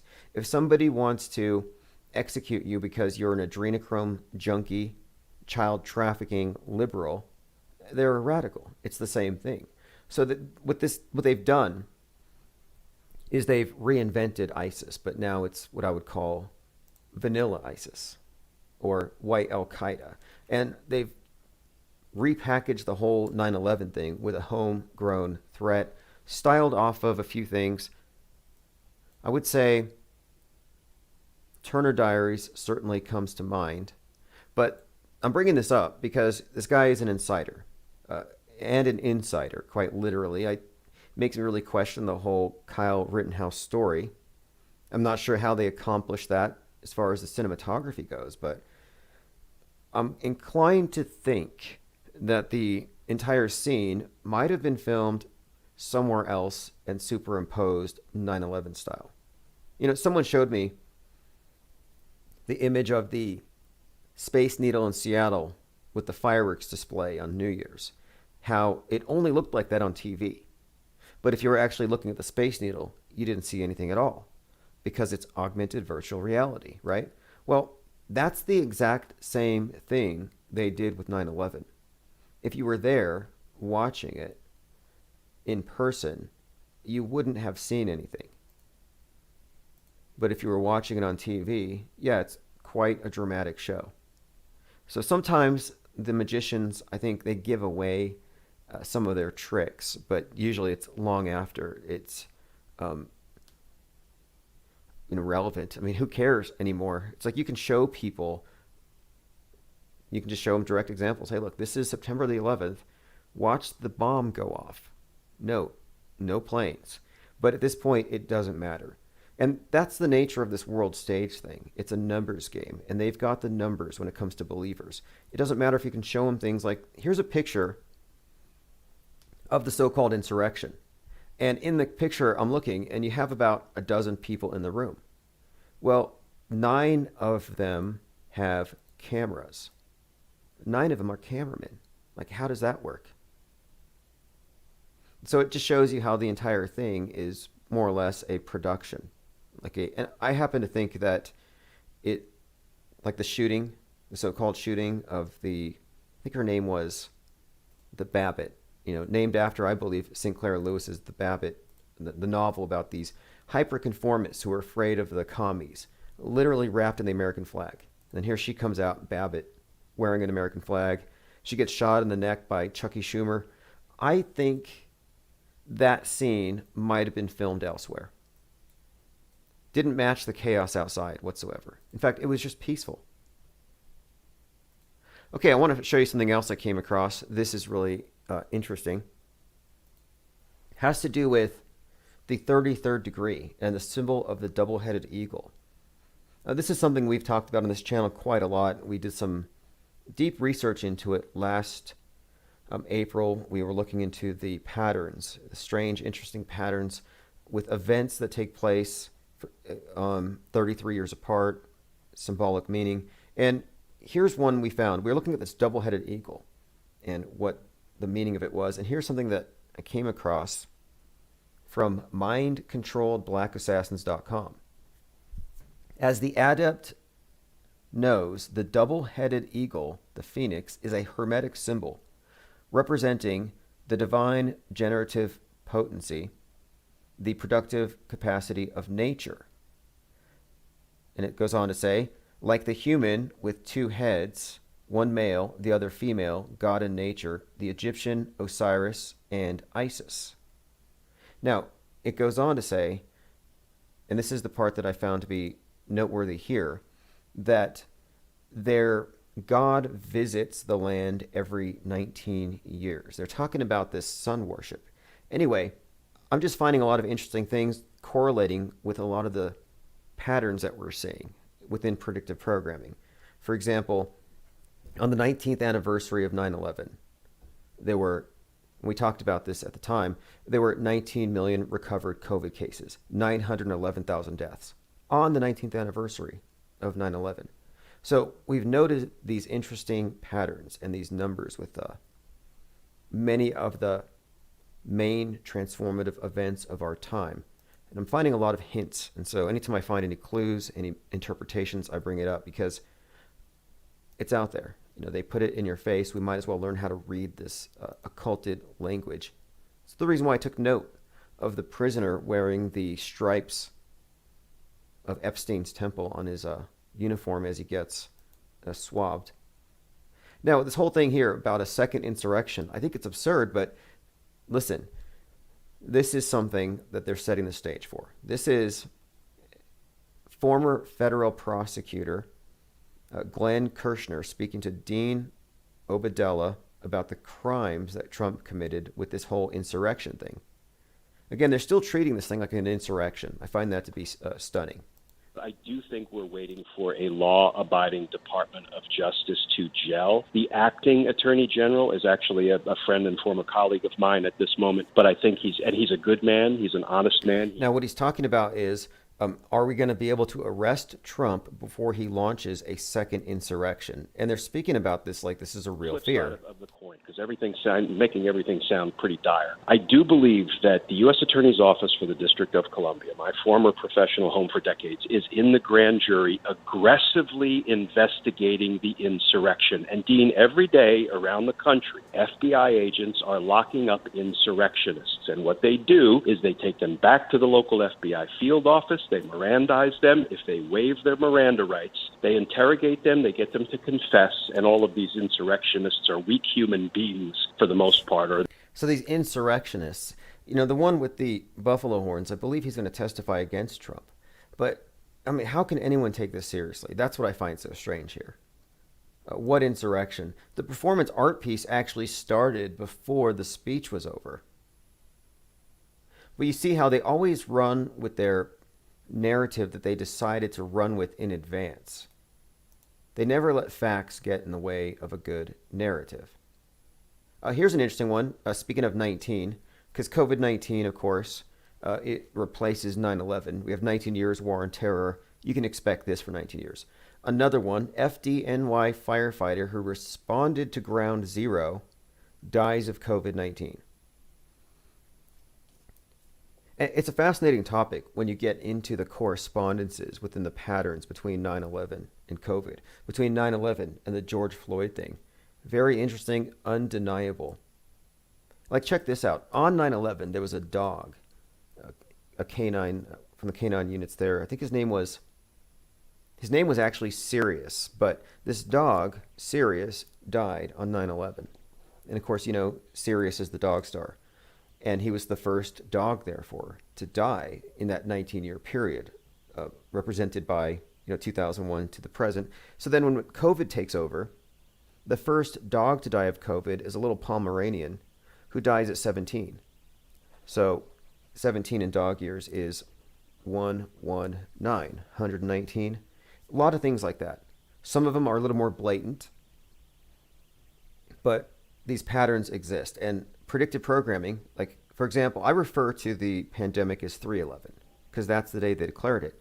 So we've been talking about this one. If you go to, in the Matrix, he has a passport, and this is often pointed at as a prime example of predictive programming.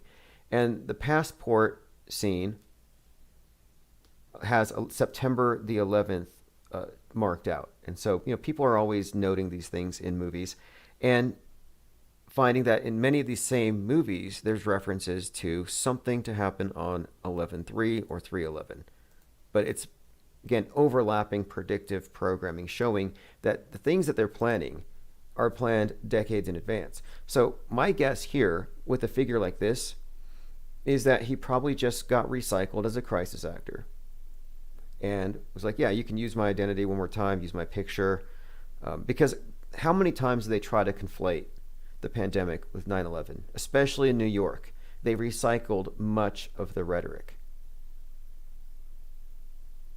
And they're all in a cult when it comes down to it. The people who are participating in these things, their secret identities, their world stage personas, fake. Nobody died, nobody cried. This is a Prince Hall Mason jersey. Kind of a strange thing to be worn by Whoopi Goldberg. Not sure what you make of it. People in the comments section have drawn a few conclusions from it. Maybe she got it from a rummage pile at a thrift shop. Or maybe she's a Prince Hall Mason, which raises some other questions. All right, I'm going to hijack the stream for just a few. Echo Charlie says, zoom in. Let me go ahead and hit record, actually. I'm doing this for the next couple of weeks to develop the Metascript project. I'll be cutting in anytime up to about 6:30 p.m. when Fakeologist goes live. So I'm jumping in to do some live mind mapping. And you're free to examine these. Go to themetascript.com. Echo Charlie says, zoom in on the flat earth arsonist. That wasn't nipple piercings, that was his Mason ribbons with the T square under his NASA is a hoax t-shirt. I'll have to look at that. In fact, I'm going to go ahead and upload that interview I did this morning, or yesterday rather. It got blocked by YouTube twice. Very suspicious. But I'm going to go ahead and put that into circulation now. I'll put IPS or IPR interview with the Flat Earth Fokker. Just interview with the Fokker? Is that what you're... I don't know. Interview with the Fokker sounds like. Yeah, we'll just put that. And I'm also going to put in here, friends. Well, friends with Flat Earth Arsonist is kind of a side thing. And then let me go ahead and put a link to his Patreon, in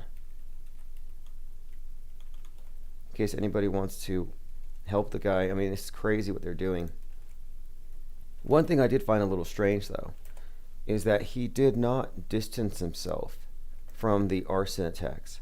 Like, I would be like, I barely knew the guy.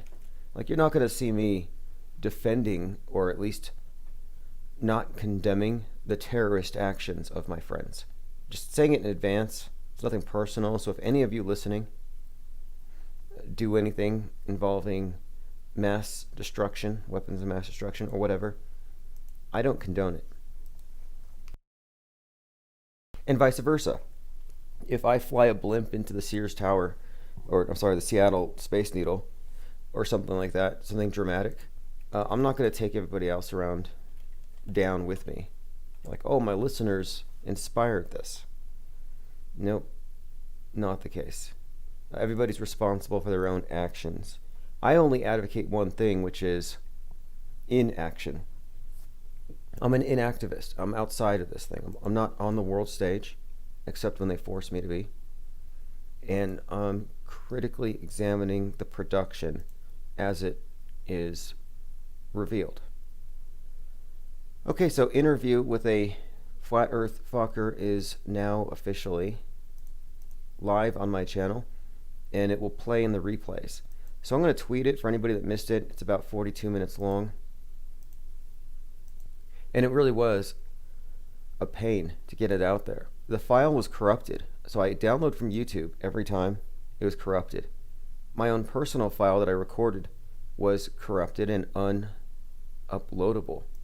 So I thought we lost it, but I always have redundancies of my redundancies. So we went over to the 24-hour Twitch live stream, and I try to reset it like clockwork. So I'm like, okay, 11 o'clock at night, scroll up to 2300 there. And yeah, sure enough, the interview was there. So we saved it, uncensorable as usual. So let's head on over to the metascript.com.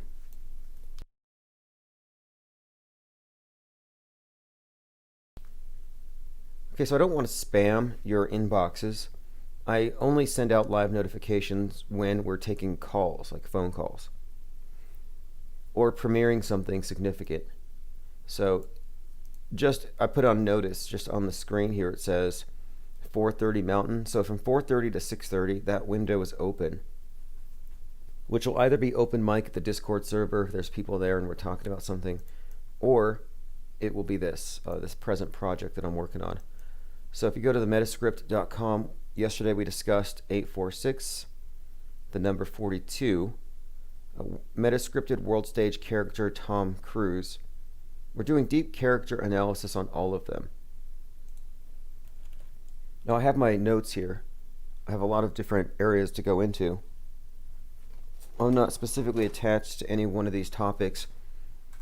I just, like, one thing I should do, let's go ahead and talk about the trajectory of a certain NFL character and how certain keywords are evoked in these various events. Let's see, we have David Bowie World Stage Persona Analysis. Now that one's going to be interesting now that I think about it, because the character we know of as David Bowie, the man who fell to earth, interesting correlation, same birthday as Elvis. I believe that Jeff Bezos, his world stage persona is based on the man who fell to Earth, if you've watched that horrible movie. So that's an interesting area to go into. I do want to cover that. The space junk narrative, the space junk Armageddon story, we're going to cover that separately as well. I was looking into Yuri Gagarin. So he wasn't 33 when he died, he was 34. But the crash has all the hallmarks of it being a psyop, and also you had this, quote, mystery of where his body went. Very typical of these various ritualistic fake deaths. The missing body of the incinerated, immolated Sun King, the hero. And when you read into how he was perceived by the Russians, you can see that it was nothing more than a big PR stunt. In fact, the space program is a major PR stunt for science. Look what we can do. Our magic, our religion can take us above the skies. Like, what can yours do? Can you even walk on water convincingly? So it's the new religion, as you all know. And by the way, Yuri Gagarin, death faker, in my opinion, and in the opinion of experts in this field, he's widely believed, and I agree with this, to be not only a death faker, but to have come back as Neil Armstrong. But listen to this. His death was in 1968. That's what I wanted to get to. His death was in 1968, the year of Space Odyssey. Of course, Bowie's Space Oddity is one of the connections we'll get into when we show the parallel between the science and the entertainment and how they're both more or less the same thing. So death was in 1968. He was the first man in space. Space Odyssey, 1968, mysterious crash, missing body. They called him a tragic hero. In Russia, the legend of cosmonaut Gagarin lives on. So it's been 60 years, like next week. So we're about to have the 60th anniversary of his crash. This is rather significant, again, because it's a correlation between right now and 68 still. Tragic hero, like all Russian heroes, he's tragic. Interesting, right? Like all of them. Why tragic? Well, the archetypal hero, the sun personified, dies after giving his life. His death during the training flight in 1968 at the age of 34 remains a mystery because the authorities never released the full report of the investigation. You know, if you actually read the story, they claim that his body was incinerated, but they found a small part that someone identified as, oh, that's a mole from his neck. And I saw him in a bar and he had a mole there. So that's all they have, a mole, which could be a joke. I mean, we're talking about spycraft and psywar, psychological operations. On his return to Earth, Gagarin found himself at the center of a propaganda campaign on the superiority of the Soviet model. The biographer says he was used by authorities as an example to the rest of the world, but also to convince Soviet citizens that the sacrifices of the previous decades were not in vain. So that's another aspect to it, sacrifices. When we go into the meta-scripting of the space age, in fact, we might as well start with that. I was going to go into some of the NFL stuff, but we should probably start with this. We'll just build off of this. So I'll start a new timeline, beginning with the death of Gagarin in 68. Now listen to this. Putin said that he co-opted the legacy to cement his own hold on power, promoting Soviet victories to encourage support for his 20-year rule. So these are powerful PR stunts. The biographer here says, the authorities methodically appropriate popular cults. First, that of victory in World War II, then the conquest of space. Now this has a modern parallel 60 years later when you look at Putin's Sputnik, where he takes credit for having won the vax race. And he correlated the vax race to the space race when he introduced Sputnik. Sputnik, the vaccine for COVID. And there's plenty here we can say about that and the significance of it in connection with the character Yuri Gagarin. So let's go ahead and do that then. Let's go ahead and go into the space program. Now, I consider the space program to be the exact same thing as the New Age. So we'll go ahead and build off of a mind map that I started a little while ago. Before we get started, though, I want to play a video, and this is by Super Recognizer. And it's called Neil Armstrong Was Yuri Gagarin. So I'm going to play this because this kind of sets the stage, and we'll get started. A picture is worth 1,000 words. On your left, the first man on the moon, Neil Armstrong. On your right, the first man in space, Yuri Gagarin. Icons, heroes, doppelgangers. Have you met your doppelganger? It's sometimes implied we all have one, like a soulmate, but do we? Does anyone? Just how unusual is an uncanny facial resemblance between strangers? Even supposing we all have doppelgangers somewhere, what are the chances that your doppelganger would find themselves not only in the exact same job, but in the exact same world historical, national mythic role? That's a hell of a coincidence theory.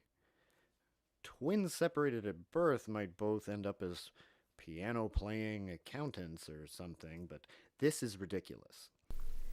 What if it's much? Okay, so if you're not familiar with the channel Super Recognizer, he's one of the best at this, and I agree with a number of his explanations. I've often pointed out that the David Hogg resemblance to Adam Lanza is part of the formula intended to create this Stockholm Syndrome trauma bond between the students and their rescuers with the gun against the other guy with the gun. It's like, see, the gun's still in the equation. They just changed your perception of who your protector is. That's Stockholm Syndrome. It's how you utilize the captive audience of the classroom as a brainwashing chamber to bond people with Big Brother or educate them, however you want to look at this. I put a link in here in the chat. You can find it at infiniteplainsociety.com to my notes about Yuri Gagarin. I posted this all today, and a link to the article at phys.org. Notes on death faker, Yuri Gagarin. I put this here because it goes along with our mind mapping. So let's go ahead and start with this. From left to right, it's something of a timeline at the moment.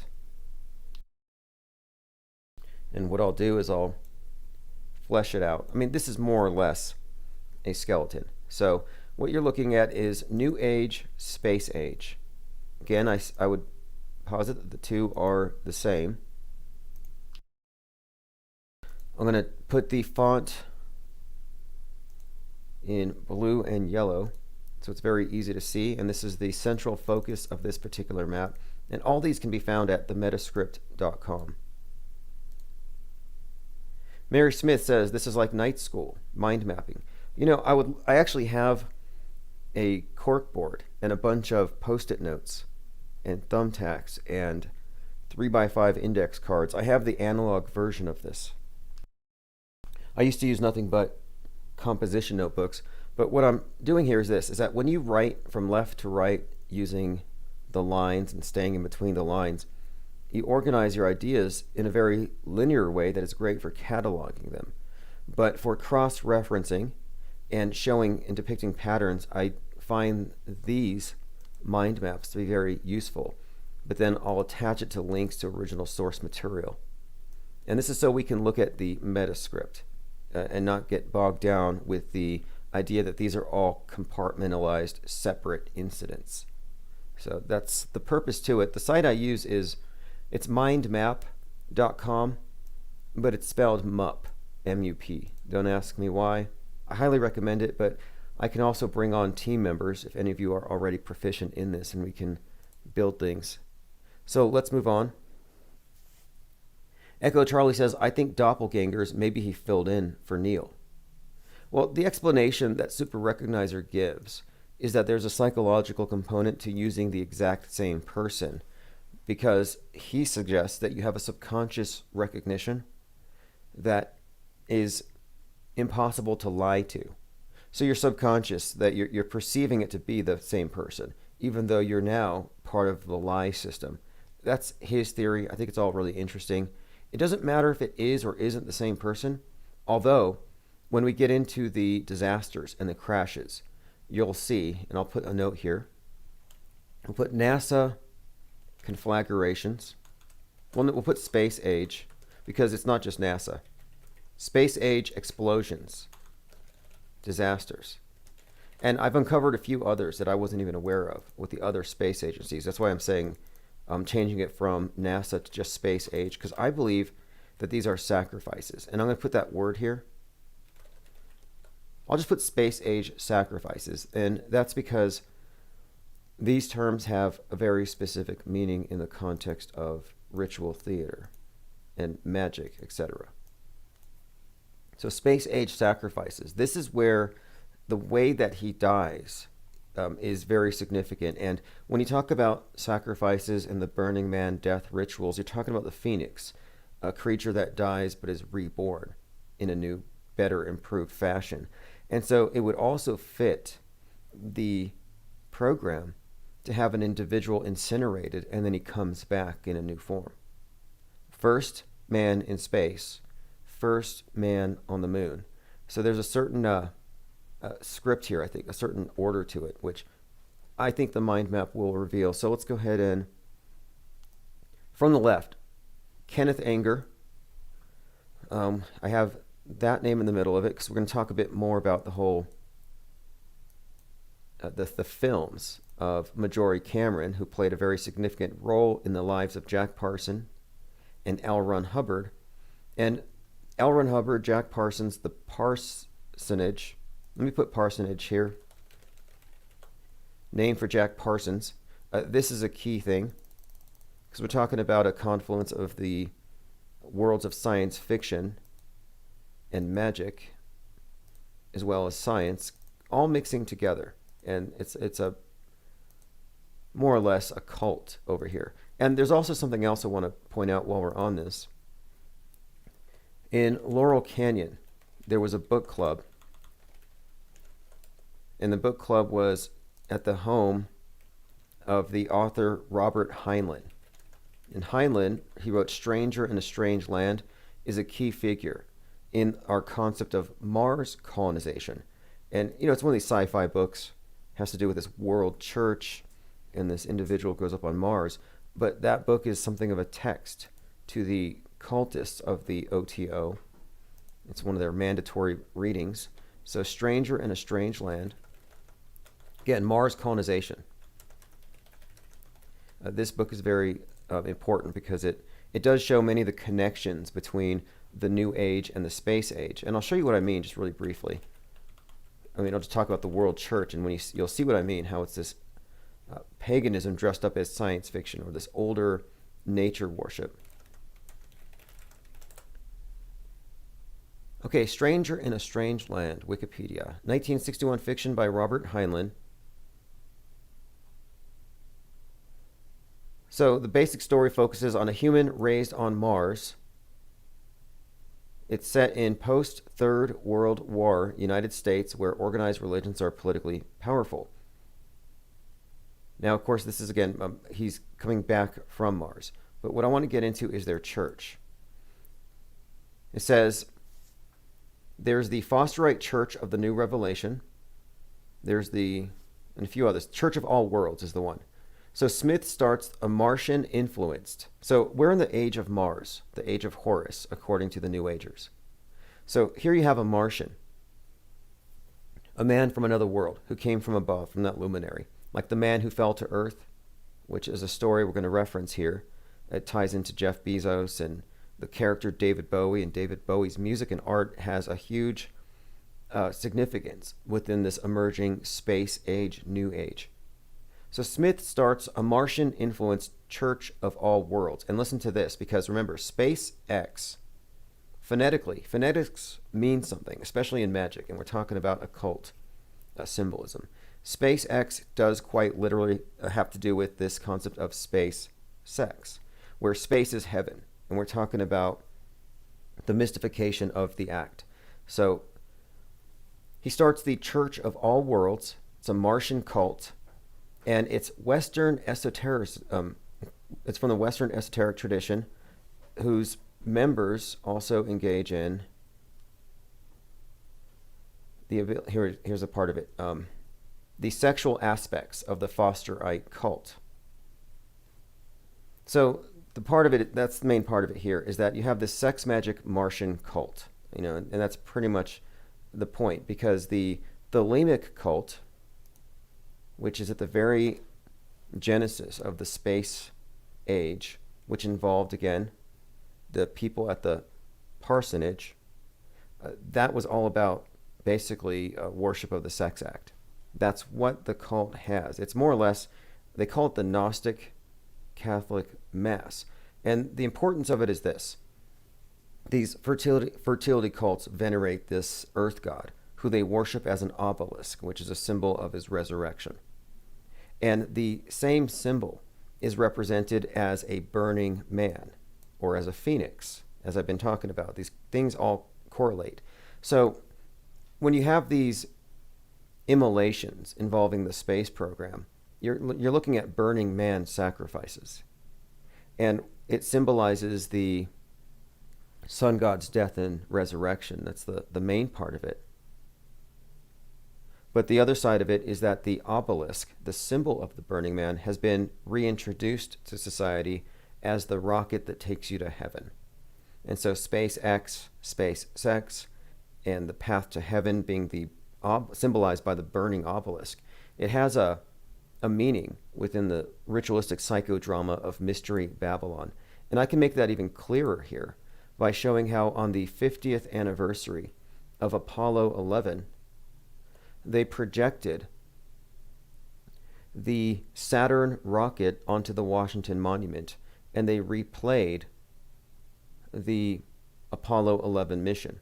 Saturn is another term of the earth god Osiris, symbolized by this obelisk that they all clearly worship. So again, it's like a burning obelisk as the rocket goes up. And what's more, and I brought this up a couple of days ago, but at that same spot every year for a number of years, they do something called the Catharsis on the Mall, where they actually burn an effigy of a man at the base of the obelisk. So again, I'm not connecting dots. I'm just showing you that this is part of the cult that runs the world.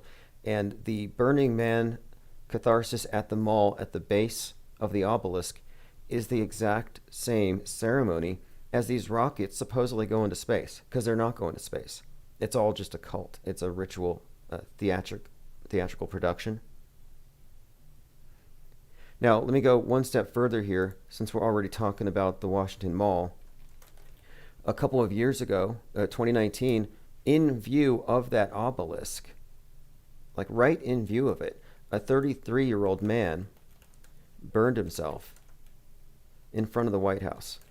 And this was reported by TMZ, so you know it's true. Authorities said the 33-year-old set himself on fire. His name was Gupta, near the White House. So, again, I started paying attention closely to symbolism after this event because I noticed some things about it. 1, the obelisk. 2, the burning man. 3, he's 33. 4, there was a yellow bus that passed in front of the camera that had the numbers 113, which I thought, interesting. It says here, flames and chaos. And then there's something else too. 33 years prior, in 1986, there was a man who I think was also 33. I don't know if they ever identified him, but they said early 30s. A man burned himself in front of the White House on February 15th, 1986. This is from the Washington Post. So the phoenix rises from its own ashes. Well, here you have it. Guy sets himself on fire in 86. Count 33 years later, 2019, it happens again. The first Burning Man festival in Nevada was in 86. The last one was in 2019. 33 consecutive fires. These are all things that we've mapped out, and they're all part of the same program. I don't believe that individual really killed himself. I think it's theater. It looked like special effects. Okay, so now let's continue. So on the left, oh, by the way, you know who died in a fire? Let me just bring this up. I hadn't even thought about this yet. Jack Parsons died in a fire. And there were some things about this as well. He blew himself up, or did he? But yes, so 1952, he blew up in his garage. I would suggest that this is probably also a ritual of the Phoenix. No reason to think he's really dead unless you've seen the photos when it comes to these world stage characters. And there's a rather decent TV show about him on ABC, although they kind of obfuscate the role of L. Ron Hubbard. But we won't. We won't, especially because it definitely involves one of his proteges, Tom Cruise, who, again, in many movies, plays the same role of this personified, dying and resurrecting Sun King, Sun God. All right, so let's start with this. Again, Hollywood Babylon, Kenneth Anger. Kenneth Anger is a very important figure. He was a Mickey Mouseketeer, co-founded the Church of Satan, and directed a movie that featured Marjorie Cameron, who was the woman involved in the Babylon rituals with L. Ron Hubbard and Jack Parsons. So she's a key figure. He's a key figure. Both of them are going to figure prominently in our mind maps, but I'm just pointing out that she's a connection here between the space age and the new age occultism and film. And these things are all interconnected, including Disney. I mean, think about that. A former Mouseketeer directs a movie involving this particular woman. But let's continue, because I wanted to show you that, no, at the very beginning of the space age, you have science fiction and film and artistry, artifice. And that's where I think it has always remained. It's never actually been real science after a certain altitude. There's a certain point where it just all becomes CGI. I mean, maybe space is CGI, and this is a simulation. I don't think so. You go up there, is it all pixels? Okay, so dawn of the space age. Let's put some dates on here, and then we'll get into the sacrifices. Because I want to really focus here on the space age sacrifices, because they tell the story of the unfolding of the space age, and we're not through with it. You know, we're kind of, I think we're at the next major leap forward. And this is all symbolized by us going multi-planetary. You'll also notice that there's been a 3,000% increase in sightings of asteroids, and probably a 50,000% increase in publication of stories about how asteroids are going to kill us. They can't get enough of that. And that's because they're inundating us with memes, so that when they fake it on TV, you're going to find it to be more believable. So I'm going to base everything on this particular map on the sacrifices that I will contend are all part of a connected storyline. It's part of a contiguous tale from A to Z, from 1957 to 2021, where we are right now. None of the disasters were disconnected. In fact, I'm even going to connect, because of the timing and the symbolism, the crash of Kobe Bryant's helicopter in 2020, January, to this. It's all part of the same program, as you'll see. So let me go ahead and put down Yuri Gagarin. We'll put him in front. So he's the first one that I'm going to count as the sacrifice. And that's why I'm saying it's not just NASA. The first space age sacrifice, or sacrificial hero, and you'll see the pattern emerge as we go through these stories. But I'm going to put them out here first. So he dies in 1968. So I'm going to attach the year to each one, and I'm going to attach each one to the yellow box at the top. And then you'll see how these things connect. There's also some interesting connections here between the years on all of these mind maps and what happens when you reverse them. A lot of interesting correlations you'll see. So 1968, Yuri Gagarin. Of course, 86 was the Challenger explosion. And by the way, there's a Russian cosmonaut TV show planned for the ISS, and they called it The Challenge. Ill-advised, I would say, but I think it's a bit of foreshadowing. A lot of foreshadowing. Okay, so we have his death in 1968. So now let me go ahead and just bump forward to Apollo 1. So Apollo 1, let me get the actual explosion, the fatal fire, and you'll see these dates. It was in 1967. It's always going to be the dates that give these things away. On January 27th, 1967, tragedy struck the launch pad at Cape Kennedy. You know, I had to analyze the names of these various places they launch from, because there's quite a lot we could go into with Cape Kennedy, but I'm just going to put down here Apollo 1, January 27th, 1967. I do not believe this was a real death. You may. As we go through them all, we'll have less and less of a reason to think so. Okay, January 27th, 1967. This is Apollo 1. I wonder if Stanley Kubrick directed that one. Okay, so let's move on. Let's go ahead and add the Challenger. And the reason why is I want to start just pointing out that we're looking at the 3rd week of January. Challenger explosion also explodes at 73 seconds. The significance there is 113, and the idea of the Challenger, or the hero, being destroyed. So that was January 28th, 1986.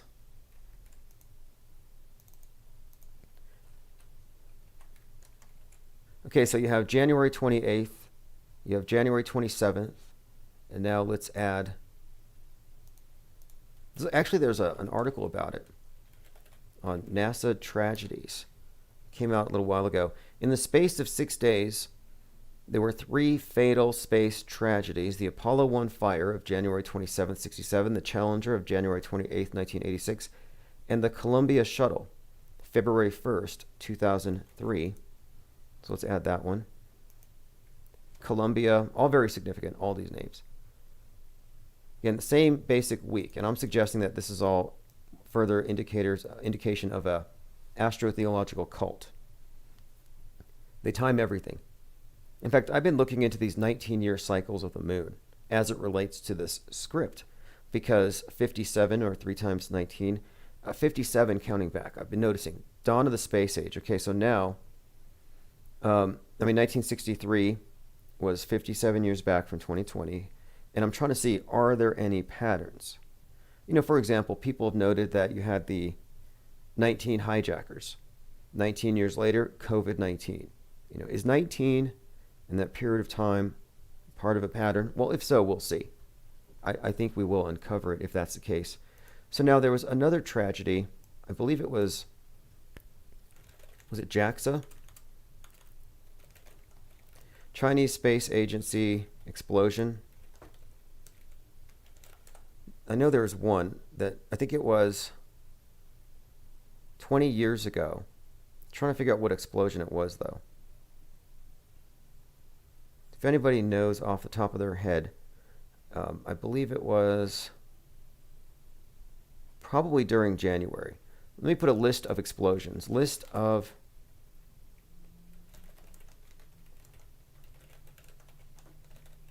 there's got to be just like a list I can reference here. Okay, here we go. List of space flight related accidents and incidents. Because there were a few here that I think fit the pattern, but they kind of escaped my attention because they were not from NASA. But they fit, like, I can bring up a couple of examples here of conspicuous use of symbolism that links NASA with China's space agency in particular. Okay, here we go. 7 accidents and disasters in spaceflight history. By the way, we're in the 42nd year since Skylab was pulled down. Okay, so we already went through the Challenger. Apollo 12, lightning struck and a head scrape. Interesting, hadn't heard about that one. Mir 18, exercise equipment to the eye. Did she fall on the treadmill or something? Okay, Space Shuttle Columbia disaster, February 1st, 2003. Oh, by the way, on February 2nd, there was a very conspicuous explosion of a SpaceX rocket on February 2nd, if you were watching. And again, it's within the same span of time. So I'm like, okay, it's very predictable. They like to blow things up at this time.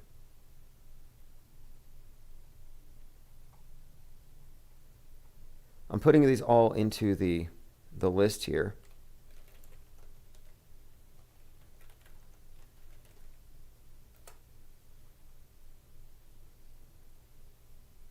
All right, here's another one. Look, there's been a lot of space junk, and I want to also kind of add that as well. May 11th, 2020, massive piece of space junk slams uncontrolled. And do you remember they brought down their heavenly palace? They brought down one of their space stations in 2019. So we're getting acclimated to something.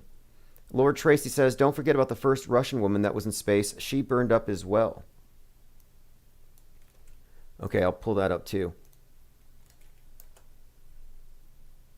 Okay, so this is Valentina Tereshkova, orbited the Earth 48 times and spent 3 days in space, the only woman on a solo space mission.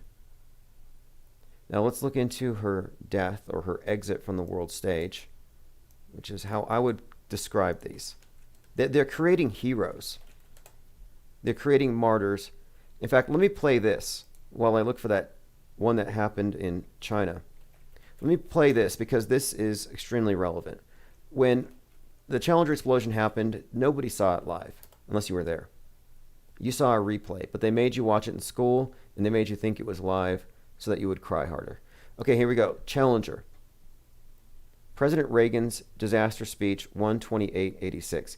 And what you're going to hear is his correlation of all these different disasters and why it means so much, why it's a sacrifice, why it matters to the rest of us, and why we probably deserved it because we stopped paying attention after the moon landing.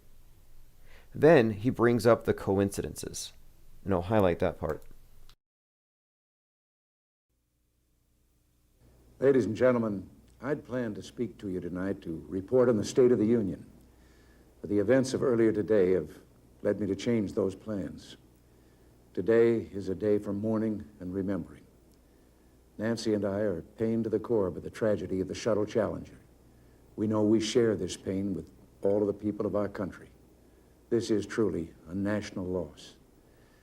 19 years ago, almost to the day, we lost 3 astronauts in a terrible accident on the ground. But we've never lost an astronaut in flight. We've never had a tragedy like this. And perhaps we've forgotten the courage it took for the crew of the shuttle. But they, the Challenger 7, were aware of the dangers, but overcame them and did their jobs brilliantly. We mourn 7 heroes: Michael Smith, Dick Scobie, Judith Resnick, Ronald McNair, Ellison Onizuka, Gregory Jarvis, and Krista Mikaloff. We mourn their loss as a nation together. The families of the 7, we cannot bear, as you do, the full impact of this tragedy. But we feel the loss, and we're thinking about you so very much. Your loved ones were daring and brave, and they had that special grace, that special spirit that says, give me a challenge, and I'll meet it with joy. They had a hunger to explore the universe and discover its truths. They wished to serve, and they did. They served all of us. We've grown used to wonders in this century. It's hard to dazzle us. Okay, here we go. It's hard to dazzle us. So now it's where it's your fault. And then after that, he gets into the coincidences. But for 25 years, the United States space program has been doing just that. We've grown used to the idea of space, and perhaps we forget that we've only just begun. We're still pioneers. They, the members of the Challenger crew, were pioneers. And I want to say something to the school children of America who were watching the live coverage of the shuttle's takeoff. I know it's hard to understand, but... What do you mean live coverage? Sounds like MK Ultra to me. Mind control by mass traumatizing all of their minds at once. They wheeled in the televisions with the VCR recording or whatever. It wasn't live. Shuttle's takeoff. I know it's hard to understand, but sometimes painful things like this happen. It's all part of the process of exploration and discovery. It's all part of taking a chance and expanding man's horizons. The future doesn't belong to the faint-hearted. It belongs to the brave. The Challenger crew was pulling us into the future, and we'll continue to follow them. I've always had great faith in and respect for our space program, and what happened today does nothing to diminish it. We don't hide our space program. We don't keep secrets and cover things up. We do it all up front and in public. That's the way freedom is, and we wouldn't change it for a minute. We'll continue our quest in space. There will be more shuttle flights and more shuttle crews, and yes, more volunteers, more civilians, more teachers in space. Nothing ends here. Our hopes and our journeys continue. I want to add that I wish I could talk to every man and woman who works for NASA or who worked on this mission and tell them your dedication and professionalism. So again, this is all about creating new heroes and manufactured heroes. This is like a PR stunt, as I was describing how Yuri Gagarin was viewed. How, and if you listen to this, on his return, he found himself the center of a propaganda campaign about the superiority of the Soviet model. That they were able to convince Soviet citizens that the sacrifices of the previous decades were not in vain. It's a morale-boosting thing, too. Have moved and impressed us for decades, and we know of your anguish. We share it. There's a coincidence today. On this day, Okay, this is the part where he starts talking about the coincidences, and then I'm going to put all these coincidences in context. There's a coincidence today. On this day, 390 years ago, the great explorer Sir Francis Drake. Okay, so 390 years prior. So I'm going to put this also to space age sacrifices because it has to do with this exploration, but specifically Drake, dragon. And as we talk about these various sacrifices, you're going to see that the dragon with the SpaceX ones plays a very specific role, even within the same exact script. So Drake, dragon, I'm putting that in here and you'll see how it connects. Died aboard ship off the coast of Panama. In his lifetime, the great frontiers were the oceans, and a historian later said he lived by the sea, died on it, and was buried in it. Well, today... Okay, so the oceans as the frontier, space as a frontier.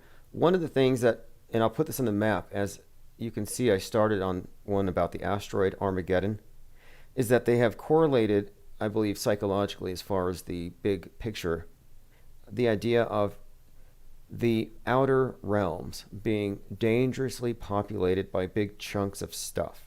Ice, rock, icebergs, asteroids. Not a coincidence that Leonardo DiCaprio starred in that disaster comedy about the iceberg, and now he's in a disaster comedy called Don't Look Up about asteroids. These are all parallel missions, and it's all part of controlling the perimeters, and they control it in the minds first. So let's continue listening to this actor. And was buried in it. Well, today, we can say of the Challenger crew, their dedication was, like Drake's, complete. The crew of the Space Shuttle Challenger honored us by the manner in which they lived their lives. We will never forget them, nor the last time we saw them, this morning, as they prepared for their journey and waved goodbye, and slipped the surly bonds of earth to touch the face of God. Thank you. Okay, so there you have it. A little bit of a emotional trauma there. And that's all, again, part of the program. It's attaching you to the sacrifice. They need you to identify with the martyrs. Now, I just now caught this, okay? So this is all really interesting. Well, we'll get into this. I want to document all the space junk later, but I want to stay focused. So that's the reason why we're doing this map. We want to go ahead and put everything here in order. So we have Drake. Then we have Apollo 1. Then we have Yuri Gagarin. Then we have Challenger. We have Columbia. So the patterns here. One is this. there's a number of leaps or steps in the space age, and commensurate with each step, along with each step, there's like a major event. So before anybody went into space to go to the moon and whatever, like at the very early stage, first man in space is the first burnt offering, the first sacrifice, and that would be Yuri Gagarin. So this, I'm going to put down here on the notes. So Yuri Gagarin equals first man in space. Now, before we make lunar landings and make it to that stage, I think they have to have these ceremonial foundational sacrifices. So the next stage, and that would be the lunar landings, was preceded by the Apollo 11, January 27th, 1967. So the next phase was preceded by another burnt offering, and these were 3 individuals who were inside of the capsule when it burned. And this all has very special significance, even the capsule itself, representing the top of the obelisk, has very special significance here. Okay, so then we land on the moon, succeeded in that, and now we're trying to master low Earth orbit. So before we could do that, we have the Space Shuttle program. And the Space Shuttle program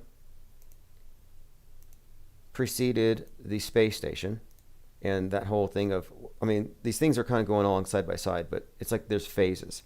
So the space station represents our mastery of low Earth orbit. Space Shuttle was like a step to get there. Again, it blew up 1 minute, 13 seconds, same week.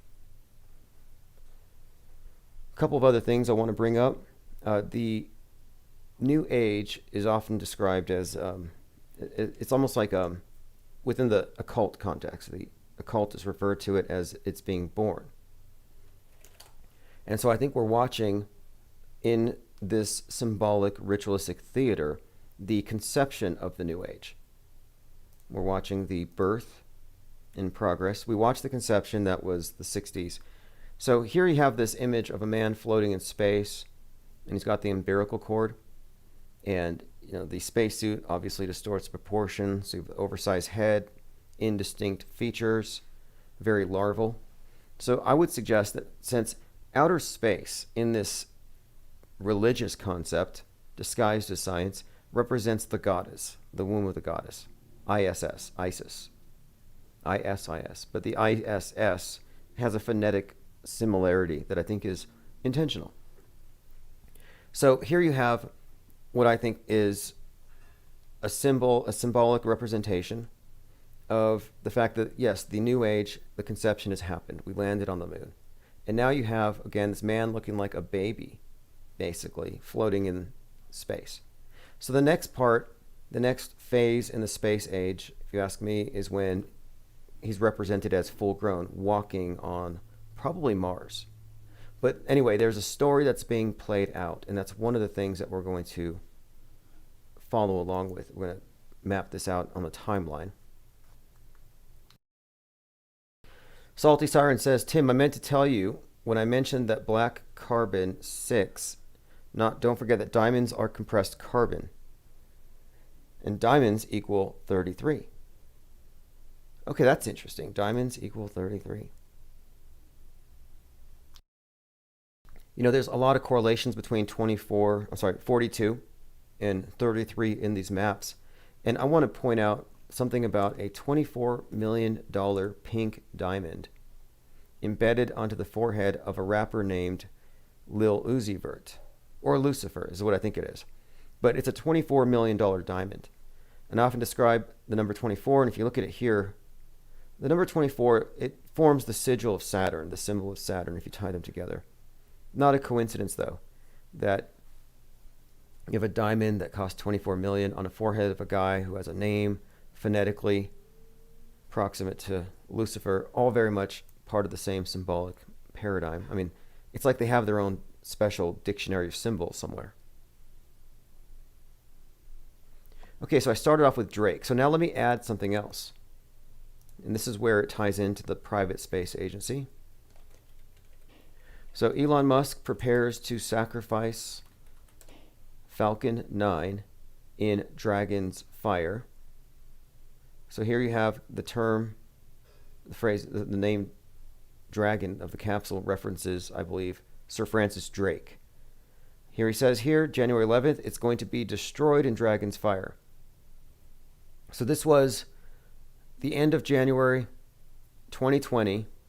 Let me see if I can find you an image of it. But I wanted to point out a couple of things. One, the word sacrifice. Now, Falcon 9. Falcon represents Horus, the sun god in the Egyptian pantheon, who is associated with Mars. Falcon 9 is associated with Mars. The dragon's fire, dragon sacrificing the falcon. This is all part of the same ritual theater. But it's being played out where, see, the sun god is the challenger. He's challenging the Lord of the Darkness. He's challenging literally death. So he's sacrificing himself for all of us, or everybody on beneath him. So when you have the falcon being sacrificed to the dragon, what you're seeing is the sun god and his daily sacrifice. And there's that word. And that's why they're attaching this idea of a sacrifice that benefits the rest of us. It's all part of the same religion, updated for the new age, programming us with altruism, I guess, pathological levels of altruism. A couple of other things about this, though. Again, it's the challenger who gets destroyed by the darkness. So Luke Skywalker, well, like a rocket, he walks the sky, travels the sky. He represents the sun, light traveling the sky. Luke Skywalker gets his hand chopped off by Darth Vader. Not necessarily a dragon, but like Set, the Prince of Darkness. You have this set of evil, villainous archetypes. So Luke getting his hand chopped off is the same symbol. The sword represents the obelisk in this instance, which gets reattached after he hangs from the cross in Cloud City. So the Challenger rocket being destroyed fits into this storyline of the Challenger of the Darkness being destroyed. And he does so willingly to save everybody else. So let me go ahead and find the exact date on that. SpaceX sacrifices Falcon to Dragon. Okay, January 19th, 2020. So same period of the year. And here you have what looks to me to be 100% CGI. But the rocket has a very spectacular explosion. I mean, it's just a fireworks show. So again, the date is, 119, which that date is very significant as well. I didn't know it was the 19th. So let me go ahead and add that. Falcon 9, Sacrifice Dragon 119. Again, the Challenger's explosion 113. You'll see 119, 113, 911, 311 used parallel, just like this. These numbers go hand in hand. I brought this up last night. Neo's passport in the Matrix expired on 9/11. His birth date 3/11, which is part of our overall meta script of the old age and its expiration date and the birth of the new age. By the way, the biggest piece of space junk to ever fall was on 3/11. Okay, so I added Falcon 9. So let's go ahead and add another one. So 2221 Starship. 2221 Starship test flight ends in explosion. I predicted this the day before. I said this would happen. I explained why. I said this is because it's Imbolc. Imbolc is a pagan festival where they're celebrating the return of the sun. The indications are it's coming back. This is usually Super Bowl Sunday. And so celebration in a green pasture or the football field makes perfect sense. Having a bare-chested maiden with the solar piercings on her nipples, that was part of the ceremony. Janet Jackson. It wasn't a wardrobe failure.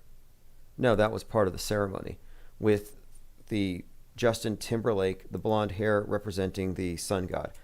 Okay, and then she would be the sun god's mother, because that represents the weaning, the successful weaning of the Sun King, or the Sun God, after Christmas. So Justin Timberlake with the bare-chested Janet Jackson was actually just a ritual of this, within this, really it's a series of rituals that they do throughout the year, and they're all part of the same story. Like, if you can understand that, how all of the stories that you ritually play out in your religions throughout the year, if you can understand that that's a script played out over 12 months, then you can see how, well, we're really just looking at a script being played out over who knows how many generations. Okay, so I'm adding Starship really quick here. So 2221 Starship, which, by the way, had a 42 on the engine. I mentioned this on the other map. Now, one more I have to add to this, and we'll go into detail on each one of these and how it connects to everything else. Everything's quite literally connected. January 26, 2020, and that was Kobe Bryant's helicopter crash, which, even though it's not coming from a space agency, it's coming from the same storyline, and it all quite literally connects, as you can see on the map here. Okay, so it's dawn of the space age was 10/4/57, and wait until you see what comes out of our research of the term corona in the space age. You know, there was a spy satellite system called Corona. Wasn't declassified until recently. I'll put that in here because it ties into the whole thing about Men in Black. So I'll put that here. Because what are Men in Black? Well, they're spies. What do? They contact trace. What do they contact trace? People who've come in touch with the aliens, right? Well, the very first alien crash was in Roswell in 47 in Corona Field. So if you have Corona, again, contact tracing. So there's a story that builds here. Men in Black, the movie, has a scene in Corona Park, or Corona Field in, I'll get into that one. Again, Corona plays a big role in all of this stuff. It all ties in, as you'll see. And this is a multi-generational story that we're reverse engineering here. All right, so I have to get ready to go set up the boards over at darkmatter.radio. Fakeologist goes live in about 20 minutes. I want to say thanks to everyone who joined. This has been another session of mind map building. So this one, I'm going to call this one Space Age Sacrifices. So I'm going to publish it now.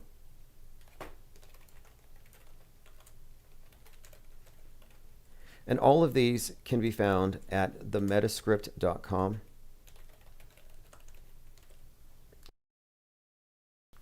And we're far from complete on any of this stuff. I mean, we're just getting started. 100% vindication, and guarantee it. So anyway, I'll put a link here if you want to look at it now. I'm going to add it to themetascript.com. If you have anything to add, by all means, I'll be going through everything. Mary Smith says, Men in Black were at the 1906 earthquake. Well, 1906 is a key year, just like 1968 is. 1906 was the year that SOS became an international distress signal. That was on 11/3. So we had 113 years from that 11/3 until our election day. And so this being the 113th, or 2020 being the 113th year of SOS is significant, just as 9/11 was in its 33rd year at 9/11/2001. These are emergency years, and they use emergencies to bring about their order. That's how their program works, and we figured it out. Anyway, everything that I'm talking about, everything that we discuss in these Metascript discussions will be put into a more concise presentation in the coming weeks. So it's a new project. This is day 2 of it. So if I have any spare time in the afternoons from like 4:30 to 6:30, I will be doing this. So thanks for joining. Go to themetascript.com.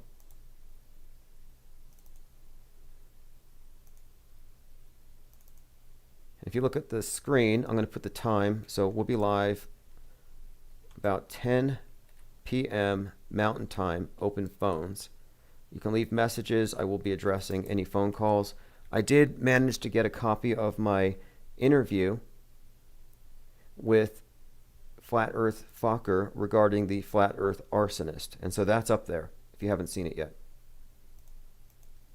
In fact, it'll be in regular circulation. So let me go ahead and just get back into the playlist that we were on. Thanks everyone for joining. See some of you this evening. Have you ever looked away from Earth into the black void?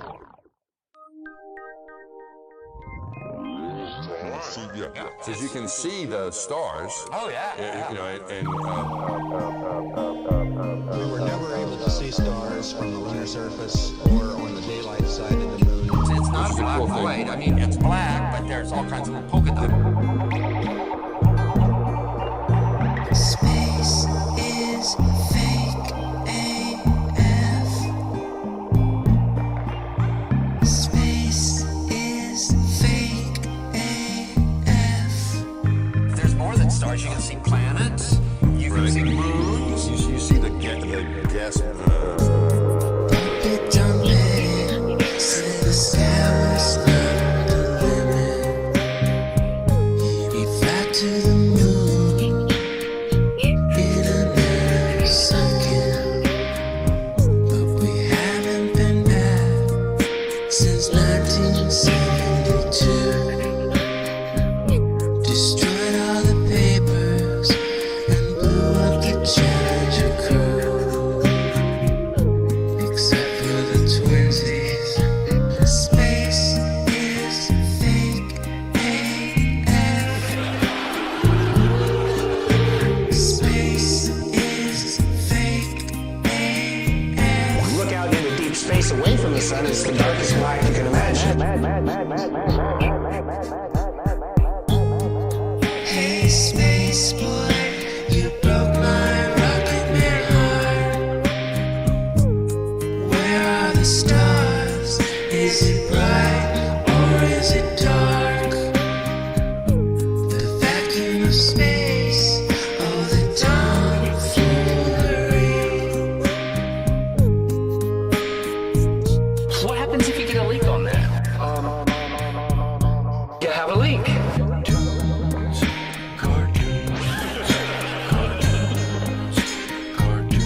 Deep under my bubble.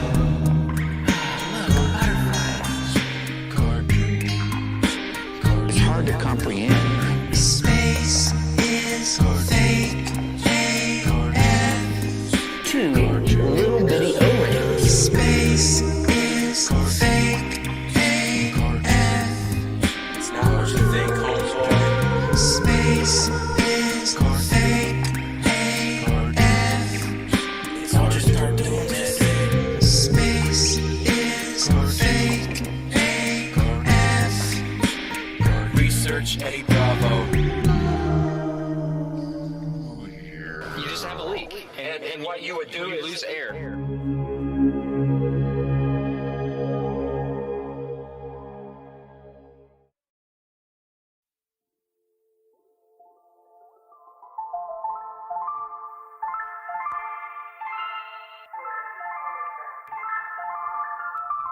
Water doesn't curve for fuck, they give a vacuum, ain't ever thought it's fake. Telling you about spins and orbits, all vanities like little hobbits. You've never felt the orbital speed, there's no way you could stay on your feet while you're blasting in every direction. Your doom would need a redirection.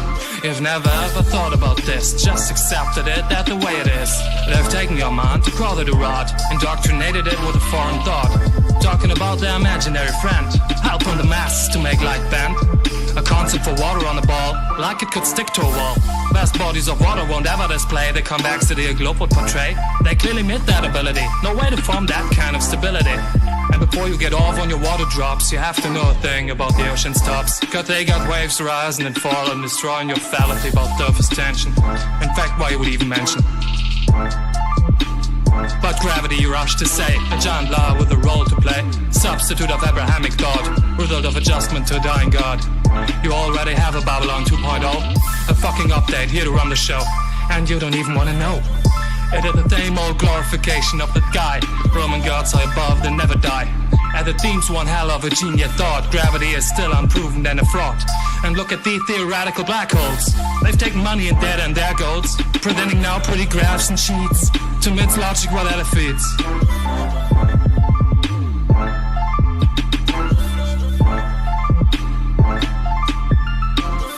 By virtue of an object's mass alone, no attraction to its center was ever shown. Mathematically doomed and believed. Many generations got deceived. DGI is the best out of space you get, and they fail like 500 years yet to show you a spinning ball with water on it while it helps shooting an elliptical orbit. Avoiding A360 pan at all cost, moon landing dead or unfortunately lost. Unable to evidently prove the ball. It's the mechanics of the force wall.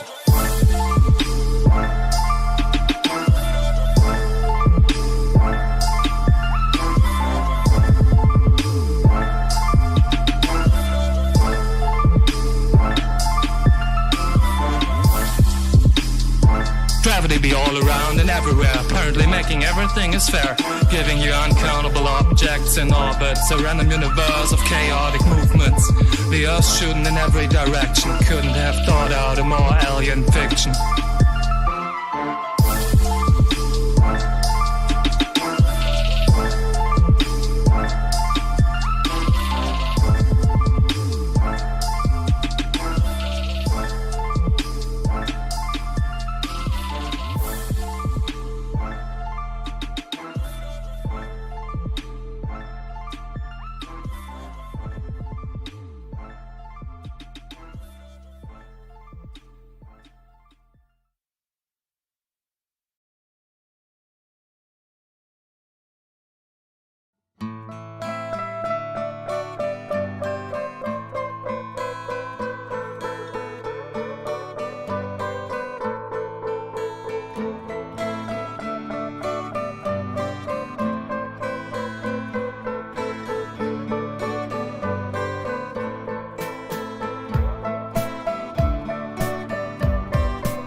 Your mind.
wearing a mask because of the dust. So if you think about it, let's say this whole thing was just a theatrical production. They don't know this. The first responders don't know it. But if this was a controlled demolition, assuming that they're not all crisis actors, which, I mean, it's up to you to figure out what we're actually dealing with here, the scale of this thing. But the symbolism here is interesting because everyone's wearing the masks. Again, this is something of a foreshadowing, I think. Now it goes on here. Eyes wide shut. The mask is the prime symbol of the film. The masks of the mansion reflecting that all in society wear these, and these are pointed out by the director in various points in the film. It says the use of numbers and signs used for 9/11 has been covered quite extensively. And this is very common in films where you see the clocks set at 9/11. And recently we started talking about how in The Matrix, you've got the main character, Neo, Mr. Anderson, who is being interrogated. And when they look at his Vax pass, his passport, it has an expiration date and a birth date. So the birth date is 3/11. The expiration date is 9/11. So here's a movie, again, connecting both of these dates.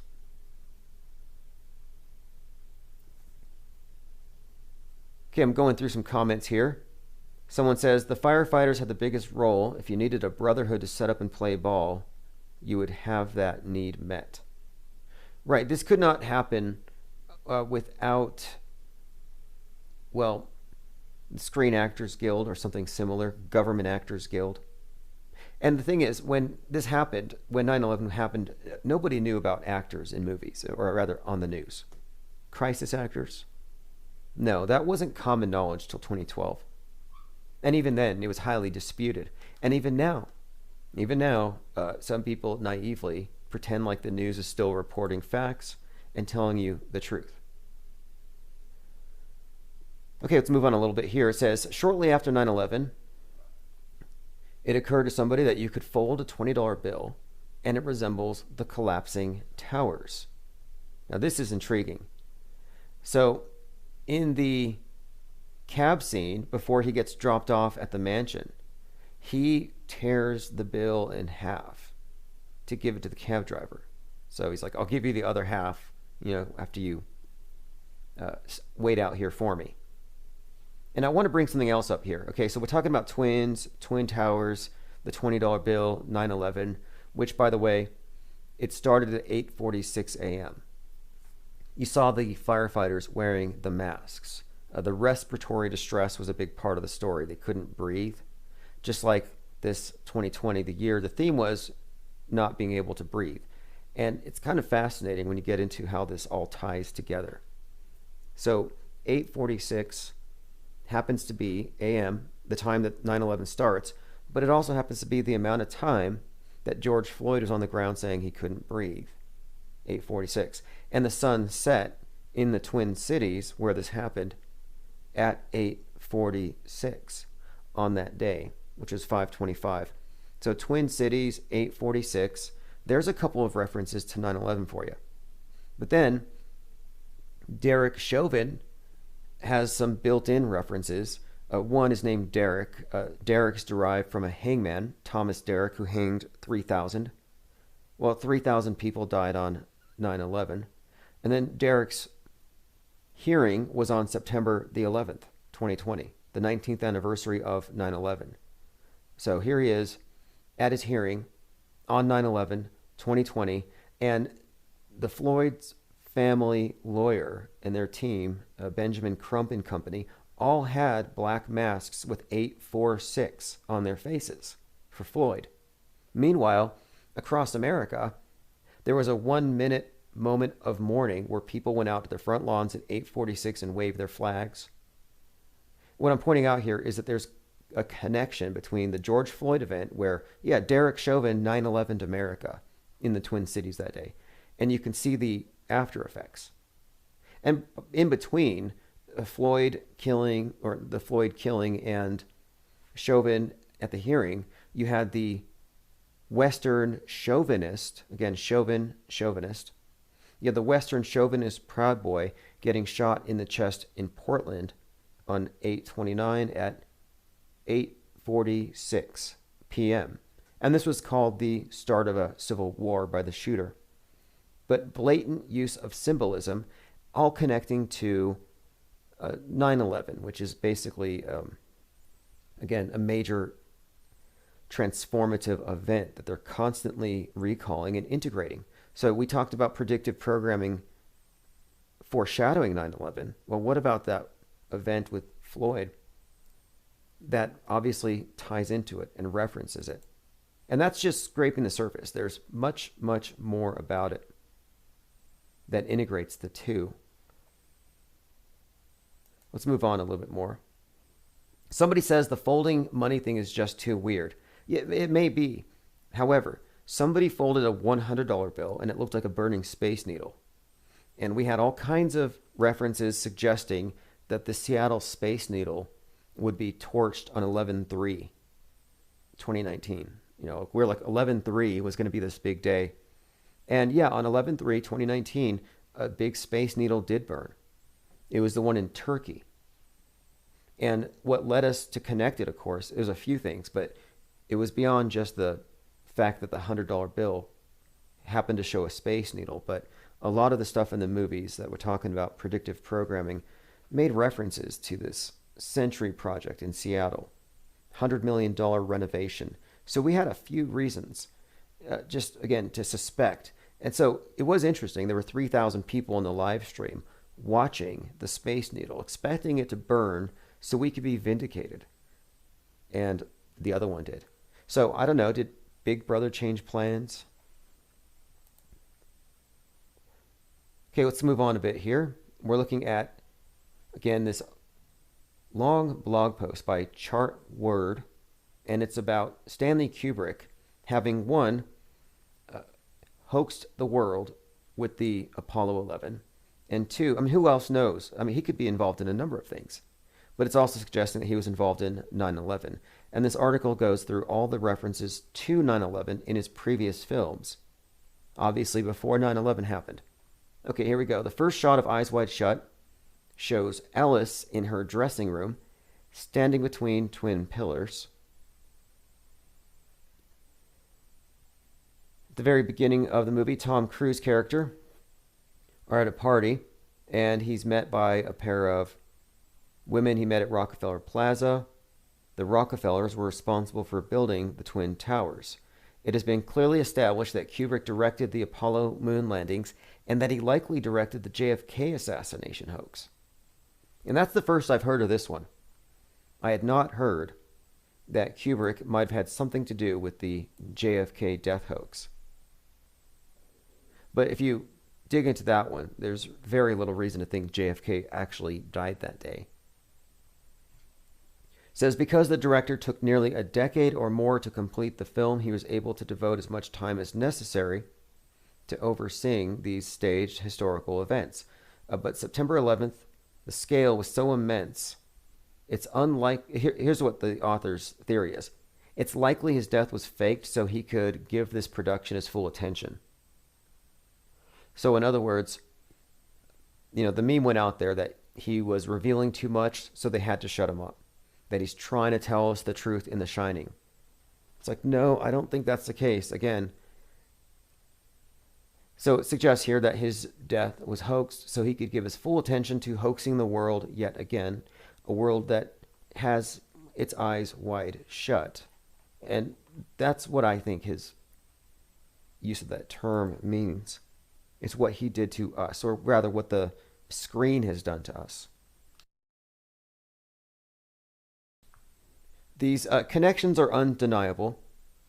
The Donnie Darko stuff is really fascinating as well. I was going back through that in some detail yesterday. I have a forum posted where people are dropping additional hints there, and you know, the release time 119. It's a movie that runs 113 minutes, and 113, as in November the 3rd, is one of these dates that is consistently pointed at. Now, one more thing, though, I have to get to. Actually, there's two things here. They're interconnected. One is there is a cathedral in New York, and I believe it's the world's biggest. And it has to do with the apocalypse. It's the Cathedral of St. John the Divine. It's known for its depiction of New York as Babylon, and it has a depiction of what looks to be September 11th, as in buildings falling. So here's an article from hyperallergic.com, a New York apocalypse hidden in plain sight. On the portal of paradise on the western facade of the Cathedral of St. John the Divine in Manhattan are sculptures of the end of modern New York. The Brooklyn Bridge is breaking in two. Water waves rise over a toppling sky. Anyway, this has been pointed out many times as having pillars that depict like 9/11 scale events. So the thing I wanted to point out here is that this is a depiction of New York as Babylon. That's the first point. So if we take this to mean predictive programming, basically in the stone, and these things were carved in the 90s. So just like the Tom Clancy book, Sum of All Fears, 1991, predicted 9/11. This is too far in advance. It has nothing to do with it, except unless you look at this thing from a meta script perspective. But pointing at New York as Babylon specifically correlates the Twin Towers with the Tower of Babylon, this idea of the world being united. And that's what the Tower of Babylon story is about, this united world that God then breaks apart. So tying everything together, 9/11, Kubrick, Space Odyssey 2001, and the correlation between September 11th, the imagery of the plane hitting the towers, and the Space Odyssey 2001 image of the spacecraft landing on the dual-wheeled space station. Another connection here is this. If you look at the space station right now, and once you see it, you can't unsee it. The solar array, the giant solar panels, they actually look like unfolded twin towers, like you could just connect the ends. And in many of the images that you see from the ISS looking down, you actually get these images that look analogous to images from being on top of the space station looking down at the ground. It's a very common view. So this is a correlation, of course, between the space station, some space 9/11 being a continuation of this grand project, this grand film that Kubrick put into place. And then one more correlation here is that the space station being in the sky symbolically, when you look at how this theater is played out, the goddess of the night sky, Isis, is clearly represented by the ISS. And here's an interesting connection. It ties in the New York's depiction of, rather the cathedral's depiction of New York as the Babylon. So the ISS representing the goddess of the night sky. Well, in the New Age religion, they call the goddess Isis Babylon. In fact, Aleister Crowley, L. Ron Hubbard, and all those individuals said that the goddess of the New Age is now called Babylon. So this is all interesting, considering that Tom Cruise comes from Scientology. Tom Cruise is going to the space station. Of course, the space station then, therefore, is an extension, more or less, of the World Trade Towers, both visually and its function. What does it do? International Space Station unites all the nations in a journey from the Earth to the heavens. The space program is the modern Tower of Babel in this sense, with the internet, the shared worldwide internet, being our shared language. So in the event of space wars, if somebody were to fly a plane into the space station and bring it down, a bad actor on the world stage, it would be the fall of the Tower of Babylon. It would be the end of the internet as we know it, because the space war would be cyber war, obviously. So it looks to me like this is part of a broad, long-term catastrophe. Like that, the Tower of Babylon is in the process of falling. But they're not quite done yet. And everything that we've seen with this Donnie Darko movie foreshadowing is pointing at the next major thing is the sky essentially falling, the world ending, which ties back into this Donald Trump being correlated with this Donnie Darko. In 1958, and this is where we got into our discussion yesterday, there was a TV show in 1958 called Trackdown. There was an episode called The End of the World about a guy named Trump, a guy who's something of a charlatan, moves into town, and he promises to defend everybody from a cosmic threat. In other words, a threat from above. So what does Donald Trump do? He comes in and he sells everybody on a wall. Next, he sells everybody on Space Force, the Guardians, which would presumably be to guard us against a cosmic threat. So I'm just looking at these various threads of predictive programming and these different movies that all correlate with the 9/11 and 3/11, or the coronavirus, the pandemic, which, again, the Donnie Darko movie makes frequent references to the corona, the end of the world. Trump, Donald Triumph, in fact, is insinuated in the scene by a shirt that he's wearing.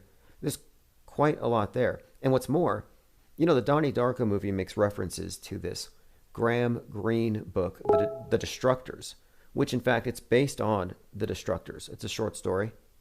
And in this short story, the characters burn a mattress full of money. And Donnie Darko, in the movie, if you watch it, he talks about how he finds this to be profound. It's creative destruction. Well, the thing is, the movie's set in 88. They're burning money. Here we are in 2020, and 33 years. Rather, now it's 33 years, but here we are in 2021, 33 years from that date. That was the year The Economist put out the cover with the burning money, with the phoenix on top, with the coin in its beak.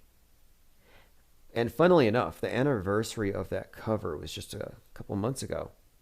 And on that anniversary date, Bitcoin hit 33,000. Like, there are so many of these repetitive, redundant coincidences, if you want to call them that. And I'm not going to list them all off here. I'm just showing you, pointing out here, that we're looking at these patterns. And if what this author, Chartword, put together here is correct, and everything he's pointing out is stuff you can verify yourself. If Stanley Kubrick was pointing out clearly, directly, hinting, foreshadowing the events of 9/11 decades before, if this was written into his metascript, then I think we can pretty much guess the ending, just by stepping back and looking at it. So I'm looking at this as too impossible. When I saw the image of the Millennium Hilton Monolith Hotel at Ground Zero, when I saw that, I'm like, okay, if that's not a Mandela effect, if somebody didn't Photoshop that in there, then yeah, we're absolutely looking at a mega ritual, something taking place over decades, and it's not quite done yet. And yeah, I believe we can guess the ending. And it has something to do with possibly even the Kessler syndrome. When something falls from the sky, like, let's just say, hypothetically, let's just stick to the science. Hypothetically, a dinosaur bone crashes into the DirecTV satellite. Now, you might ask yourself, how did a dinosaur bone get up there? Well, according to science, 66 million years ago, the asteroid hit with such force, and this thing was the size of Mount Everest, that it ripped a hole in the sky, and there was a vacuum of space directly in contact with the Earth, and it sucked the dinosaurs out into space, presumably launching them onto the moon, possibly beyond. So we've got dinosaur bones in space. One hits the DirecTV satellite. According to the Kessler syndrome, that object being put out of orbit is then likely to hit another object. And if it hits another object, it's then more than likely the case that these two are going to hit another, and it becomes unstoppable until you have an avalanche in the sky, space junk Armageddon, no more space travel, you can't leave your house without a helmet. And I think that's what's coming next. You think being mask shamed is bad? Wait until people start helmet shaming you. And I'm not engaging in hyperbole. If you search space junk right now, for the first time ever, and I've been making fun of NASA because they never have space junk, just have cartoons, just have images, but for the first time, we now have people seeing it. Space junk from Chinese rockets breaking up over Queensland. All kinds of articles about it. Then here's another thing. We just had the 20th anniversary of Donnie Darko. Donnie Darko 1/19/2001. So we just have this anniversary, and then the sky. Following a war in space. So space wars, objects falling from the sky. So like, okay, that's weird. And then you have Leonardo DiCaprio with a movie called Don't Look Up. And Don't Look Up is about asteroids. So again, just as we pointed out with this article, how prior to 9/11, you were inundated with movies about falling buildings. Just before COVID, you were inundated with movies about pandemics and the salvation by vaccine.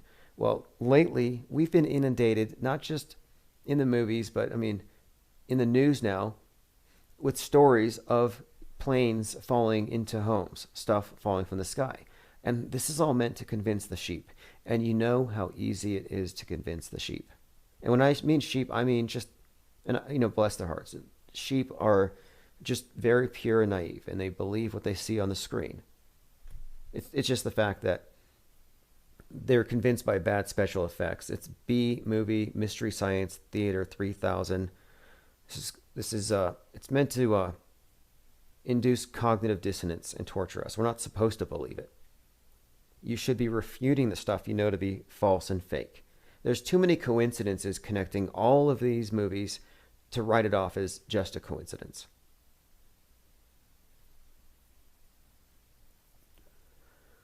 Okay, so let's see here. Again, space junk, how long will it take to burn up? Apparently in China, they're making wooden satellites now to deal with that. Rocket ship parts, astronaut gloves, broken satellites, space junk map shows how dangerously cluttered orbit is.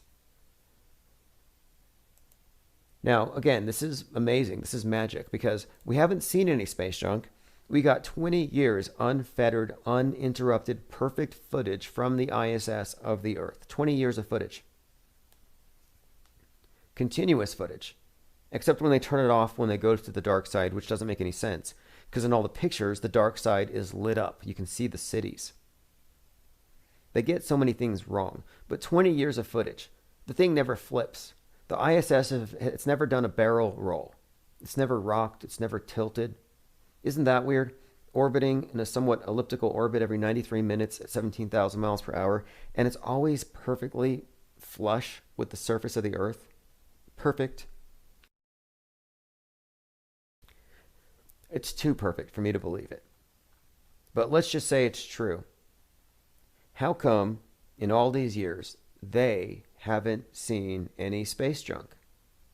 Oh yes, that's right. There's a new movie out called Space Sweepers. So you got debris about space junk from a space war falling down, and they have to contact trace every piece because it's toxic or it makes you psychic. It's like magical alien metal.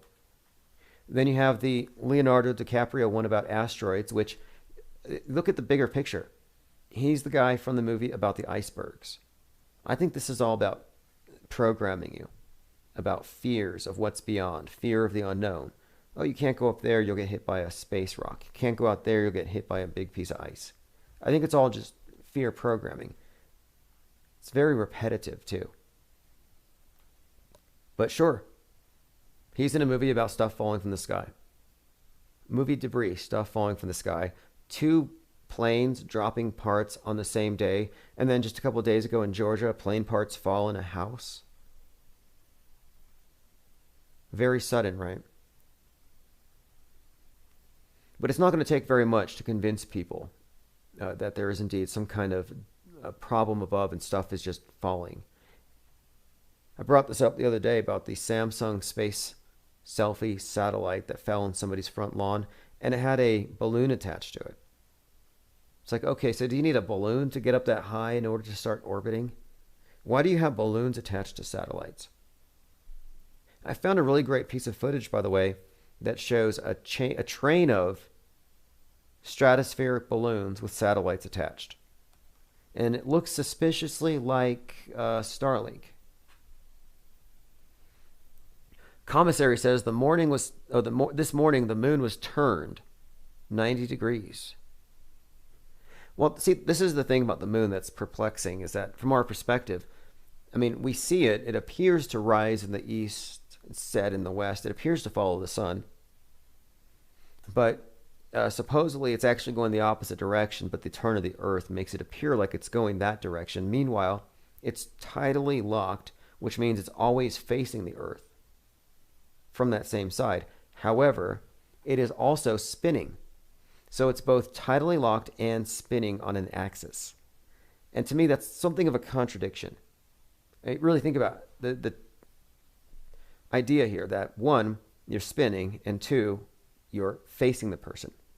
Is that not something of a contradiction? But let's just assume it all makes sense. So it spins once every month, and it's so slow that you just can't see it spinning. So it must spin when you're not looking. Like when everybody's asleep, the moon just does a twirl or something, because nobody's ever caught it spinning. Nobody's ever photographed the backside of it, unless you want to believe the imagery you get from you-know-who. But I think it's a major contradiction for it to both be tidally locked and to be rotating. But when you look at it visually, it actually does appear to do a cartwheel. It's rotating clockwise from east to west. But the way that things seem to work in the world, it wouldn't surprise me if we were given a story that's deliberately intended to contradict your senses, so you always defer to the experts. It's like you're not able to read it.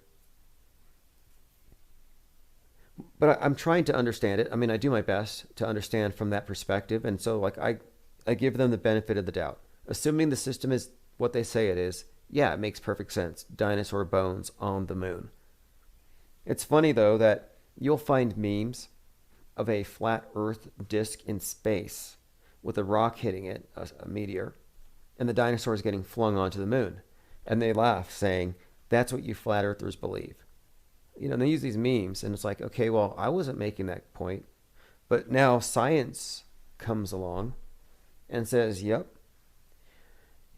this asteroid caused the dinosaurs and their bones to be flung up into space. All the space magazines, all the online space publications have gone from asteroid warnings to space junk warnings. Listen to this. This is just in the last week. Imaging space debris in high resolution. Space is getting messy. This company aims to fix it. Apollo-era space junk visiting Earth again on Groundhog's Day.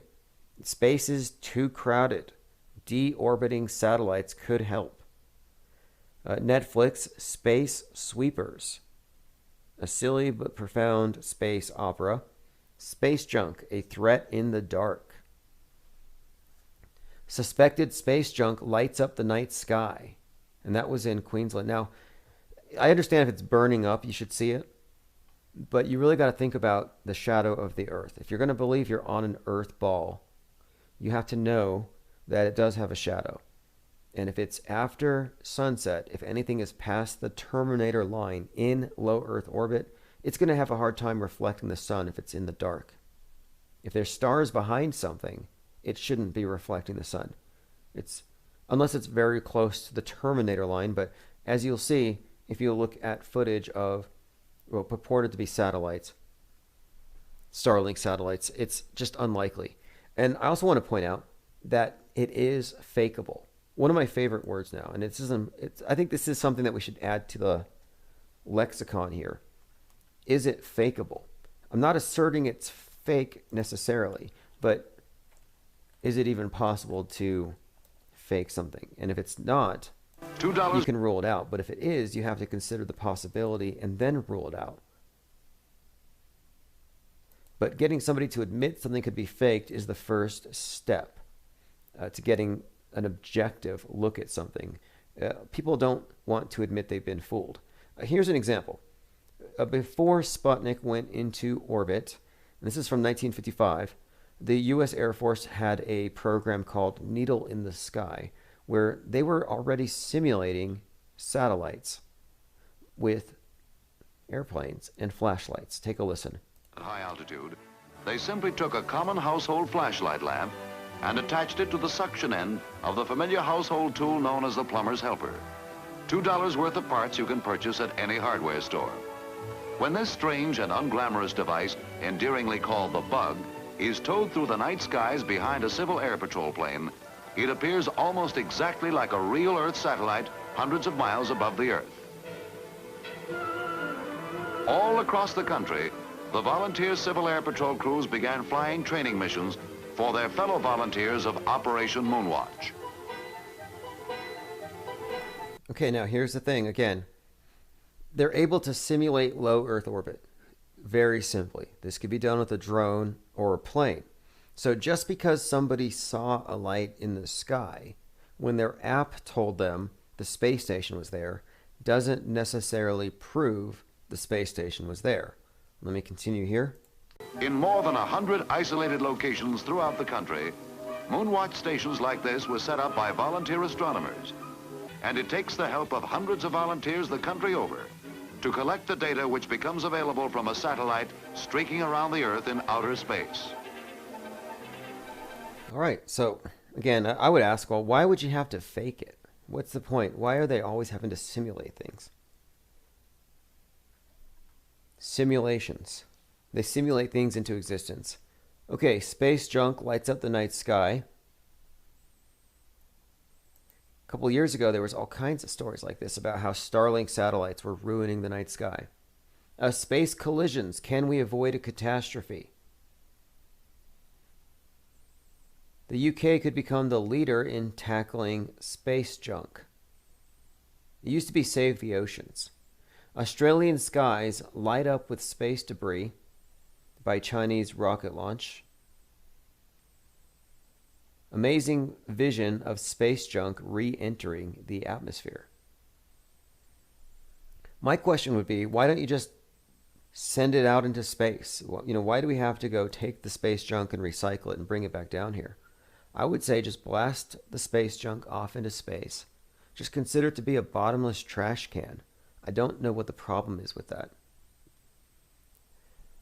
All right, let me look at the chats here. It looks like Flat Fact says the tides are approximately every 6 hours, regardless of the phase or location of the moon. Robot Plague says, how long have you been live? We've been live here for 1 hour and 9 minutes. If you want to call in, it's 833-311-1984. We've been talking about Stanley Kubrick. Did he direct 9/11? Did he direct the moon landing? What else has this guy directed? Did he direct the JFK assassination? So that was the main topic. The other thing I wanted to discuss that I didn't get to yesterday, and this is a little strange, but...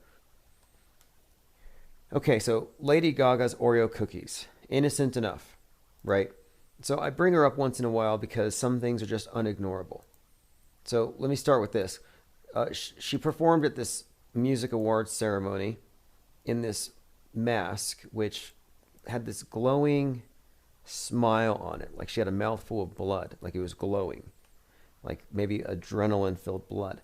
And she's playing piano with these Freddy Krueger bladed gloves. But the piano is designed to look like a giant human brain. So she's got her hands with these blades in the brain playing a song called Chromatica. like adrenochromatica, and everything is the color of like this blood. I mean, it all looks really just dark. So again, this is Lady Gaga performing a song clearly about, I don't know, extracting something out of brains. There's just something here in the subtext, and you don't have to look all that close. So then she releases these cookies, and she cleverly advertised her cookies by, I guess, paying somebody $500,000 to fake steal her dogs for attention. But whatever the case, everybody knows now she has cookies. And if you look at her cookies, again, I'm looking at Lady Gaga cookies on the internet. It has a very peculiar symbol. One, there's her with a snake coiling around her. And then another one here has a heart. And this is the one I want to focus on, with another heart inside of that heart. So that symbol, the dual heart, has a very specific connotation. Now, I'm not a big purveyor of the Pizzagate conspiracy theory, but the theory is that the elite blood drinkers who like to flaunt it in our faces tend to use food items to describe their victims. So the idea that she would have an Oreo cookie, well, you can't forget that before she was singing the national anthem, dressed up like the Hunger Games, she was hanging out with Marina Abramovich, the spirit cooker, the artist, and possibly adrenochrome harvester for the elite. She hosts these art parties. This is Marina Abramovich, rumored to be the sister of Ghislaine Maxwell. She has these parties where they simulate cannibalism. They have people on tables with their heads popped out of these cakes that look like a real body. And it's just like I'm saying, it's a cannibal holocaust. And they do this for entertainment. So here, again, Marina Abramovich, a woman who cuts herself and smears blood on the wall and collects really disturbing art. Her friend makes a cookie that says Chromatica. What are we supposed to think it means? And the heart inside the heart is a child trafficking symbol, according to the FBI. So make of that what you will. Jenna says, my local market has the Gaga Oreos in metallic pink packaging. And I'm not trying to disparage the cookies. I'm just saying it's kind of peculiar that, knowing you have a reputation for being a baby eater among a large swath of the population, why would you want to put such symbolism on your cookies? Very strange. Is it a provocation? Now, there's a rumor here, not confirmed. Rumor is that the Gaga Oreos are just plain vanilla flavor. Yeah, that wouldn't shock me. Like, she's actually pretty plain and normal too. You look at her different movies, you assume she's, I don't know, possibly even the Antichrist or something, somebody close ranking to that character. And then, no, she lives with her parents and like cooks pasta at home. Like completely normal. No, I'm not sure though. I mean, what are you supposed to make of it? Too many dots here to be connected. There was this story put out by the BBC a couple days ago.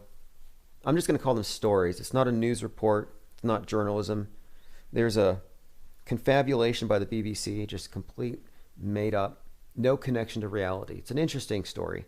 And they said that people who are into yoga have a conspiratorial mindset because you believe that everything is connected. So because you see things as connected, and because you believe in breathing, I think that's another one.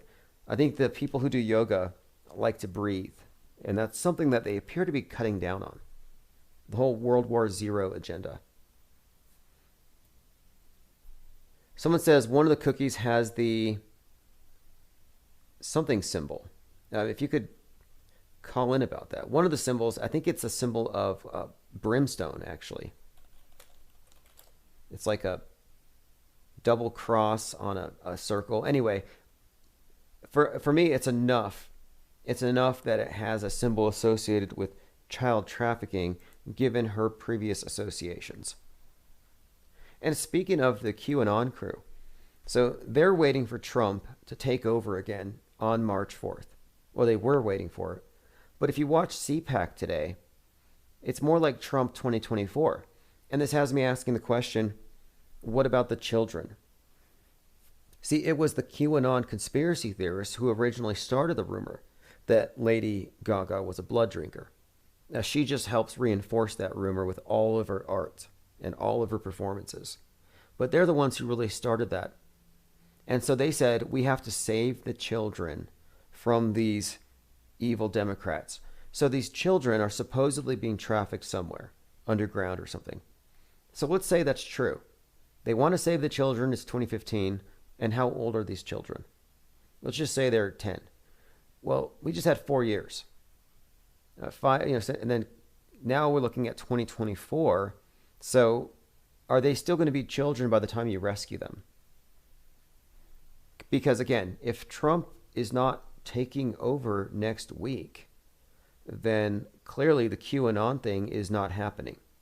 The storm, I don't know. I mean, it looks to me like it didn't happen. Unless that was it. Unless the events of 1/6, which it's so schizophrenic when you watch the mainstream news, when they actually talk about the events of 1/6. They call it a bombing. They call it an attack, an atrocity. And they all act like they're horrified by it. Like they're just aghast that a police officer was being squeezed in a door. It's like the guy had body armor on. Obvious crisis actor. They said another cop got hit in the head with the fire extinguisher. That turned out to be a false story. And they had to pull that story from NBC and ABC, CBS. It's like they lied and they got caught. Besides, since when do they care about the police? But that event is being described as a major 9/11 scale event, and it was just a big nothing burger.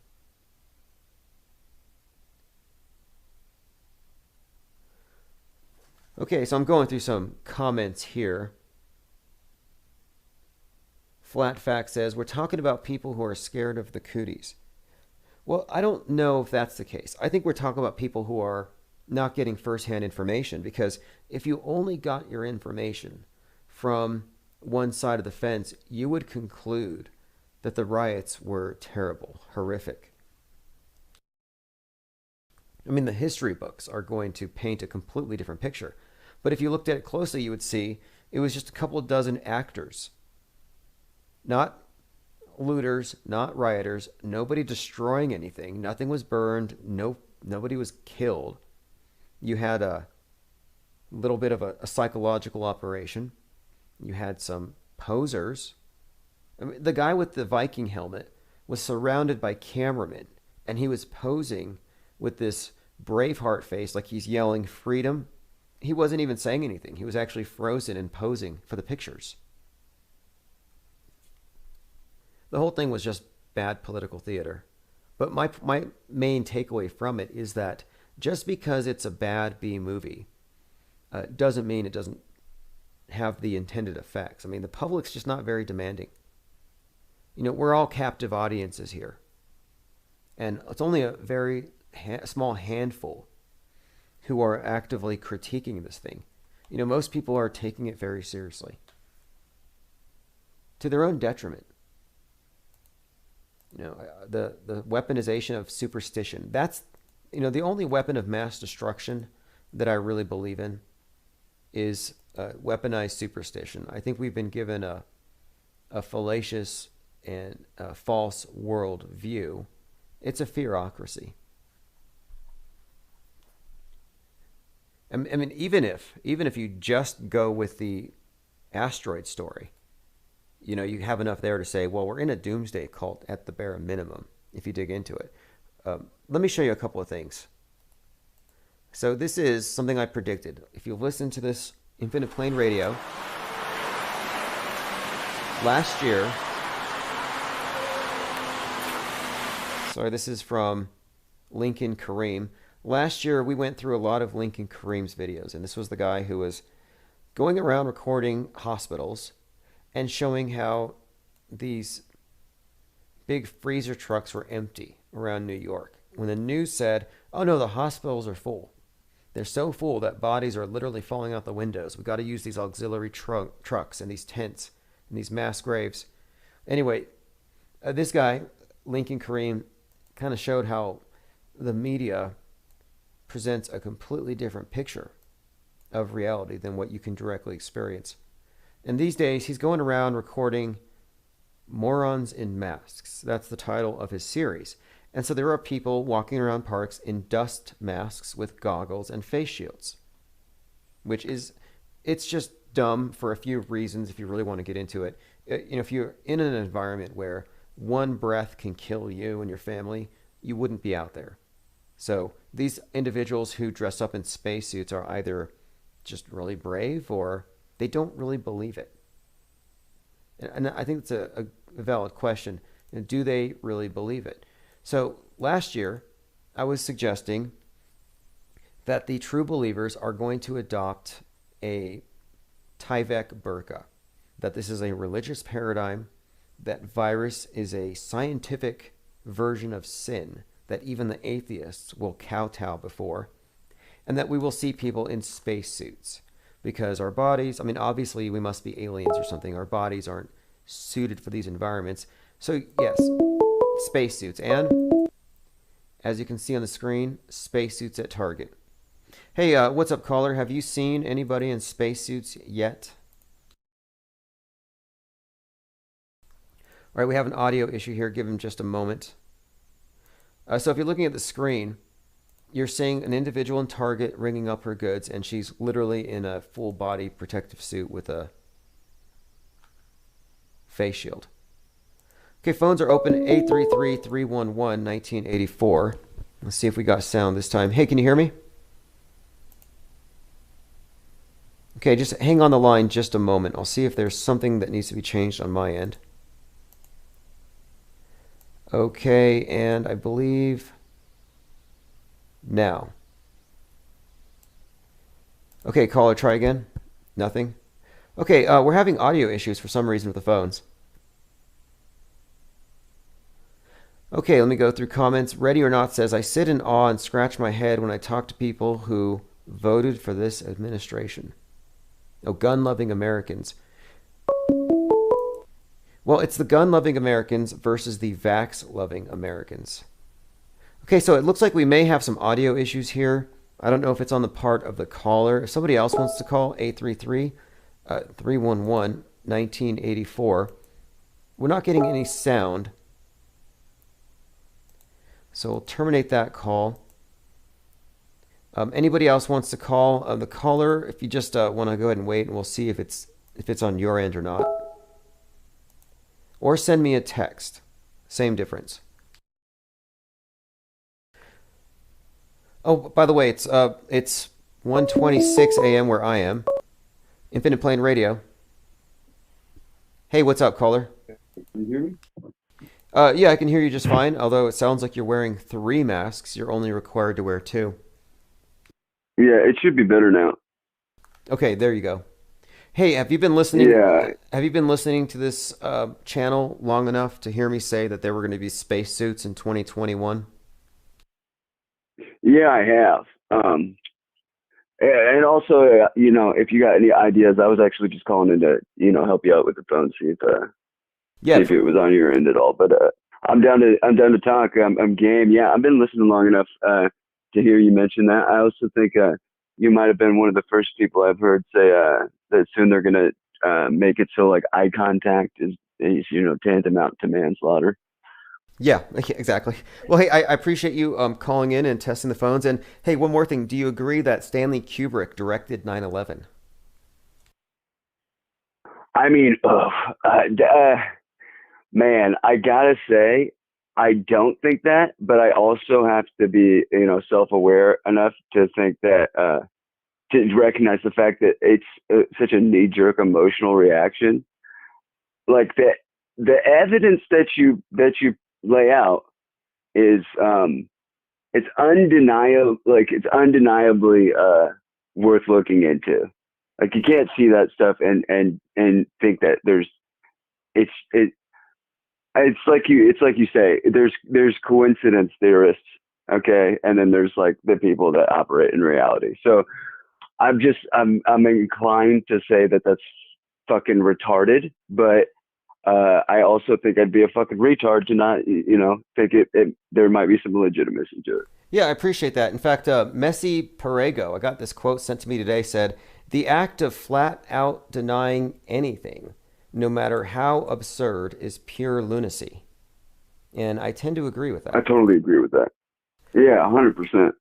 100%. If you flat out, unless you like firsthand, and you're denying it because you're not trying to change anybody's mind, but like you firsthand like experience something, and somebody's like contradicting it, flat out denying that would be like, okay, I feel like you should feel inclined to explain yourself, like, not just like say, I know it happened. But if you're not willing to look into things, and honestly, as a default rule, if somebody says something that contradicts whatever like belief you have, especially if you're recognizing that it's a belief that you hold and not actually like something for a fact, if you're, like I was just saying, like you have this emotional response, like, oh, there's no way that's true, but you don't know, like you've just taken somebody else's word for it, you should want to look into it. You should just want to look into it. Yeah, absolutely. Great points all around.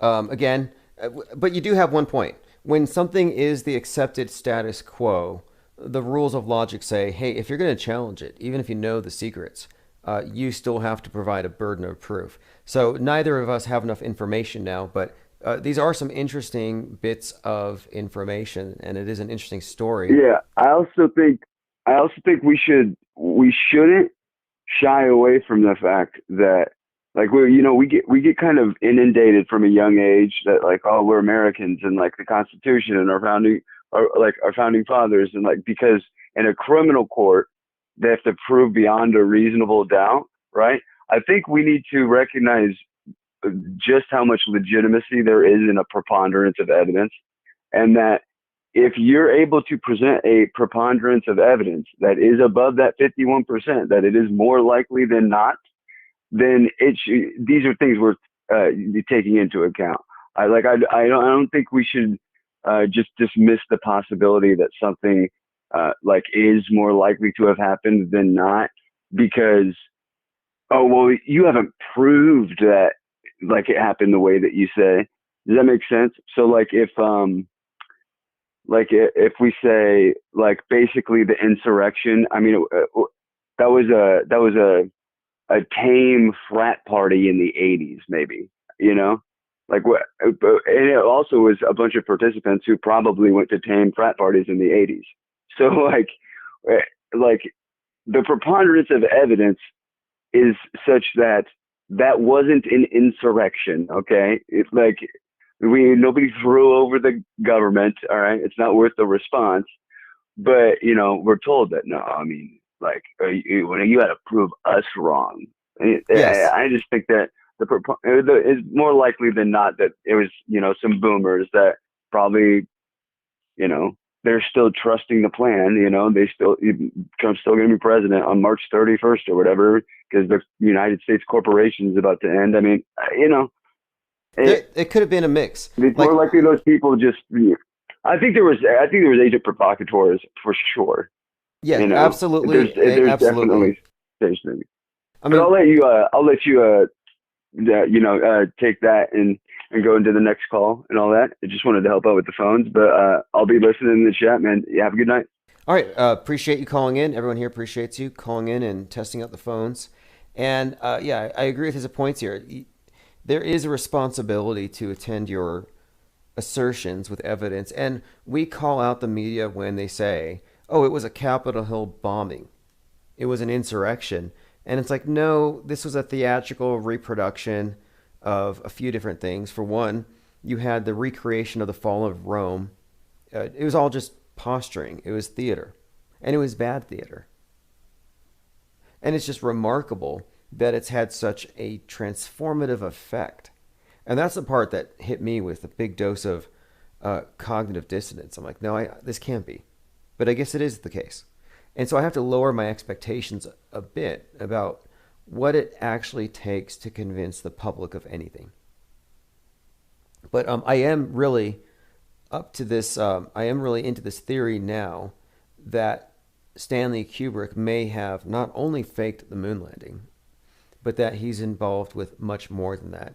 I don't know about the JFK thing. This is the first I've heard of it.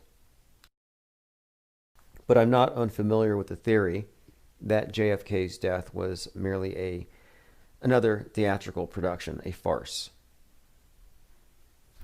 Ready or Not says, thank you. I've been telling people it's the fall of Rome and nobody understood where I was coming from, although DC is in Rome, Maryland. Yeah, absolutely. Great point. Yeah, look up Fall of Rome and Capitol riots. I think enough people have made this connection that you should find that picture right off the bat, where so you have the image of the Viking with his horns and then his friend with the podium, and you can find in this, just in your search, the image of Vandals, the fall of Rome, and you have the same image, the Vikings with the horns and the podium being taken out. And you remember the guy taking the podium, he ran out the door and he put it on eBay, supposedly, which is ridiculous. If you have an eBay store, you know you can't just list stuff like that. But he was posing for a picture and waving, and yeah, it looks exactly like these very familiar depictions of the fall of Rome and these barbarians stealing stuff. And again, there were photographers everywhere. And this isn't the only example of good writing. I mean, it's bad performance, but it's actually good writing. For example, one of the individuals carrying a flag that said, "Don't tread on me," got trampled on to death. That's good writing. You had a woman named Babbitt, literally wrapped in an American flag, which is clearly a reference to Lewis Sinclair's Babbitt, about uber conformists wrapped in the American flag, worried about communists. Same thing. And the podium scene too. I mean, the whole thing was very farcical. And when you watch them go into the chamber, the security guards were very respectful. Everybody was social distancing. It was super tame. And then, of course, you have these liars, people actually claiming that they nearly died, that they thought they were going to get killed, and they weren't even there. You know, various bad actors, you know, who it doesn't take long to deconstruct it. So it's just a matter of, do you want to believe what they tell you, or do you want to believe what the facts actually reveal? And, you know, many people are, in fact, fact averse. The media is always narrative trumps facts, and never let an inconvenient fact get in the way of a good narrative. Ready or Not says, scripted since 1776. Well, this theory, this notion of a meta script, the idea here is that none of these events are random, and they're going to be guided in a certain way. And it just seems like even if it doesn't seem like it's realistic, it's just going to go that way. And predictive programming, this idea of hints, predictive hints in the media, this is beyond dispute. This is not a conspiracy theory. It's a fact. For example, here's Captain America, you know, big budget movie production, and here's a very famous scene. And when you look at the scene on a freeze frame, there are a number of things that are undeniably connected. So one, there's a sign in the back that has a Corona bottle. On the right, it has a COVID-looking virus. On the bottom right, it has a mask. Directly in front of Captain America is a sign with a doctor that looks like Bill Gates. And it looks like he's jabbing a needle right in the arm of Captain America. So Bill Gates, and this is just scratching the surface. Corona bottle, coronavirus, the mask. This stuff is everywhere.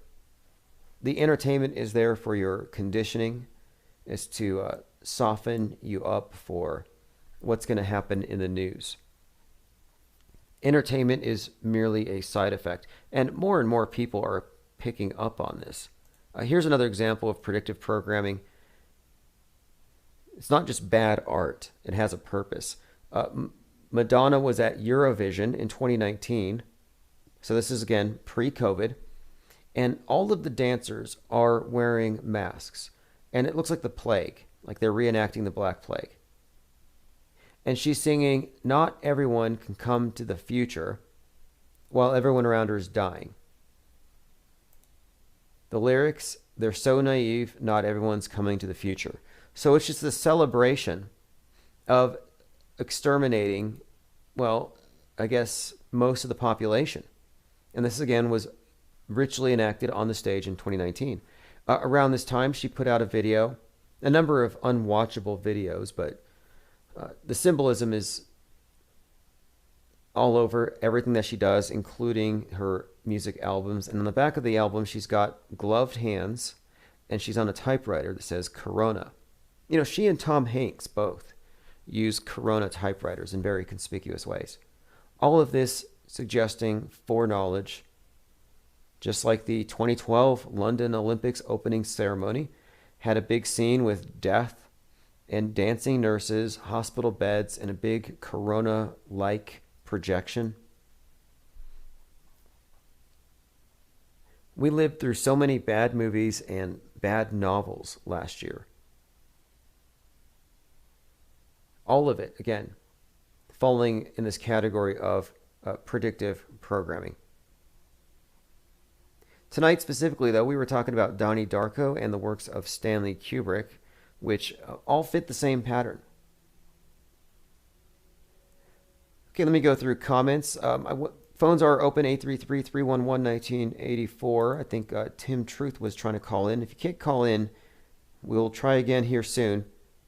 It's going to be a very interesting month. If you haven't subscribed, please do. If you want to get live stream notifications, go to the link I'm putting in the chat below. Tomorrow morning, in about 9 hours, you can listen to The Apostasy Show with John LeBon. It's at Dark Matter Radio. We're also mirrored over there at darkmatter.radio. So you could be listening to us over there. Tomorrow morning, though, is The Apostasy Show, which, if you want, you can actually call in advance and leave a voicemail, which he will play on air. And these voicemails that he plays on air form the basis for part of the show, kind of like taking calls. But it'll be a little more organized and vetted. So go to darkmatter.radio if you want to subscribe to that, or go to johnlebon.com for sure. Don't miss it tomorrow. It will be live. I'll probably send out a notification, so if you're on my own Patreon, you'll get notified about that. Okay, commenter here says, MSM is not mandatory, nor are television and radios. The best way to defund this Malin Tower of Babel is to lose the aforesaid. I remember this meme circulating, and it had a guy throwing a television out the window, and it's like, yeah, the cure for coronavirus.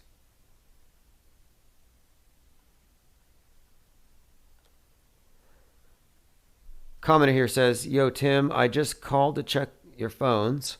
Why do we always get these amazing sets of photographs? Yeah, look, that's another thing too. Where's the cameras? Yes. I love these pictures in space of the space station, where you're like, well, where's the cameraman? And they don't bother to tell you when it's a simulation and when it's not. I think these things are purposefully blurred. And if you're quite honest with yourself, you can't tell the difference between what is real and fake when you look at their higher end animations. Happens all the time. And sometimes people get caught in it. I remember recently I was watching a Joe Rogan episode where he couldn't tell that a Porsche was CGI. And then he couldn't tell that a rocket taking off was real. He was certain it was just an animation. They've blended these things on purpose. Tim Truth was going to talk about the Millennium Hilton shaped like the 2001 Space Odyssey monolith. Yes, we brought that up in the article. And the thing about it is that it was intentionally designed to look that way. So, there you have more or less an undeniable connection here. Again, we went through this article here with chartword.com, and I'll put a link where many of his movies, actually all of his famous movies, alluded to this event. And my contention is, just extrapolating from this, is that it's alluding to a future 9/11 scale event involving outer space. And so I was drawing people's attention to the Twin Wheels space station, with the approaching spacecraft being very predictive of the Twin Towers. Also, Millennium Hilton, well, think Millennium Falcon. So the Millennium Falcon, Star Wars, it has a very cupola-like seat, with the front view. Looks much like the ISS. On purpose, they stylize it to look like the space station. But Millennium Falcon is interesting because the New Agers believe we're moving into the age of the Falcon, Horus, the falcon-headed god, who's actually the deity of Mars in the Egyptian system. So it's kind of interesting. You've got the Falcon 9 rockets going to Mars. It's the age of Horus, according to these occultists. And again, the age of Horus, the Millennium Falcon. And the Star Wars movies are absolutely replete with the same types of symbolism. One quick example, and this is just completely undeniable, is watch carefully the scene where Luke has his hand chopped off and he ends up hanging from a cross in Cloud City before his hand is reattached. The severing of the sword hand of a guy named Luke Skywalker and his father, Darth Vader, Dark Father, it's clearly a reference to the ritual dismemberment of the sun god, who's, in all the different stories, has his member chopped off, obviously symbolized by the sword hand, hangs from a cross before he's put back together. Of course, Luke Skywalker is an obvious allusion to the sun, and it makes perfect sense, this little interchange, Luke, I'm your father, given that Darth Vader represents the sun god in death, who then reincarnates as himself. So it's a story, it's a personification of the cycle of day and night. And Darth Vader is clearly the Saturnian deity. Even the Darth Vader, with his base, the Death Star. If you look at the Death Star, it looks exactly like one of Saturn's moons, Mimas. And the creators of this movie obviously know this stuff. It's a very well integrated system and subtext. It's not just connecting dots on our part. It's actually just the structure of their stories is based on an older story. But the public's never really told about it. They're not meant to know, if you ask me. Robot Plague says, most of Kubrick's movies are so layered there's multiple meanings. We'll probably never know the full depth. Right, well, the new thing too that connects all these things, this is the thing that made me focus on this tonight. The new piece to the puzzle here is that Kubrick's movies may all be interconnected. And the connecting thread here is that they all allude to a major transformative event in 2001.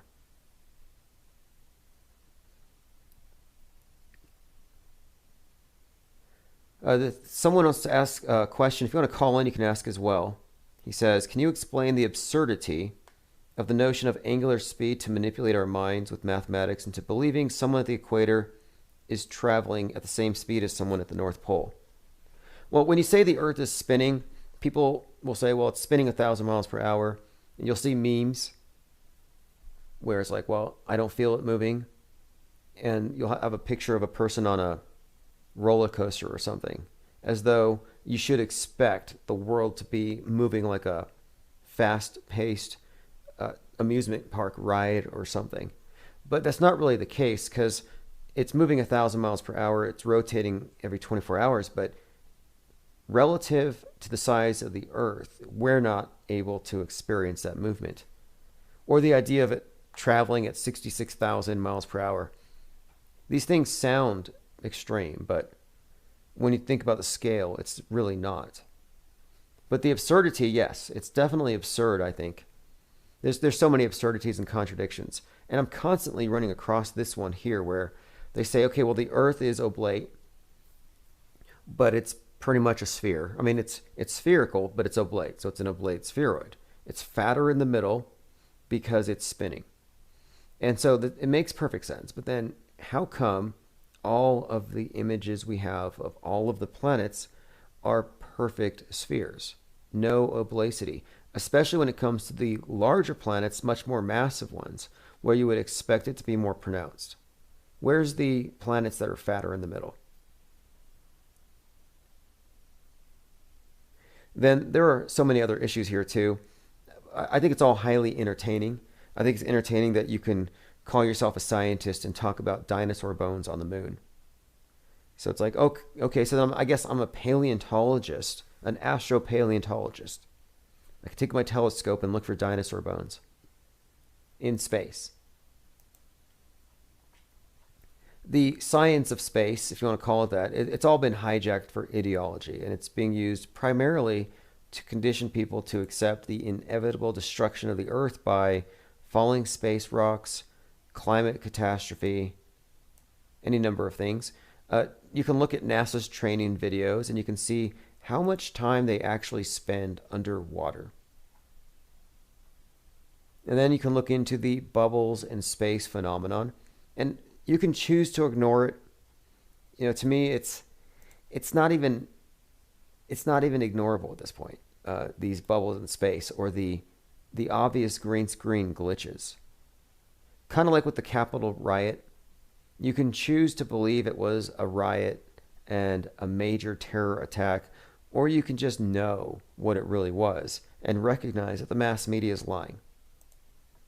And right now, I'm just not really trusting any of these storytellers in high places. And hey, take a look at this. The Great Reset. This is from Time. Again, this is from last year, 2020. This Great Reset thing, it's been, I think, pretty much a prophecy that played out in front of our eyes, and I think it's pretty much come true. All these magazines, Time, The Economist, and others, foreshadowing this stuff. I wanted to point out something, though. We just had the conjunction in December of Saturn and Jupiter. And this conjunction was discussed pretty widely because of its rarity, and it was described as a Star of Bethlehem. They said, we haven't had one of these since then. So I'm like, well, what a perfect way of describing a reset, a starting over. And ever since then, we've had this just incessant talk about a reset and everything starting over. Building back better. So, and within this whole Metascript concept, much of what we've talked about tonight relates to this theory that this storyline is talking about this engineered end of the world as we know it to bring about the new age. And that's where the consistent theme lies, connecting all of these movies, all of these different directors foreshadowing these events. These are major transformative events for the world. A comment here says, Event 201, a space opera man socially re-engineers himself. An epic misuse of force, a catastrophic disaster. If you're talking about Event 201, that's the one that predicted not predicted, but it was like a rehearsal, not only for COVID-19, but for dealing with, quote, conspiracy theorists who don't believe in it. Now, right before 9/11, there was a similar simulation that was called Dark Winter, simulating a bioterror attack. And it's not all that comforting that they can prepare for something 20 years ago and they still haven't figured it out. So when it happens, they're still not going to be ready. It's like, oh, you prepared for the worst 20 years ago and that's still your best plan, is just assume it's all going to crash first. But again, this Dark Winter, Tom Clancy wrote the book that we're living through. We're living through the Hunger Games, Dark Winter, And Tom Clancy, again, Sum of All Fears, credited with writing 9/11. So let me bring this up really quick. If we can talk about an author who has multiple books referencing major transformative events of our lives, Dean Koontz predicting coronavirus, I mean, the list goes on, then is it really that much of a stretch to see something with Stanley Kubrick?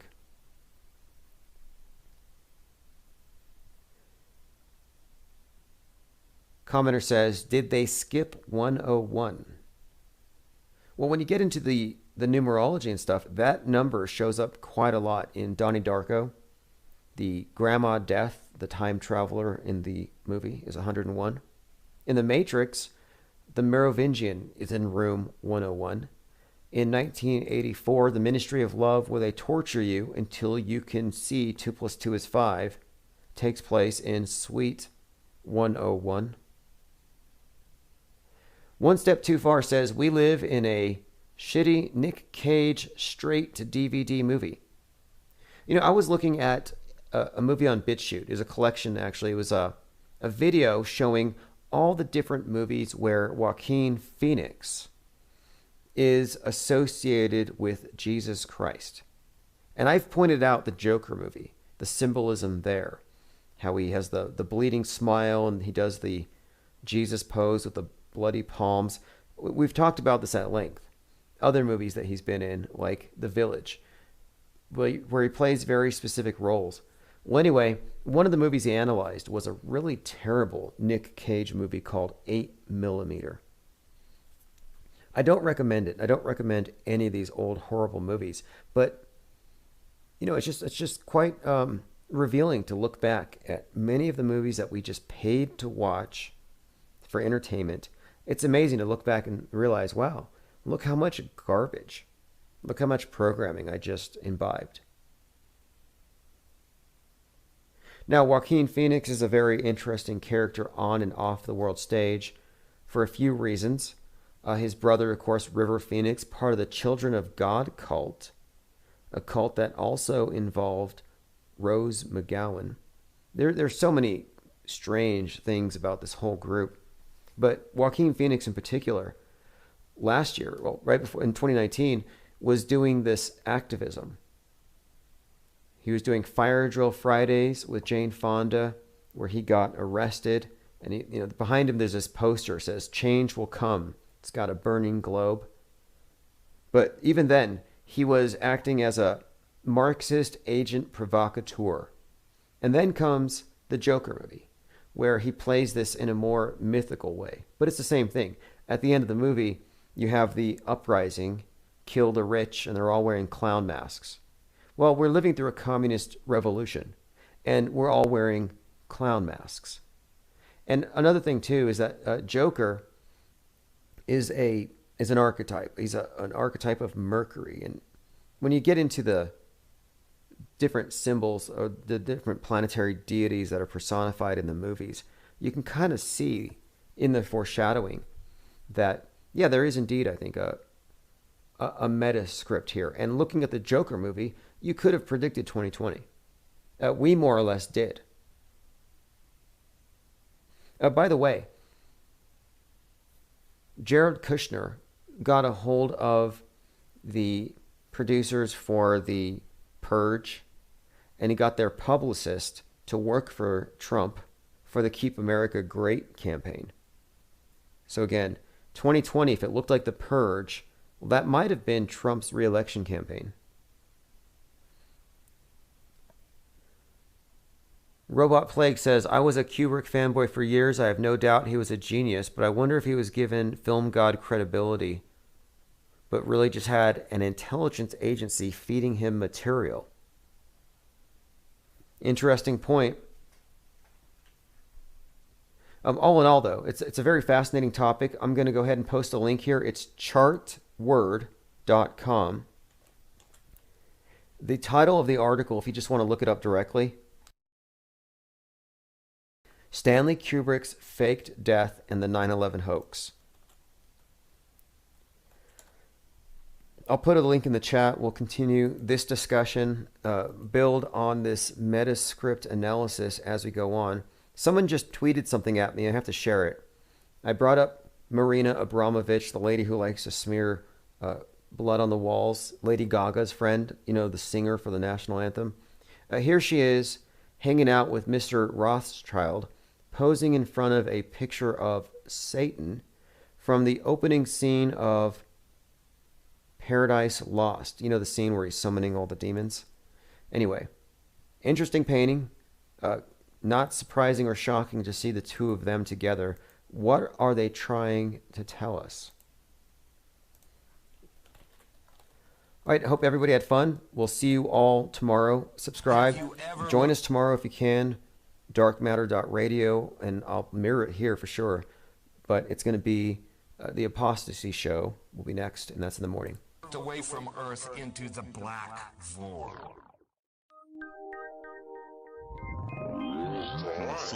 Because you can see the stars. Oh, yeah. You know, and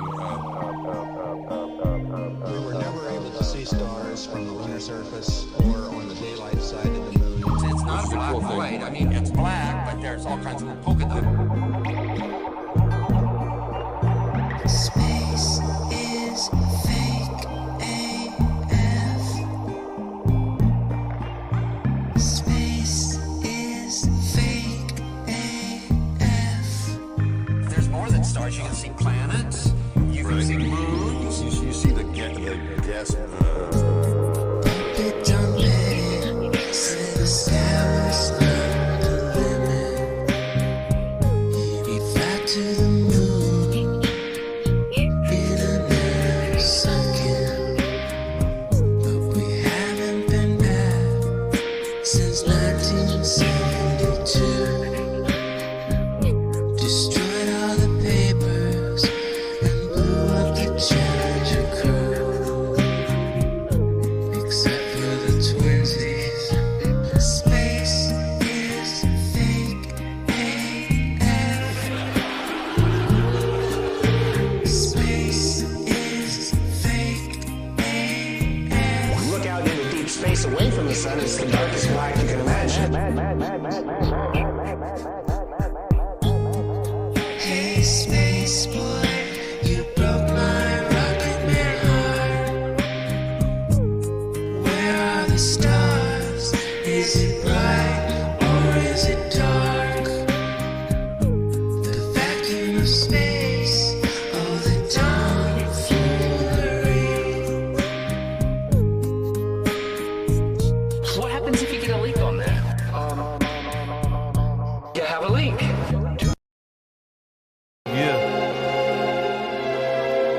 Yeah.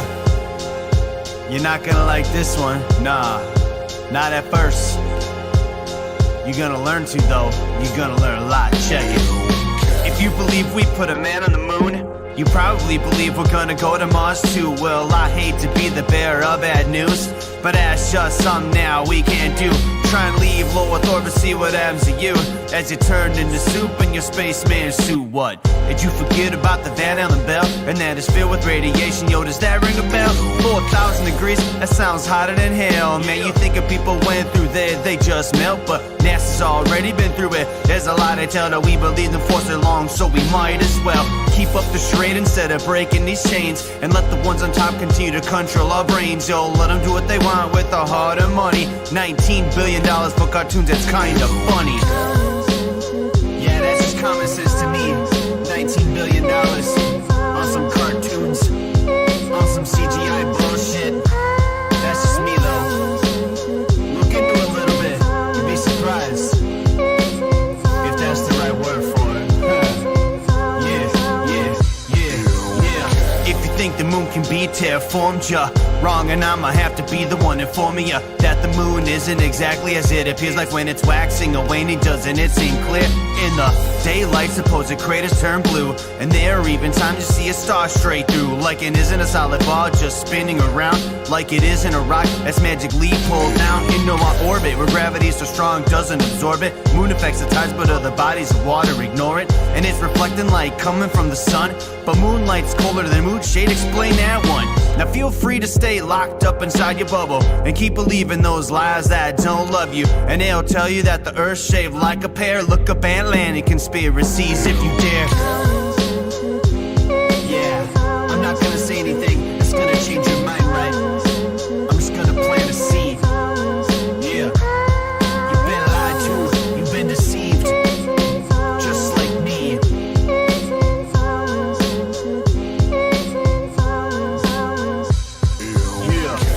go to the moon in a nanosecond. The problem is we don't have the technology to do that anymore. We used to, but we destroyed that technology, and it's a painful process to build it back again.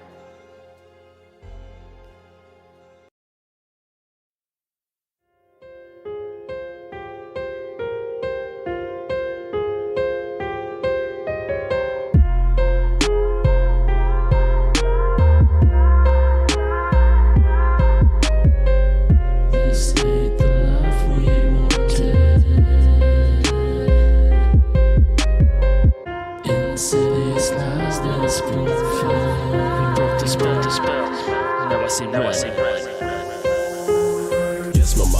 I know that it's late, I'll be safe, mama. I'm not going nowhere to escape the law. I'm just going outside for my daily walk, and it ain't the law to wear a mask at all. Oh my God, police might hit me with their rods, throw me to the ground with no just cause, so the post will go viral with no applause. Well, it's a blast from the past in the race for the cash, just like Doug Dimmadome. Dressing all white, that might be subliminal. Lines in the skylight, pure grade chemical. No, I'm not feeling them. At the bare minimum, I'ma get a minigun and open fire till I say a fall in a million. Oh, the weight scratch that I meant to say a billion, a trillion, a zillion. Oh, they ain't killing us. Don't know how to get it done for sure, cause the fit they have a side is straight venomous. All we want is freedom, but they always trying to catch another case like the gang leader's name was a Gilligan. Fuck your authority, but then accordingly, damn. They got weapons, we got guns, like we drive, damn.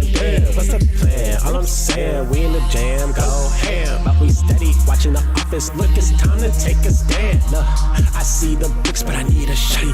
Vengeance for all them bodies. I auto hooks, Mahatma Gandhi. Reparations on me, your Rory.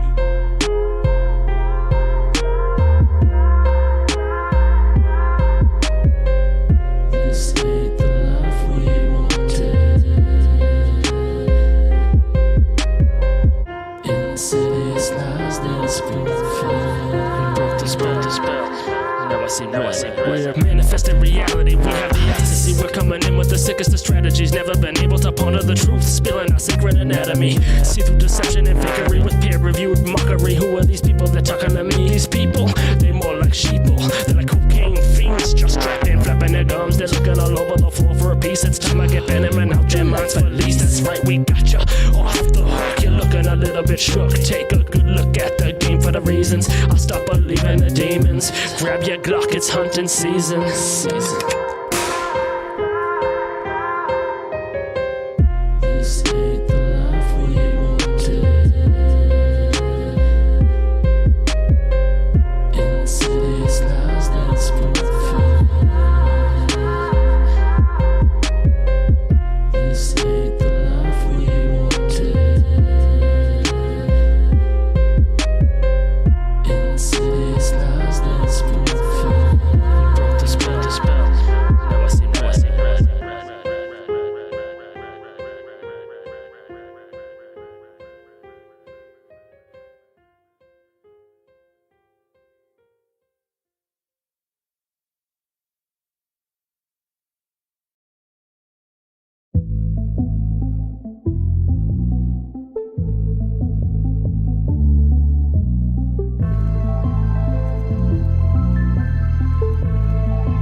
Keep it real, that's a profession. Like the whole world is pretending. Found the truth around the penguin. Get a gang on with a blessing. All the other gang is stressing. RPSC on a nesting. Only real one's gonna get this.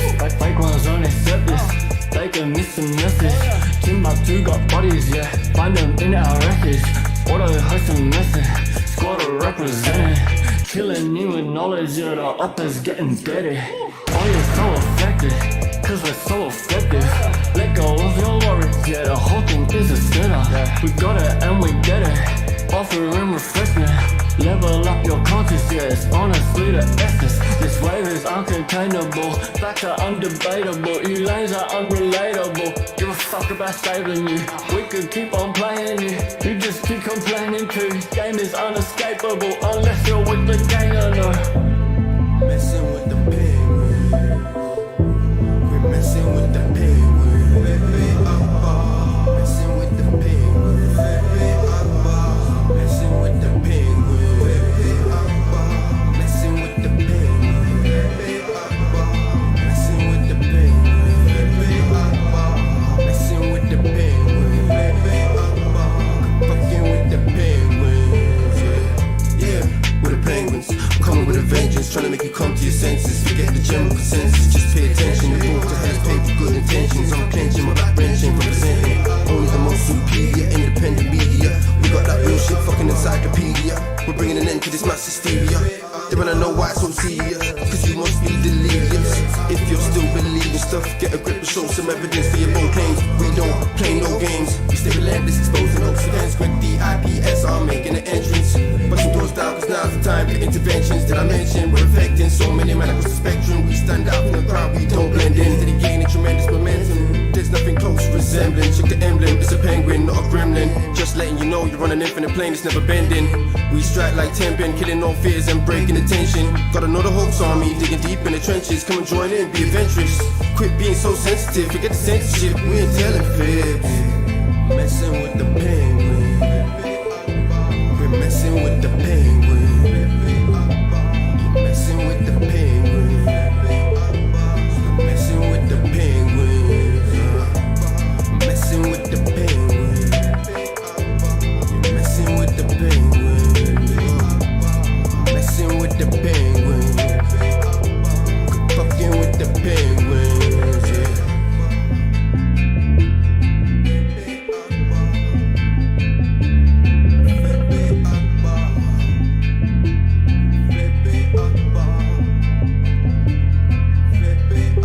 One of the things that I like to analyze with all these events is, you can analyze what you don't see, the actual victims. You don't see any evidence of real mass casualty, the victims, the crisis actors. You never see tears. I haven't seen a single tear yet. Nobody cried, nobody died at any of these events.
hey, worked out there. Where is the curve? Yeah, so I want to thank y'all for coming out tonight, hanging out in the Matrix live stream. Shills versus Shills. Whoa, it's Shills versus Shills, everybody. Hey. Shout out to Shills versus Shills. Yeah. Thirst for Truth. Hey, brother, what's happening? Dan the Waterman. Woo. Hey, Nathan Thompson might come and hang out on his little Clown World tour, so we'll have to have a conference with Dan the Waterman and Nathan Thompson and work it all out and do some math equations. Yeah, Michael Shiva, what's happening, brother? Lilith, hey, goat clips. All right, so hey, in the description of this video, I think I put the link for my new channel. I got 2 strikes on this channel, so I'm sure they're probably going to delete it any day. So I got 2 strikes on it. So go sub to my new channel, and we'll be doing more live streams and stuff like that. Yeah, so I'll try to do maybe one more for you guys. Let's see here.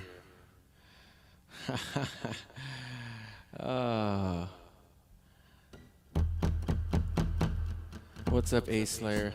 Rosie Finn. Copacetic, brother, what's happening? Flat Plain, Oregon. Hey, what's up, Oregon, brother? Let's throw a party here in Oregon. Where you at, bro? Let's throw a party, bro. Yeah, hey, we got all the good people here. You know, the music, it brings people together, you know. I know we're all in different tribes. I know everyone is a shill tranny. I know we're all just a bunch of gay shill trannies. And, you know, we're all just a bunch of Loch Ness monster shill trannies. And,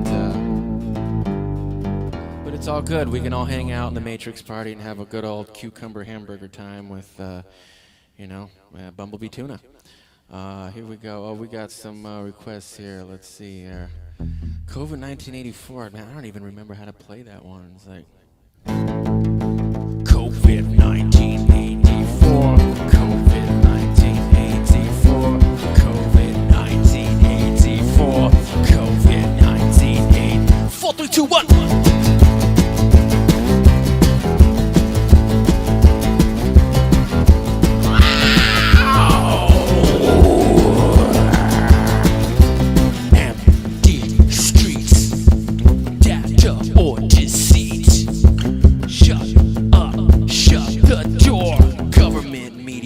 Bend you over like a whore. COVID 1984. COVID 1984.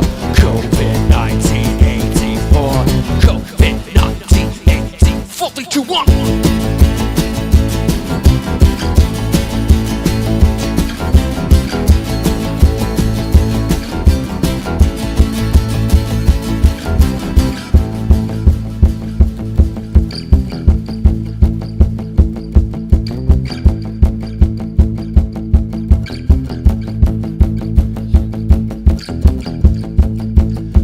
Is the other verse? I don't even remember. So, go into my grandma's house, shut up, cover your mouth. So, Barbara Dynasty bullshit. I haven't played that one. I don't think I've ever played that one live, so I don't know the chords. Man, I can't remember the chords. Dude, chord H. Do a cover of Earthman. Hey, TLCIV, it's Teddy in the house. Earthman.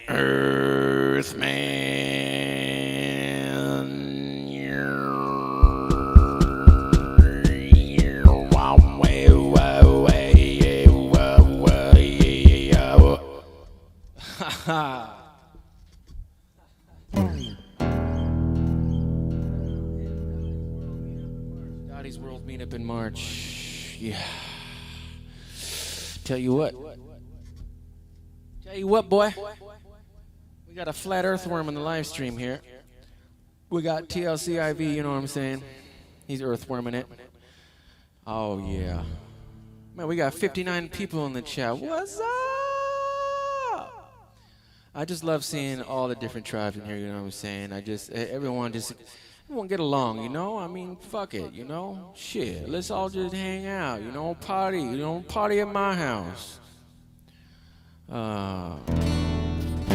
Slam dunk barbecue, you know? We're gonna have a slam dunk barbecue. Should that be it? Should we do the slam dunk barbecue? I'm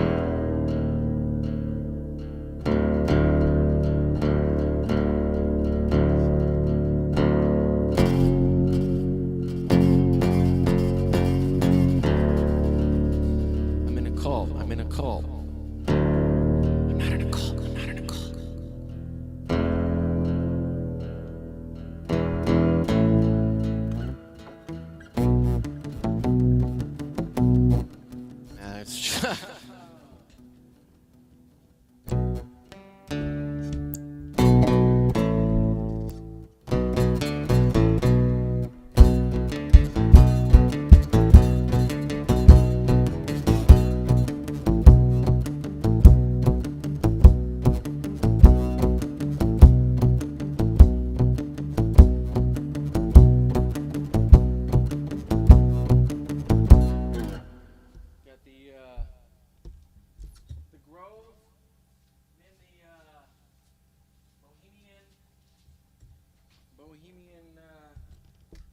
I'm Alex Jones. I'm at the Grove. It's a real deal. I'm on TV, the web stream, the internet, CNN, NBC, LeBron James on Fox Sport. Everybody, you know, I'm a dork.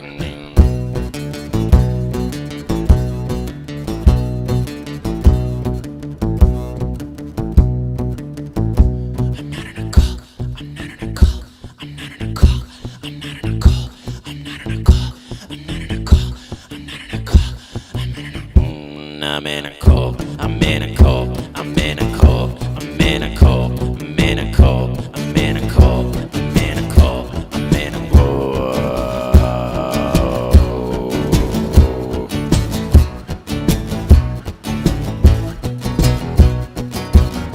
I'm at the Grove, Bohemian. I drink the juice, the chocolate milk, and the holy sneaks. I wear this. Wait, check it out. Here we go. Okay, here we go. Oh, I fucked it up. I'm at the Grove, Bohemian. I drink the juice, the chocolate milk, the holy cow. I wear the sneaks, tip of the beak. I'm a 33, my nigga.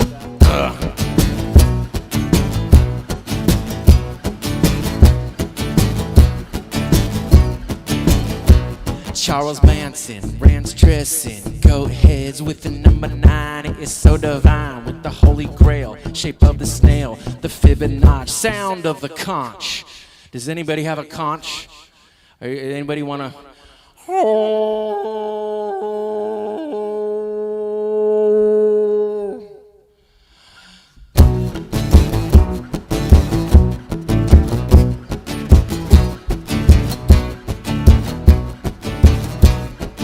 Third eye rainbow swastika in my pine cone like a dirt bike. Go wow wow wow wow wow wow wow. Rainbow swastika in my pine cone like a dirt bike. Wow wow wow wow wow wow wow wow wow wow wow wow wow wow wow.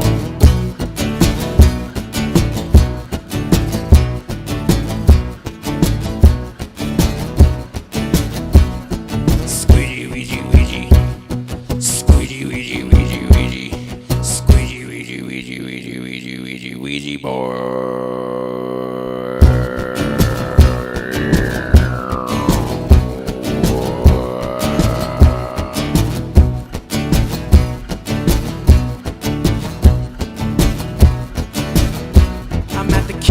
I make the Benjis, the limousine with peaches and cream. You make that dough, the symbol show. Euthanasia, blue ranch with the water world. Nightmare hippie girl, Fepe penguin knot. Got the VIP cause I'm a 33, my nigga.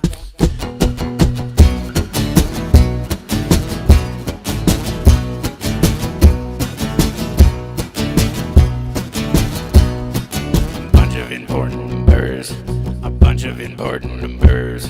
A bunch of important numbers. A bunch of important numbers. 481, a bunch of important numbers. 5, a bunch of important numbers. Number 9, bunch of important numbers. A bunch of important numbers. 22, a bunch of important numbers. 2, bunch of important numbers. Bunch of important numbers. A bunch of important numbers. A bunch of important numbers. A bunch of important numbers. No way, I'm not in a cult. I'm not in a cult. I'm not in a cult. I'm not in a cult. Wait, cults are cool. I'm in a cult. I'm in a cult. I'm in a cult. I'm in a cult. I'm in a cult. I'm in a cult. I'm in a cult. I'm in a cult.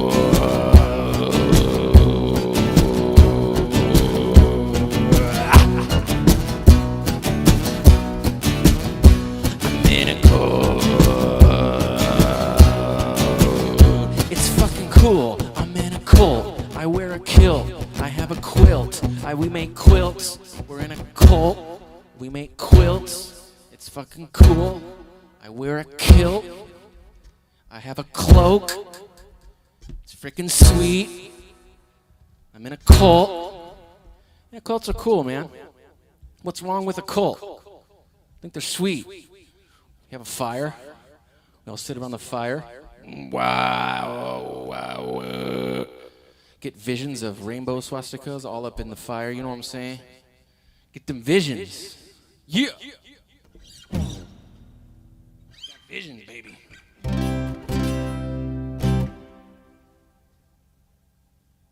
All right, we're gonna finish this off with a gospel tune for you. All right. We're gonna go out on the cultish gospel song.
Why would anybody have a minor chord harmonica?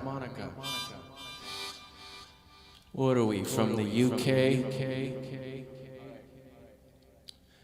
All right, gonna finish this off with a sweet little tune. There's hey, once again, shit, guys.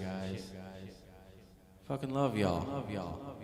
Love y'all for coming, hanging out, being here.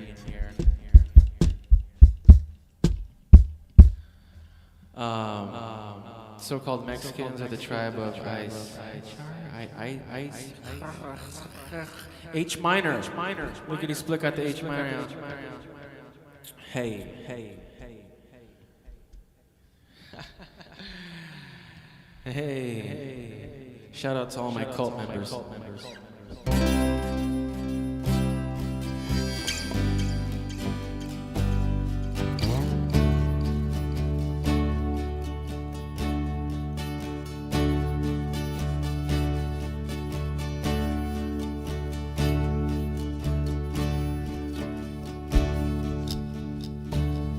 Here's a little spiritualized song called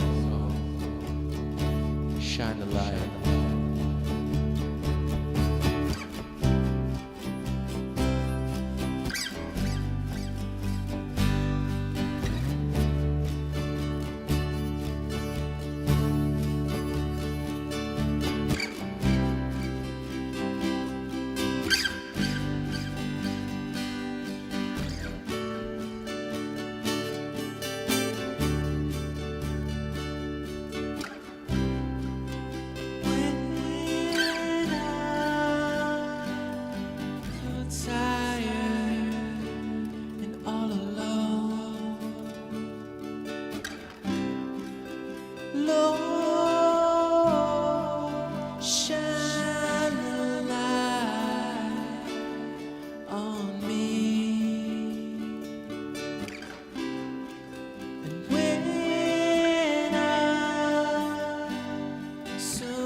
Hey. Haha. Once again, this has been Chief Crow giving you some of them flat earthworms. Yeah. You can get baptized in the Colt. Colt 45 or 2 zigzags, baby, that's all we need. You can go to the bar, pick the bar, smoke that tumbleweed. The man wanna burn, we can take our turn singing them dirty rap songs. Stop and hit the bone like Cheech and Chong, self teeth from here to Hong Kong. Yeah, finish the night off with some Afro Man. Thank you so much for hanging out. Remember to check out in the description, I have a link to my new channel. Like I said, I got 2 strikes on this one. I don't know how much longer it's gonna last. So, sub to my channel. And, yeah, celebrate good time. Diet Pepsi. If it's irresistibly, hypothetically, never say, come on, says a bit about it, but go get it, got a good bust a bucket, bust a bucket. Yeah. Solar return March 27th. If any of y'all out there, South Carolina, North Carolina, Georgia, East Coast area, come on out.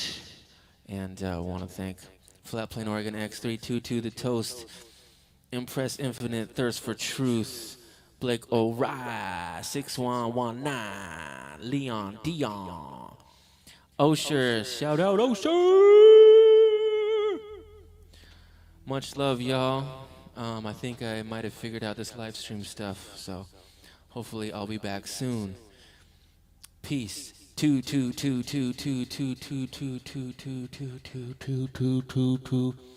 March 27th, Crystal. Okay, not March 20th. March 27th. East Coast. Hey, Tim Osmond. Thanks again, bro. Shout out to Tim Osmond, Infinite Plane Society, Penguinati. Check out Infinite Plane Radio, y'all. Best stuff out there. Infinite Plane Radio. 2. Peace. 2 up.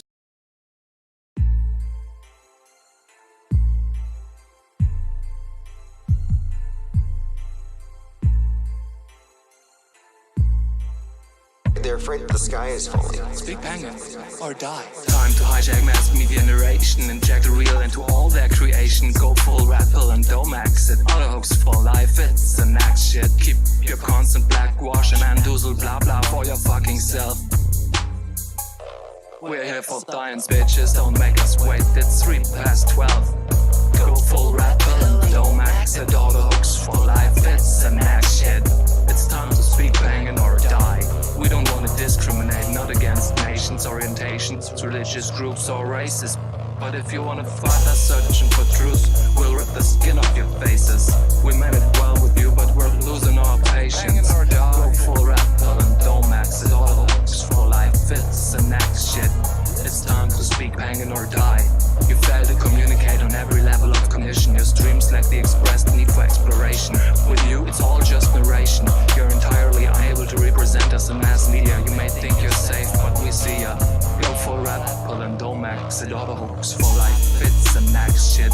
No speak Penguin or die. Speak Penguin or fucking die. Go die already. Go full rap pill and don't max it. Auto hooks for life. Time to hijack mass media narrations, inject real into all their creations. Go full rap pill and don't axe it. All hooks for life, it's the next shit. Keep your constant black wash and mandoozle blah blah for your fucking self. We're here for the science, bitches, don't make us wait. It's 3:12. Go full rap pill and don't max it. All hooks for life, it's the next shit. It's time to speak Penguin or die. We don't want to discriminate, not against nations, orientations, religious groups or races. But if you want to fight us searching for truth, we'll rip the skin off your faces. We meant it well with you, but we're losing our patience. Go full rat pill and don't max it. All the hooks for life, it's the next shit. It's time to speak Penguin or die. You fail to communicate on every level of cognition. Your streams lack the expressed need for exploration. With you, it's all just narration. You're entirely unable to represent us in mass media. You may think you're safe, but we see ya. Go full Red Bull and don't max it. Auto hooks for life, it's the next shit. Now speak Penguin or die. Speak Penguin or fucking die. Speak. They're afraid that the sky is falling. Speak. Go full Red Bull and don't max it. Auto hooks for life, it's the next or die.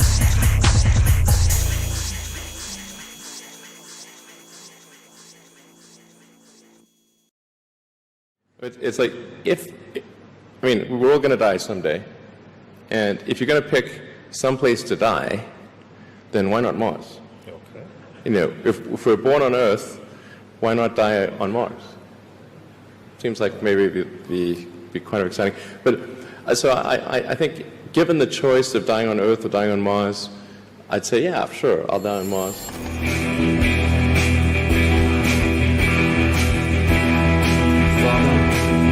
Hallowed be your name.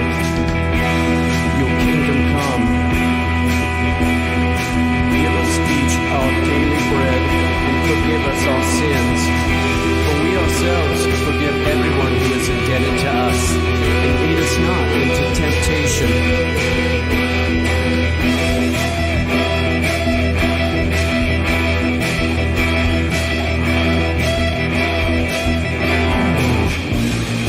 Drive your car to Mars. Do yourself a space. Hiding behind Tesla's name. Afraid the sheep will wake.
And you can tell it's real because it looks so fake.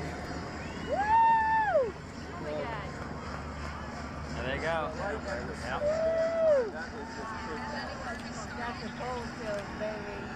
Wait for the sonic booms.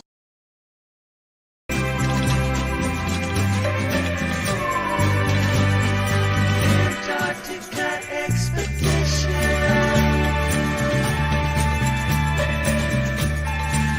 The penguin can be man's new best friend.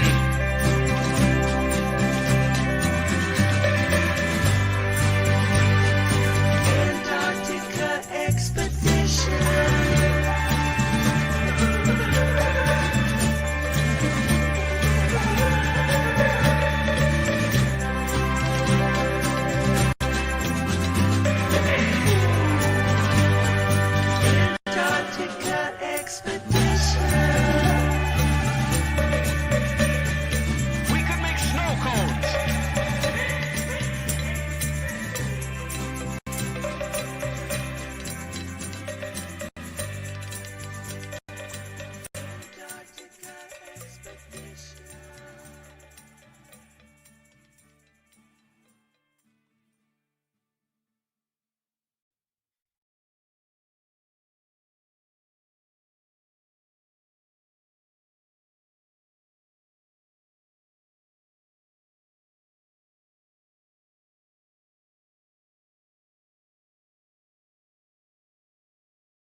All of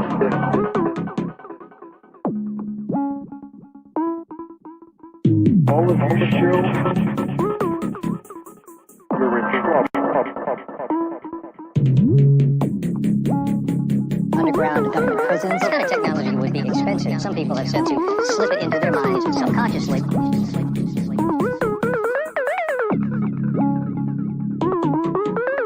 A recorded voice on a loop saying, everyone around you wants to get you. In reference to help. Of course, we can't have just one voice. We need to have more than one voice because then they know it's a team effort. But we have more than just call underground government prisons. We could be using the stealth planes and helicopters to be tracking We already have the ability to make everything that's the color red signal, data, and images back to the government's underground bunkers. We should be using this technology to help these people.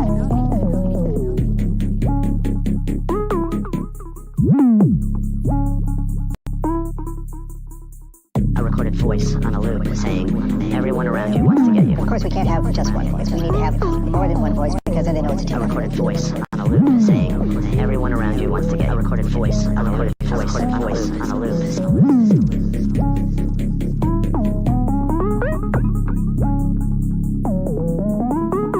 kind of technology would be expensive. Some people have said to slip it into their minds subconsciously.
to die, then why not Mars? Okay. You know, if we're born on Earth, why not die on Mars? Seems like maybe it'd be quite exciting. But so I think, given the choice of dying on Earth or dying on Mars, I'd say, yeah, sure, I'll die on Mars.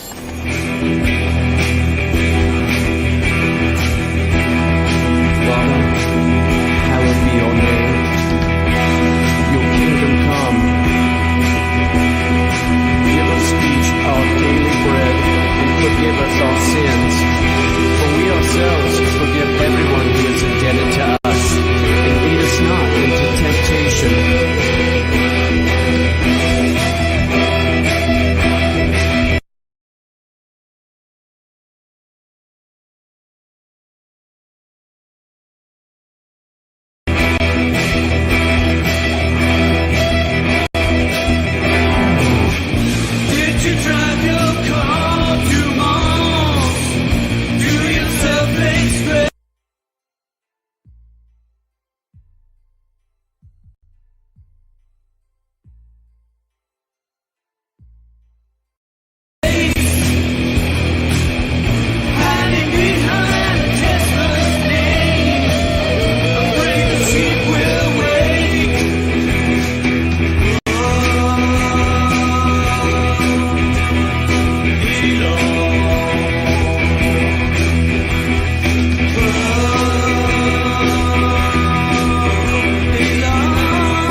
And you can tell it's real because it looks so fake.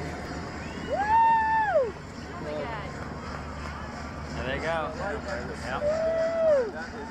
They're afraid that the sky is falling. Speak penguin or die. Wait for the sonic boom. Media narration, inject the real into all their creation. Go full rappel and don't max it. Auto hooks for life, it's the next shit. Keep your constant black wash and andoozle blah blah for your fucking self. We're here for science, bitches, don't make us wait. It's 3:12. Go full rappel and don't max it. Auto hooks for life, it's the next shit. It's time to speak banging or die. We don't want to discriminate, not against nations, orientations, religious groups or races. But if you want to fight us searching for truth, we'll rip the skin off your faces. We meant it well with you, but we're losing our patience. Go full rappel and don't max it. Auto hooks for life, it's the next shit. It's time to speak banging or die. You fail to communicate on every level of cognition. Your streams lack the expressed need for exploration. With you, it's all just narration. You're entirely unable to represent us in mass media. You may think you're safe, but we see ya. Go full rappel and don't max it. Auto hooks for life, it's the next shit. No speak banging or die. Speak banging or fucking die. Go die already. Go full rappel and don't max it. Auto hooks for life, it's time to hijack mass media narrations. Inject real into all their creations. Go full rappel and don't max it. All hooks for life, it's the next shit. Keep your constant black wash and mandoozle blah blah for your fucking self. We're here for the science, bitches, don't make us wait. It's 3:12. Go full rappel and don't max. Auto hooks for life, it's the next shit. It's time to speak banging or die.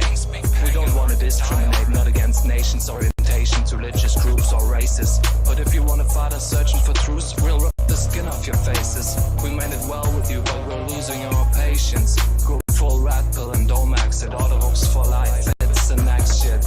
It's time to speak penguin or die. You fail to communicate on every level of cognition. Your streams lack the expressed need for exploration. With you, it's all just narration. You're entirely unable to represent us in mass media. You may think you're safe, but we see ya. Go full red pill and don't max it. Auto hooks for life, it's the next shit. Now speak penguin or die. Speak penguin or fucking die. Speak. They're afraid that the sky is falling. Speak.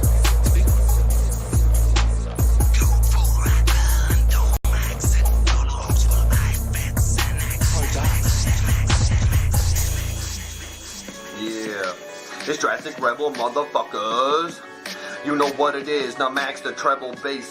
Quarantine, separate, poor hygiene, red pill wait, fuck the government, still hate. Anyone who said Bill Gates' mumps and rebel ahead kill fate isn't what a rebel state. Research is a piece of devil's cake, connect the names of reprobates, special brain, dead shows paid to escalate. A planned event like Vietnam, people bomb with Agent Orange. You're naive if you believe Wuhan is waging war, it's crazy more if the only thing 1984 didn't predict was a toilet paper shortage. Free speech is a bag of lies when you get $5,000 in fines if you don't sanitize your hands with random slime. Wearing 95 masks to hide facial expressions, maximize if you stand outside unless you have to buy gas supplies. Rules so asinine you can't just drive to pass the time you're daft if you don't have Wi-Fi, cause you'll be chatting via tap landline. Usually jack the price is low, as everywhere I like is closed. Yikes, I hope that you're alright alone, cause no one knows how far this guys will go. The timely hoax you kindly know is COVID is a virus owned by Rich Jones, a 19 clone designed to roam just like a drone and strike the old inside their home. Culling the herd while pulling absurd amounts of wool over your eyes. Black sheep viewed past taboo. You're mad cause you know that it's true. The facts are proof of what vaccines do. I get attitude cause most don't have a clue, like a Joey Kangaroo at the zoo. Fuck the lab rat brute in the hazmat suits. Smallpox, anthrax group, false god, Nasdaq boost. Infirmary, emergency, the merciless Mercury, murder, Greek Hercules. Haven't seen the sun in so long, I might crack my lips if some manages to get past the hazardous mass that rips like waxing strips. A cannabis activist bullshit, the tech folk intellect analyst vaccine list. RFID tracking chips implanted in your hands and wrists. The reason tinfoil hats exist is cause you've been foiled. Governments have never been loyal. 9/11 wasn't about poppy seeds or even oil. The Iraq invasion was masqueraded to evacuate ancient alien soil for Palladian royals. That's lame, the slaves that trade. Freedoms for a police-run mandate is a band-aid for a man-made virus that's half HIV and raid, proving that they planned AIDS. Your unelected friend is home, injecting fresh adrenochrome. I'll end by showing what terrorist threats, malaria nets, and Harrier jets have in common. They're used to get us to a scarier Met scenario yet. How does a carrier get a virus if you've never been nearly infected or had venereal sex? It's a miracle guess, the material stretch. It's careless neglect our parents accept from political barbarian feds. Snub pistol bull, derringer pet, vermin hunter, terrier pet. Satirical exit burial method. Shame the lyrical presence of an arrogant leftist. For his clerical error, terrible message. Lacking parable penance. At a Roman numerical reference, and it barely will get 6. Like the social barrier distance. You get it? You narcissistic bitch.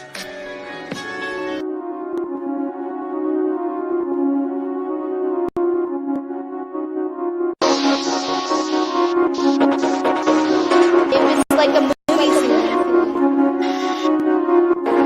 There was gunpowder all on the floor. It was just so real, but it felt so fake.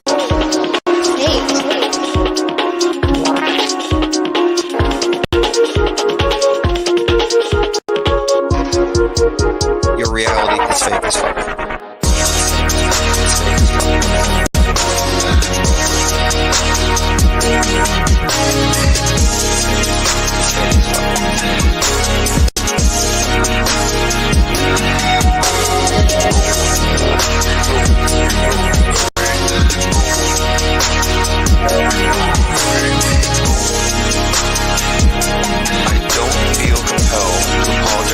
I don't feel like silencing myself for anybody's feelings. I think the earth is flat. Sandy Hook is a hoax. Nobody died at 9/11. Megyn Kelly's a dude.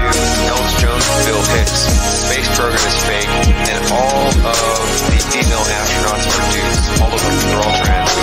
Trannies in space. fake, Trump is fake, Melania's a dude, Joe Rogan's a bitch, Eddie Bravo sucks, chemtrails are fake. If you believe in chemtrails, you're a fake and a fool. Nobody died at Sandy Hook, nobody died at Aurora, nobody died at Littleton, nobody died at 9/11, nobody died at any of the terrorist attacks like Bataclan, nobody died at Thousand Oaks, nobody died in Vegas. None of those gay people died at the disco shooting in Orlando. There's no evidence for any of your religious saviors to actually exist. There are no prophecies. There is no end times prophecy. Global warming's a hoax. There's no space junk. There's no satellites. The space station is fake. And like I said earlier, your reality is fake as fuck. It's fake as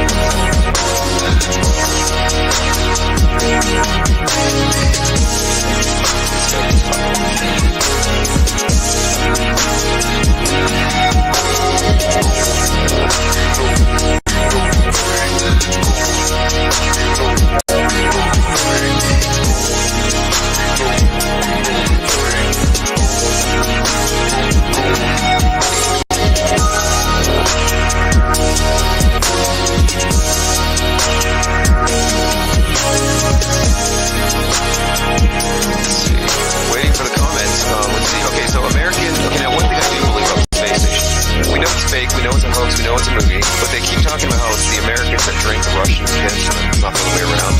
That's the only part I believe. Out of all of it, the only part I believe is that those American astronauts are actually drinking Russian piss. That's the only part I find remotely believable.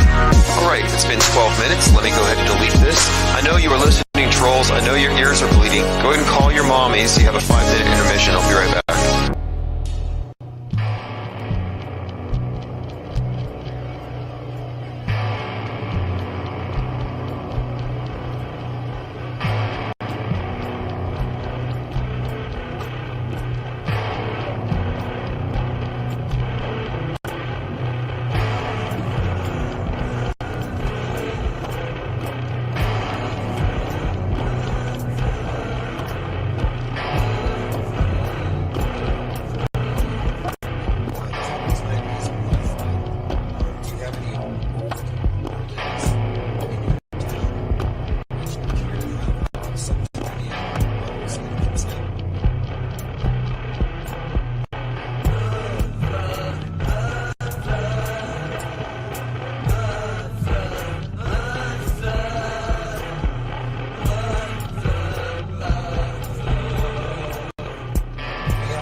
overarching explanations.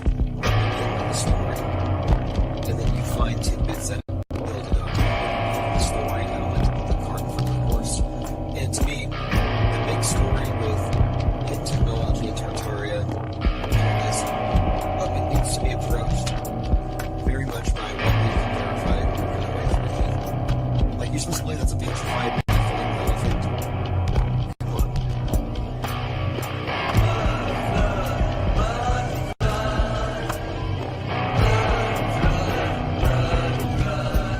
So again, this is evidence that we can know is real. This is called a biblical blood flutter.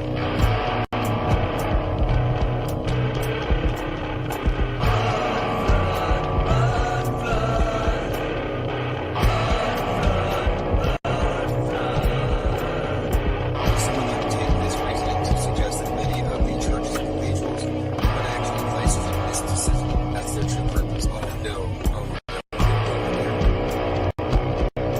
So right now, you're going to be seeing rock formations, which are going to be presented to you as evidence of fossilized Nephilim.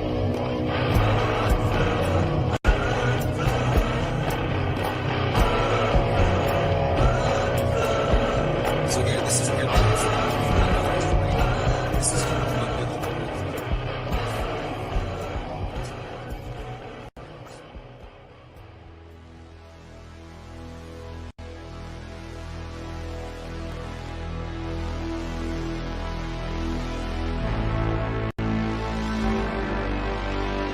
Resist the government. Resist the government. Resist the government. Stop choosing ignorance. They want to steal your soul. It's time we take control. Wipe the look off your face. Let's put it down in that proper place. Pull your head out of the clouds. No one goes to space. Close your eyes and meditate.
Okay, let's get back on track. We were talking about one, the King's super psyop and all that, but we're also talking about Joe Biden's ridiculous falling up the stairs event on the 9th step and 11th step, according to some observers. But here's what one Twitterer interpreted this whole thing as. He suggests that this is actually a ritual, and he says, "Are politicians tripping on the steps to and from Air Force One as a free Masonic ritual, as an illusion to which rung these Masons could not ascend beyond? Both Biden and Pence underwent this ritual, as well as Gerald Ford. Biden's was obviously staged." Now, if you look, the stairs do play a very significant role in the Masonic systems and their symbolic systems, and you can find images of Gerald Ford falling down these steps. When Bo Biden or Jim Carrey or President Joe Biden fell, he expertly held onto the rail, controlled his fall. I mean, it was very well done. And then he regained his balance. He did a 180 and saluted the cameras. So I happen to think it was probably staged, whoever he is. I'm not really sure if Bo is Joe, or if Joe is Joe, or if Joe is a hologram, or Jim Carrey. But one thing I will say, if you were to take the pictures of Vice President Joe Biden, President Joe Biden, and Bo, you'll find that Bo and Joe look alike today. Infinite Plane Radio. Greetings there, Tim. It's Willie, 5 Minutes of Fame. Hey, how you doing, brother? Excellent. Good to hear from you. 5 minutes of fame. Real quick, I just wanted to say about Joe Biden, you notice like the same things happened to Hillary Clinton. And, the rumors about, the adrenochrome and the babies and stuff like that. There's a disease you get if you partake in eating cannibalism or human fluids, and it's called kofu. And it basically, you have the same exact afflictions as Lewy body dementia. It's called Kuru, Kuru. So it affects your nervous system. It destroys the myelin. It's kind of like a chemistry. They say like dissolves like. So you're really not supposed to be eating human fluids, and when you do, your body reacts in a way that actually dissolves things like your myelin and your blood-brain barrier and things like that. And it causes, you to faint and fall and trip over yourself and trip up steps. Tripping up steps is because you don't lift your leg high enough, but your brain thinks you did. Okay. Now, that's if it's real. Okay. That's if it's real. It could also be a psyop, and it's like you said, the 9th step and the 11th step. I mean, come on, mathematically, what are the odds? I mean, it's so weird.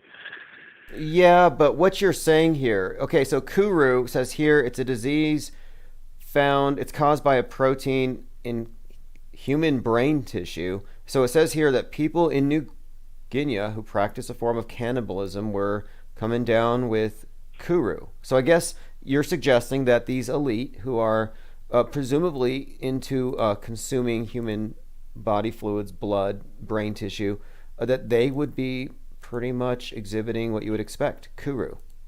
Clinton's got Kuru. Exactly. Here's a fine example. You've heard of mad cow disease, right?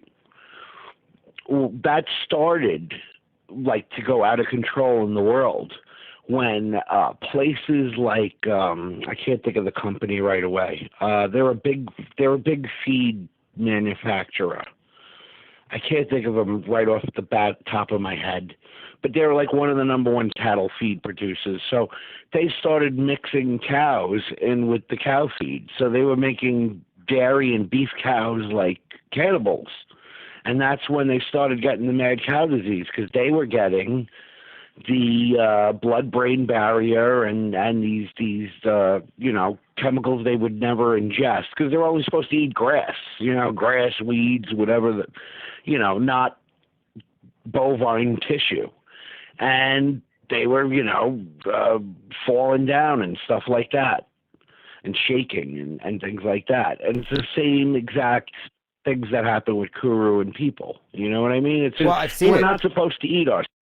I've seen Hillary Clinton shake really strange, go into these weird spasms, and they never quite explained it, but it seemed like something neurological. And so we have McCain, Clinton, Biden with the same issues, climbing upstairs and walking, and they all seem to be part of Club Adrenochrome. And you mentioned eating brain tissue with Kuru, and Lady Gaga, who sang the national anthem for Joe Biden and who's a close friend of Hillary Clinton, recently performed a piece with knife gloves on a brain piano with what appeared to be adrenochrome all over the place. It's so ridiculous. Yes, it was. It was like she was meddling in a brain with her hands. Yes. Yeah, absolutely correct. And you know the story, we talked about it last time I called, about the girl that she used to pal around with who was way more talented than her. And, supposedly jumped off a roof. And then Lady Gaga's first album came out, and it was basically like a word or two changed from that girl's initial album. She was big in like New York City clubs, so you would go to these clubs and there would be a live act, and it wouldn't be like, it wouldn't be a top 40 performer, but it would be a local performer who sold a lot of downloads or whatever, and that was the friend of Lady Gaga. And, she died and Gaga took off like a rocket. And if you notice, like Gaga, she was banging out albums like crazy, like every year, a year and a half. And it slowed down and it got so bad she had to go with Tony Bennett to like do that duet album. And it's almost like Tony Bennett was like the vampire trying to suck the youth out of her, to keep going. It's funny when you see these like 60 year generation gap performers get together. You almost feel like here's another one, like when Madonna was on stage with Britney and she gave her the tongue kiss like 15 years ago, and then Madonna like had a resurgence of fame and Britney's life fell apart. You know what I mean? It's kind of weird. It's kind of symbolic. It might be witchcraft. Who knows? Ooh, but that's good. It seems like if you go into the old performer as the young blood, it seems like your life usually falls apart, and those other people get like a second wind in their sails. That's true. That did happen that way. It's like the Highlander movie. There can be only one competition between immortals, and they chop each other's heads off, and they imbibe each other's soul essence. And Madonna, she probably, it's for all intents and purposes, she's like Elizabeth Bathory bathing in virgin's blood or something. And I think she did. She's supposed to be the, God, I can't think of her name now. The Isis, the Ishtar. She's supposed to be the Ishtar of the Illuminati church, supposedly. That's her role, is like the modern day reincarnation of Ishtar. And if you even know, she like took the name, she goes in Kabbalah by a different name. I think it's Esther. And Esther is supposed to be the Jewish version of the name of Ishtar. Okay, that makes sense. And then Madonna, Magdalene, all these names, they all reference the same goddess archetype. And it is interesting that she did a performance a couple years ago where all of her dancers had gas masks on and there were roses everywhere, I think symbolizing the bubonic plague. And the lyrics were basically, not everybody's going to make it to the future, everybody's going to die or something. And I'm like, wow, coronavirus predictive programming? Right. I remember Bruno Mars would Get Ready, it's coming. He had his halftime show. It was all weird. And then this year with the Weekend guy, yeah, that was all weird. There's no reason for it. You know what I mean? You look back, like I remember halftime shows when it was like Aerosmith or whatever, and it was just rock, man. There was no real Illuminati symbolism. We got to bring that back, man. All this new stuff, all this new music really sucks, like top 40 music and everything. It really sucks, and it's got so much symbolism in it and everything. It's like, for what? Is it casting a mad charm spell on the world, or what is it? Because I mean, you could even listen to songs that were really big 3-4 years ago, and you're like, this song is horrible. But for some reason, there was a charm spell on it where you kind of liked it when you first heard it. Same with movies. I agree. And good music isn't like that. Good music is you like it, and then you really like it, and you never get sick of it. Like all the music you play, I really like. Like we laugh when we hear the song. Or like Chief Crow, he's very good. And like did you drive your car to Mars? It's hysterical. All the lyrics, the music is. When he performed live, by the way, guy got a lot of talent. I gotta tell you. By the way, kick drum. I'm glad you brought him up because today, now it's 3/24. It's the Solar Return Festival out in South Carolina, and Chief Crow is going to be performing live. So if I can get a feed, I'll broadcast it here. But yeah, Chief Crow's live performances are incredible. And the Drive the Car to Mars song, that is One-Eyed Jack and the Shells, another legend here. And I agree with you. Oh, okay. I didn't know it wasn't Chief Crow. Like, I've yet to buy his album. I only listen to his music on your feed or, the Dark Matter radio if they play it. But, yeah, but I definitely intend to buy a CD because I'm one of the old-fashioned guys. I love to have a CD of things I like. You know what I mean? Oh, yes, absolutely. I think that. I agree. I mean, it's the whole composition. No. Well, people don't realize that this whole MP3 is a stepping stone to the pay-per listen, pay-per-view lifestyle that the future is going to be. The future is going to be like what the United Nations World Economic Forum says: is you're going to own nothing and you're going to be happy. Well, that includes like media. If you want to listen to Elvis or anything, it's going to be a jukebox format in the future, where anything you want to listen to, you literally have to get credits deducted on your phone to play the song once. And then if you want to listen to it again, you have to pay that fee again. And that's how it's going to be. It's all started with these, they strike your video on YouTube if you play a song because it's, BMI says that it's not your music and stuff like that. But that's all the, infancy of this technology. And that's what it's going to come down to. Like if you go to France, you want to watch television, you have to pay hours. So you buy a card and you get like 8 hours of television, and then you got to choose what you want to watch. And needless to say, a lot of French people don't watch TV.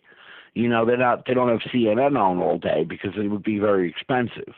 So they would watch, like they like a TV show at Mondays at 8:00, and that's, they'll buy an 8-hour card and then they'll get 2 months of 1-hour episodes, and that's how they do it. And that Euro model, Europe is really the stepping stone on the testing on how to infringe upon people. So whatever you see the European Union do, they try to bring it here afterwards and stuff like that, like the travel passport, right, for COVID. You don't get the vaccine, you don't fly. Like, this is ridiculous, blah, blah, blah, whatever. Well, guess what? It's going to happen in Europe. And if you're going to go to Europe or travel in Europe, you better be up on your shots or you ain't getting there. You know what I mean? And eventually it'll come over to America. Banning firearms, 90% of Europe is firearms are banned except for like Switzerland and whatever, one other country, I guess. But, and now they're talking about with this phony shooting in Colorado and whatnot. And I was watching it like you, with the people saying, who's this white guy and blah, blah, blah. And I mean, to tell you the truth, man, he was a rough-looking dude, man. For being 21, guy looked like he was 45. Oh, God. I mean, 45? Yeah. No, he does not look like 21. That's got to be a much older crisis actor. But, to your point here, the world, you're right about the Economic Forum. Somebody in the comments here remarked on it. They're getting people used to the idea of not owning property. It's all engineering us. You're right about that. Right. And then we'll eventually go to the artists, where if you actually make an album, you won't really own it either. That's the way, that's the way the music industry started, where, people would be one-hit wonders and broke in 2 years. And, I have a cousin who's one of the most famous musicians out today. She just had a baby. She had a song called "I'm All About That Bass, About That Bass," but she writes her own songs, and she's well-to-do because she publishes her own music and performs it. So that's the way you got to do it in the music industry today. If you perform someone else's songs, the songwriters get all the money. When Whitney Houston sang "I Will Always Love You," the one who made the most money was Dolly Parton, because Dolly Parton wrote that song. And maybe Whitney Houston made about $12 million off of it. But when it sold $100 million of album sales or record sales, Dolly Parton was the one who cashed like a $43 million check. So and every time it plays on the radio or whatever, there's a royalty check going to Dolly Parton, not to Whitney Houston. So that's like and they're going to do away with that, I'm sure. You know what I mean? Because look, the trend, NFTs, art is going digital. I was selling art for years on eBay, little paintings, postcard size stuff, but now I make. They bought one. Okay. They bought one. Well, now the thing is, you tokenize it, digitize it, and nobody cares. I mean, some do, but the people who buy the digital art don't care about the original. They just get to own the piece that's been entered into the blockchain. And I'm finding more buyers for that. And I'm like, wait a minute, am I going to be selling physical art? I was kind of worried they were going to stop that and say, hey, art carries COVID. And now it's like, yeah, it seems like the trend's going that way. Well, and what I wanted to go back, I wanted to do a bring back to you about that shooter in Colorado, why he looks so old. My experience is when I talk to people, when I drive Uber and stuff, I made friends with a couple of people. I try to be a driver off the books for them sometimes and whatnot. They need a ride at 2 a.m. I'm up. I'll take you to the store. Don't worry about it. Stuff like that. So a couple of these people were medicated children. So they had ADD, and I would have been. I'm just too old. I'm 47, going to be in June 47. So I was right out of that curve before teachers diagnosed children and said, if you want them to be in school, you got to put them on these pills so they could sit still in my class. Me, I would be like, oh, look, a squirrel, and jumping around and interrupting and making jokes in class. And everything I did was in good taste. Basically the teacher set it up, and I just would say a word or two and make the whole class laugh. But today they have to eliminate people like me from the classroom and drug them. But what I notice is all these people who are on the Ritalin and the Adderall, and they age very fast. I mean, you'll meet kids who are 25 and they look like they're older than me. They look like they're in their 50s. They got the receding hairline, the bags under their eyes, they're gone fully gray. And I think like this person who did the Colorado shooting might have been, medicated. He came from Syria at age 2. You know what I mean? So he's 21.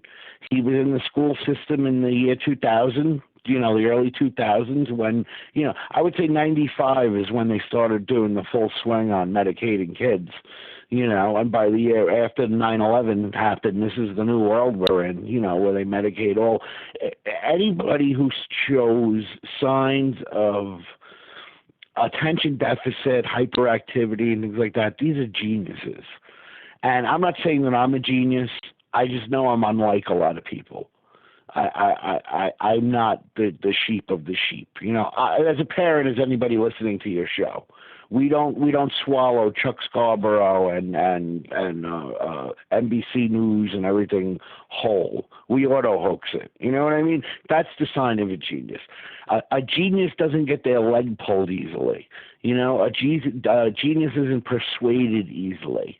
They call bullshit on people, and it kind of makes you a rebel in society today because they want you to, like Rush sang in the song, conform or be cast out.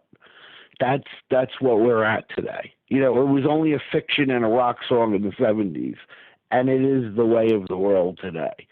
And I think that when you have people like that who you do over medicate at an early age, you open up doorways in the mind that make them easily suggestible and modifiable. And that may be the real story behind this guy. If this is a real thing and he really did shoot people, he was probably pushed by that. And like you say, like with Joe Karsanev and this guy and the Colorado, whatever, they were on the FBI's radar. So here's the problem. They say he bought a gun 2 weeks ago and he's on the FBI's radar. I bought a shotgun about 3 months ago. I had to wait 6 days for my background check. I've never committed a crime. I've never been institutionalized. I've not been discharged dishonorably from the military. I have no criminal record. They made me wait like 5 or 6 days to buy a regular pump shotgun at my local store. This guy supposedly walked in to a place and bought an AR-15 or an AK-47 or whatever he used that day. Like, he got the 15-minute background check. But he was on the FBI's radar. So you got to say, if this is true, what they're telling us, right, then how is it that somebody like me gets, like, flagged for an in-depth look that takes 6 days, but somebody's on the FBI's radar as a possible terrorist or this sympathizer with Al-Qaeda or whatever, they get their gun in 15 minutes? It almost seems like it's being helped along. Yes. The enabling narrative is here, as it is with most of these things. And a lot of the Colorado shooters tend to be mental cases, people who are drugged up. And the shooter who did Aurora was reportedly highly intelligent, got huge funding from DARPA to do some stuff with Neuralink or something like that. And so that is a common theme. And what you were talking about reminded me of a Kurt Vonnegut story, Harrison Bergeron, where it's in the future, right, 2081, where they made everybody equal. If you were too smart and you scored too high, if you didn't have an F like everybody else, they dumbed you down a little bit.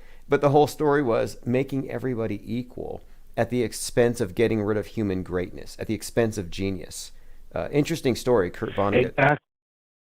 Yes, and you know what? It will come true. I want to tell you, it's my guilty pleasure.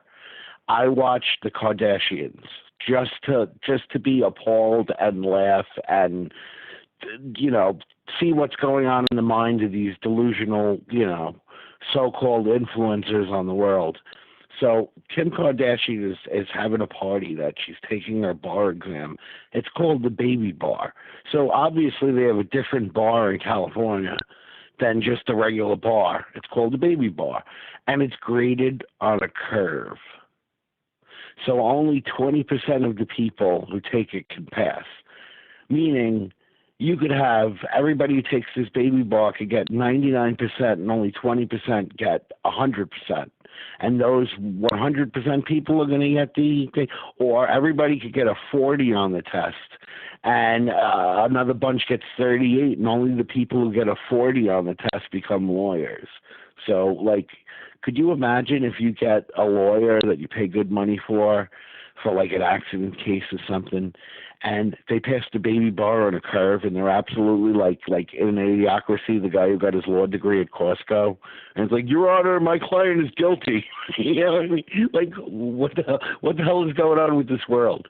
That's so dumb. Idiocracy. Yeah, that's exactly what came to mind here. Idiocracy. How can they do that? And I had to thank you for watching the Kardashians, because that's one of the reasons I like doing this. We don't have time to go through all the different areas of research, and here you are going to really the heart of it all if we want to understand the zeitgeist. So thanks for digging into the Kardashians for the rest of us. That's what it is.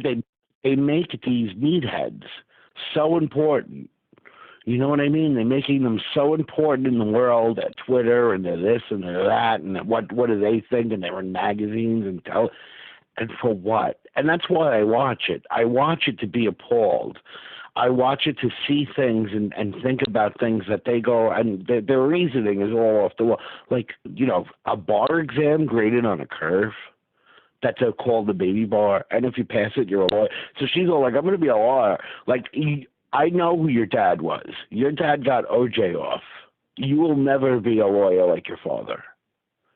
Never. If you think it's perfectly rational, no matter how rich you are, you think it's perfectly fine to go out and buy a $500,000 handbag that you use once.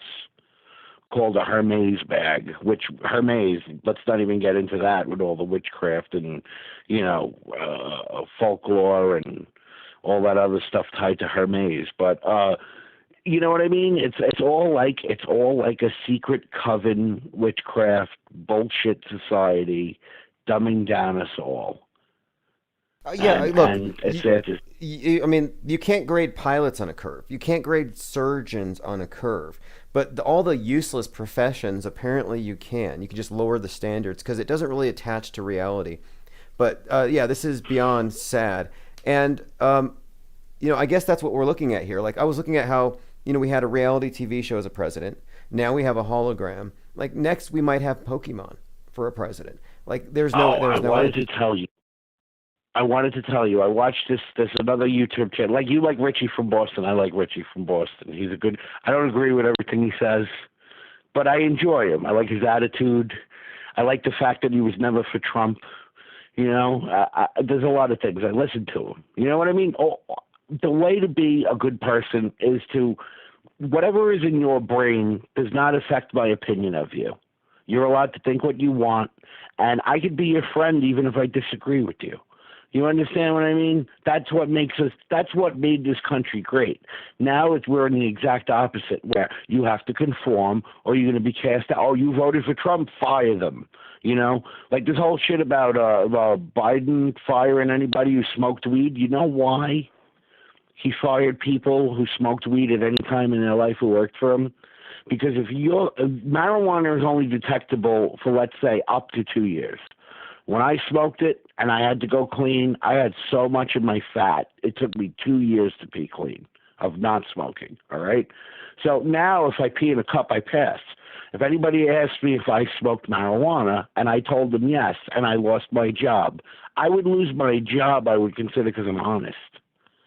It's an honesty detector. Anybody who worked for Biden and got fired probably would have passed the piss test, but probably admitted to using marijuana. And he doesn't want honest people working for him, because if you're honest, that could be a problem for him. You understand what I'm saying? You want people to lie. I don't care if you sell marijuana, smoke marijuana, eat brownies every day. If I ask you if you smoke marijuana, you tell me no. You got to lie to my face and be convincing, and then I'll keep you on my staff. Wow, that's saying? That's a filter for the types of people who could get into their mutual blackmail society, their common criminality club. Yeah, it makes perfect sense. Right. You see, I don't care what anybody thinks. I'm going to be honest. And you know what? If my honesty about me pisses you off and turns you off to me, you're not the type of person that I want. Because I respect whatever's in your brain, and I will be your friend no matter what. As long as you're not like, I'm going to stab you in the back when you turn around. Anything shy of that, we could be cool. You know what I mean? You could be like, I'm all for communism. I'm not a fan of communism, but maybe we could talk about it. Maybe I could change your mind in time. Right. Maybe I could show. Maybe you're for communism because you don't know how to be successful, and you don't understand how this capitalism thing works. Our defunct, modified version of capitalism we have left. We're not laissez-faire capitalism. So, but there is a way that you could have a mindset and be successful. Whatever you do, there's something you can do. You could be successful in this country still. As long as people aren't like, oh, you voted for so-and-so, fire this person. That kind of eliminates all your chances of getting success when you have to deal with these people on top of an already hard system of trying to make it on your own. You know what I mean? Yes, and it's a parallel anyway, here. The people who want to get rid of ideas they don't want to agree with are the same people who think it's okay to cancel businesses that they don't agree with. And it's like, wait, you're either for the freedom itself, free flow of information, free market, or you're not. And you can't really have free market if you don't have free speech. That's why, I really think freedom is what is being lost in the mix here. And we have so many people willing to snitch. You're right. And I'm like, look, you might be on a completely different area on the political spectrum than me, but I want to understand and hear it rather than try to eliminate these ideas. And that's what we're facing. They want to eliminate wrongthink instead of allowing people to discuss it and arrive at their own conclusions. Right, like Sunny Hostin today said on the news, on the View. She goes, if you think you have the right to bear arms, that's not a patriot. That's not freedom. I feel like a hostage. Well, let me tell you something. If you really were a hostage, the number one way you could free yourself is get your hand on the gun and shoot your hostage keeper.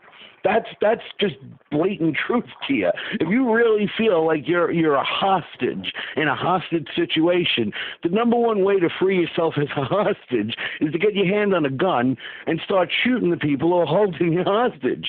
So your whole argument is a moot. And to say, like, do you feel like I don't feel like I have the right to bear arms. I have the right to bear arms. It's the Second Amendment. It's the Constitution. Another thing was, like, on CNN today, I clicked through and they go, the Oath Keepers, who are a terrorist group. They're not a terrorist group. They are Oath Keepers. They are anti-government group. They're not an anti-government group. They're actually a pro-constitutional group. And most people in government take an oath to uphold the Constitution. So these people are saying, you know what, we really take this oath seriously. That's not anti-government. It's only anti-government if the government is anti-constitution. But, you know, CNN won't say that. Another thing they said today, Sidney Powell's attorney came out and said only no rational person would believe my claims of Sidney Powell's claims of election fraud. That's not what she said, and that's not what the attorney said. The attorney said that until a court hears it, nobody would take her statements as fact. They twisted that statement around because obviously I have an opinion. I could go to court. If I fight and win and prove my case in court, then it becomes a fact. That's the way our judicial system works. They twisted that whole theory that I just said to you into Sidney Powell's attorney said nobody in their right mind would believe what was coming out of her mouth. Yes, another and inversion. That's the world we're living in. Yes, they've also inverted presumption of innocence, where, well, you're presumed innocent until you're convicted. And now it's like, well, no, you're pre-convicted of hate if you're of a certain race, or you're pre-convicted of having COVID until you've been tested. So they're taking away the presumption of innocence. So now we're all guilty. And even the judicial system now is like you go to court and you're like, I'm here to prove my innocence. The way our court is set up is you're never proven innocent. You are only proven not guilty. Yes. So that leads you up to the point, like, it's almost like they've twisted it around to say you are presumed guilty until you are proven not guilty. Yes, and every time we have a mass shooting event, they never say alleged. And I call it Scooby-Doo justice, because in Scooby-Doo you have the crime and they solve it and they find out who did it at the end of one episode. So yesterday we have the shooting, then we know his motivation. Now we know, why he did it, how he got there. He is the guy who did it, and now it's just a matter of time until we figure out if he's going to get the electric chair. So the media has already tried and convicted this guy, even though he's never even gone to court. Nobody's even testified yet. And this is why they have crisis actors out there to tell us what happened, to testify, because this is all, I think, the court of public opinion. And the public isn't even questioning, wait a minute, how come the media is able to tell us the story when there hasn't been a criminal investigation yet? Right, and that's exactly a point and proves that something shenanigans is going on, because you're not allowed to talk about cases that are pending or being investigated. It basically, we don't know anything about this case until an official report is made, and that's never said. And what that leads to is lawsuits.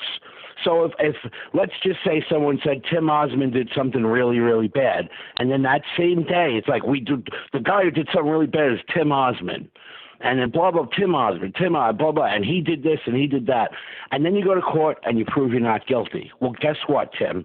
Now you have the right to take all those news reports and sue CNN, the Daily News, NBC, the all the press clubs, everything. You have the right to sue and win because you've been proven not guilty in a court. And everything they said was basically jury tampering, misleading the public, defamation, etc. But if you notice, none of these cases like that, these people who haven't even been charged yet or anything, they don't even bring out a lawsuit against that. No, and so in other words, this is. Well, I was gonna say, what about the witnesses? This guy like in Colorado, he can technically lawyer up and start suing CNN, saying all that happened was I got pulled out of a store with a bloody leg. Yes. You know, I could have caught somebody who was bleeding and they bled all over my leg, and you're saying I'm the shooter and I'm the this and I'm the that. All right, so that's it. And here's my last point I'm going to bring up. This guy who went around 3 days ago, shooting everybody at the massage parlor. All right, there's two things the Chinese do really well: Chinese restaurants and massage parlors. And where I am, for example, when I drive Uber, there's a lot of people who say, "Take me to the massage parlor and wait across the street for like 15 minutes." And I'm like, who's getting a massage at 9:30 at night? They're going to have sex. These are all brothels. Everybody knows this. So the story was this guy was so addicted to Chinese massage parlors, he decided he was sick of it and he wanted to shoot up all these places that probably serviced him. Like, in other words, you're making me addicted to hookers because you're so easily accessible. But of course, the media narrative was he's a white supremacist and he hates Asians. And he came out and said, I'm doing this because I'm addicted to having sex at Asian massage parlors. He said, he literally got his words out and said that. He wrote it or something like that. He said, this is the reason why I'm doing it.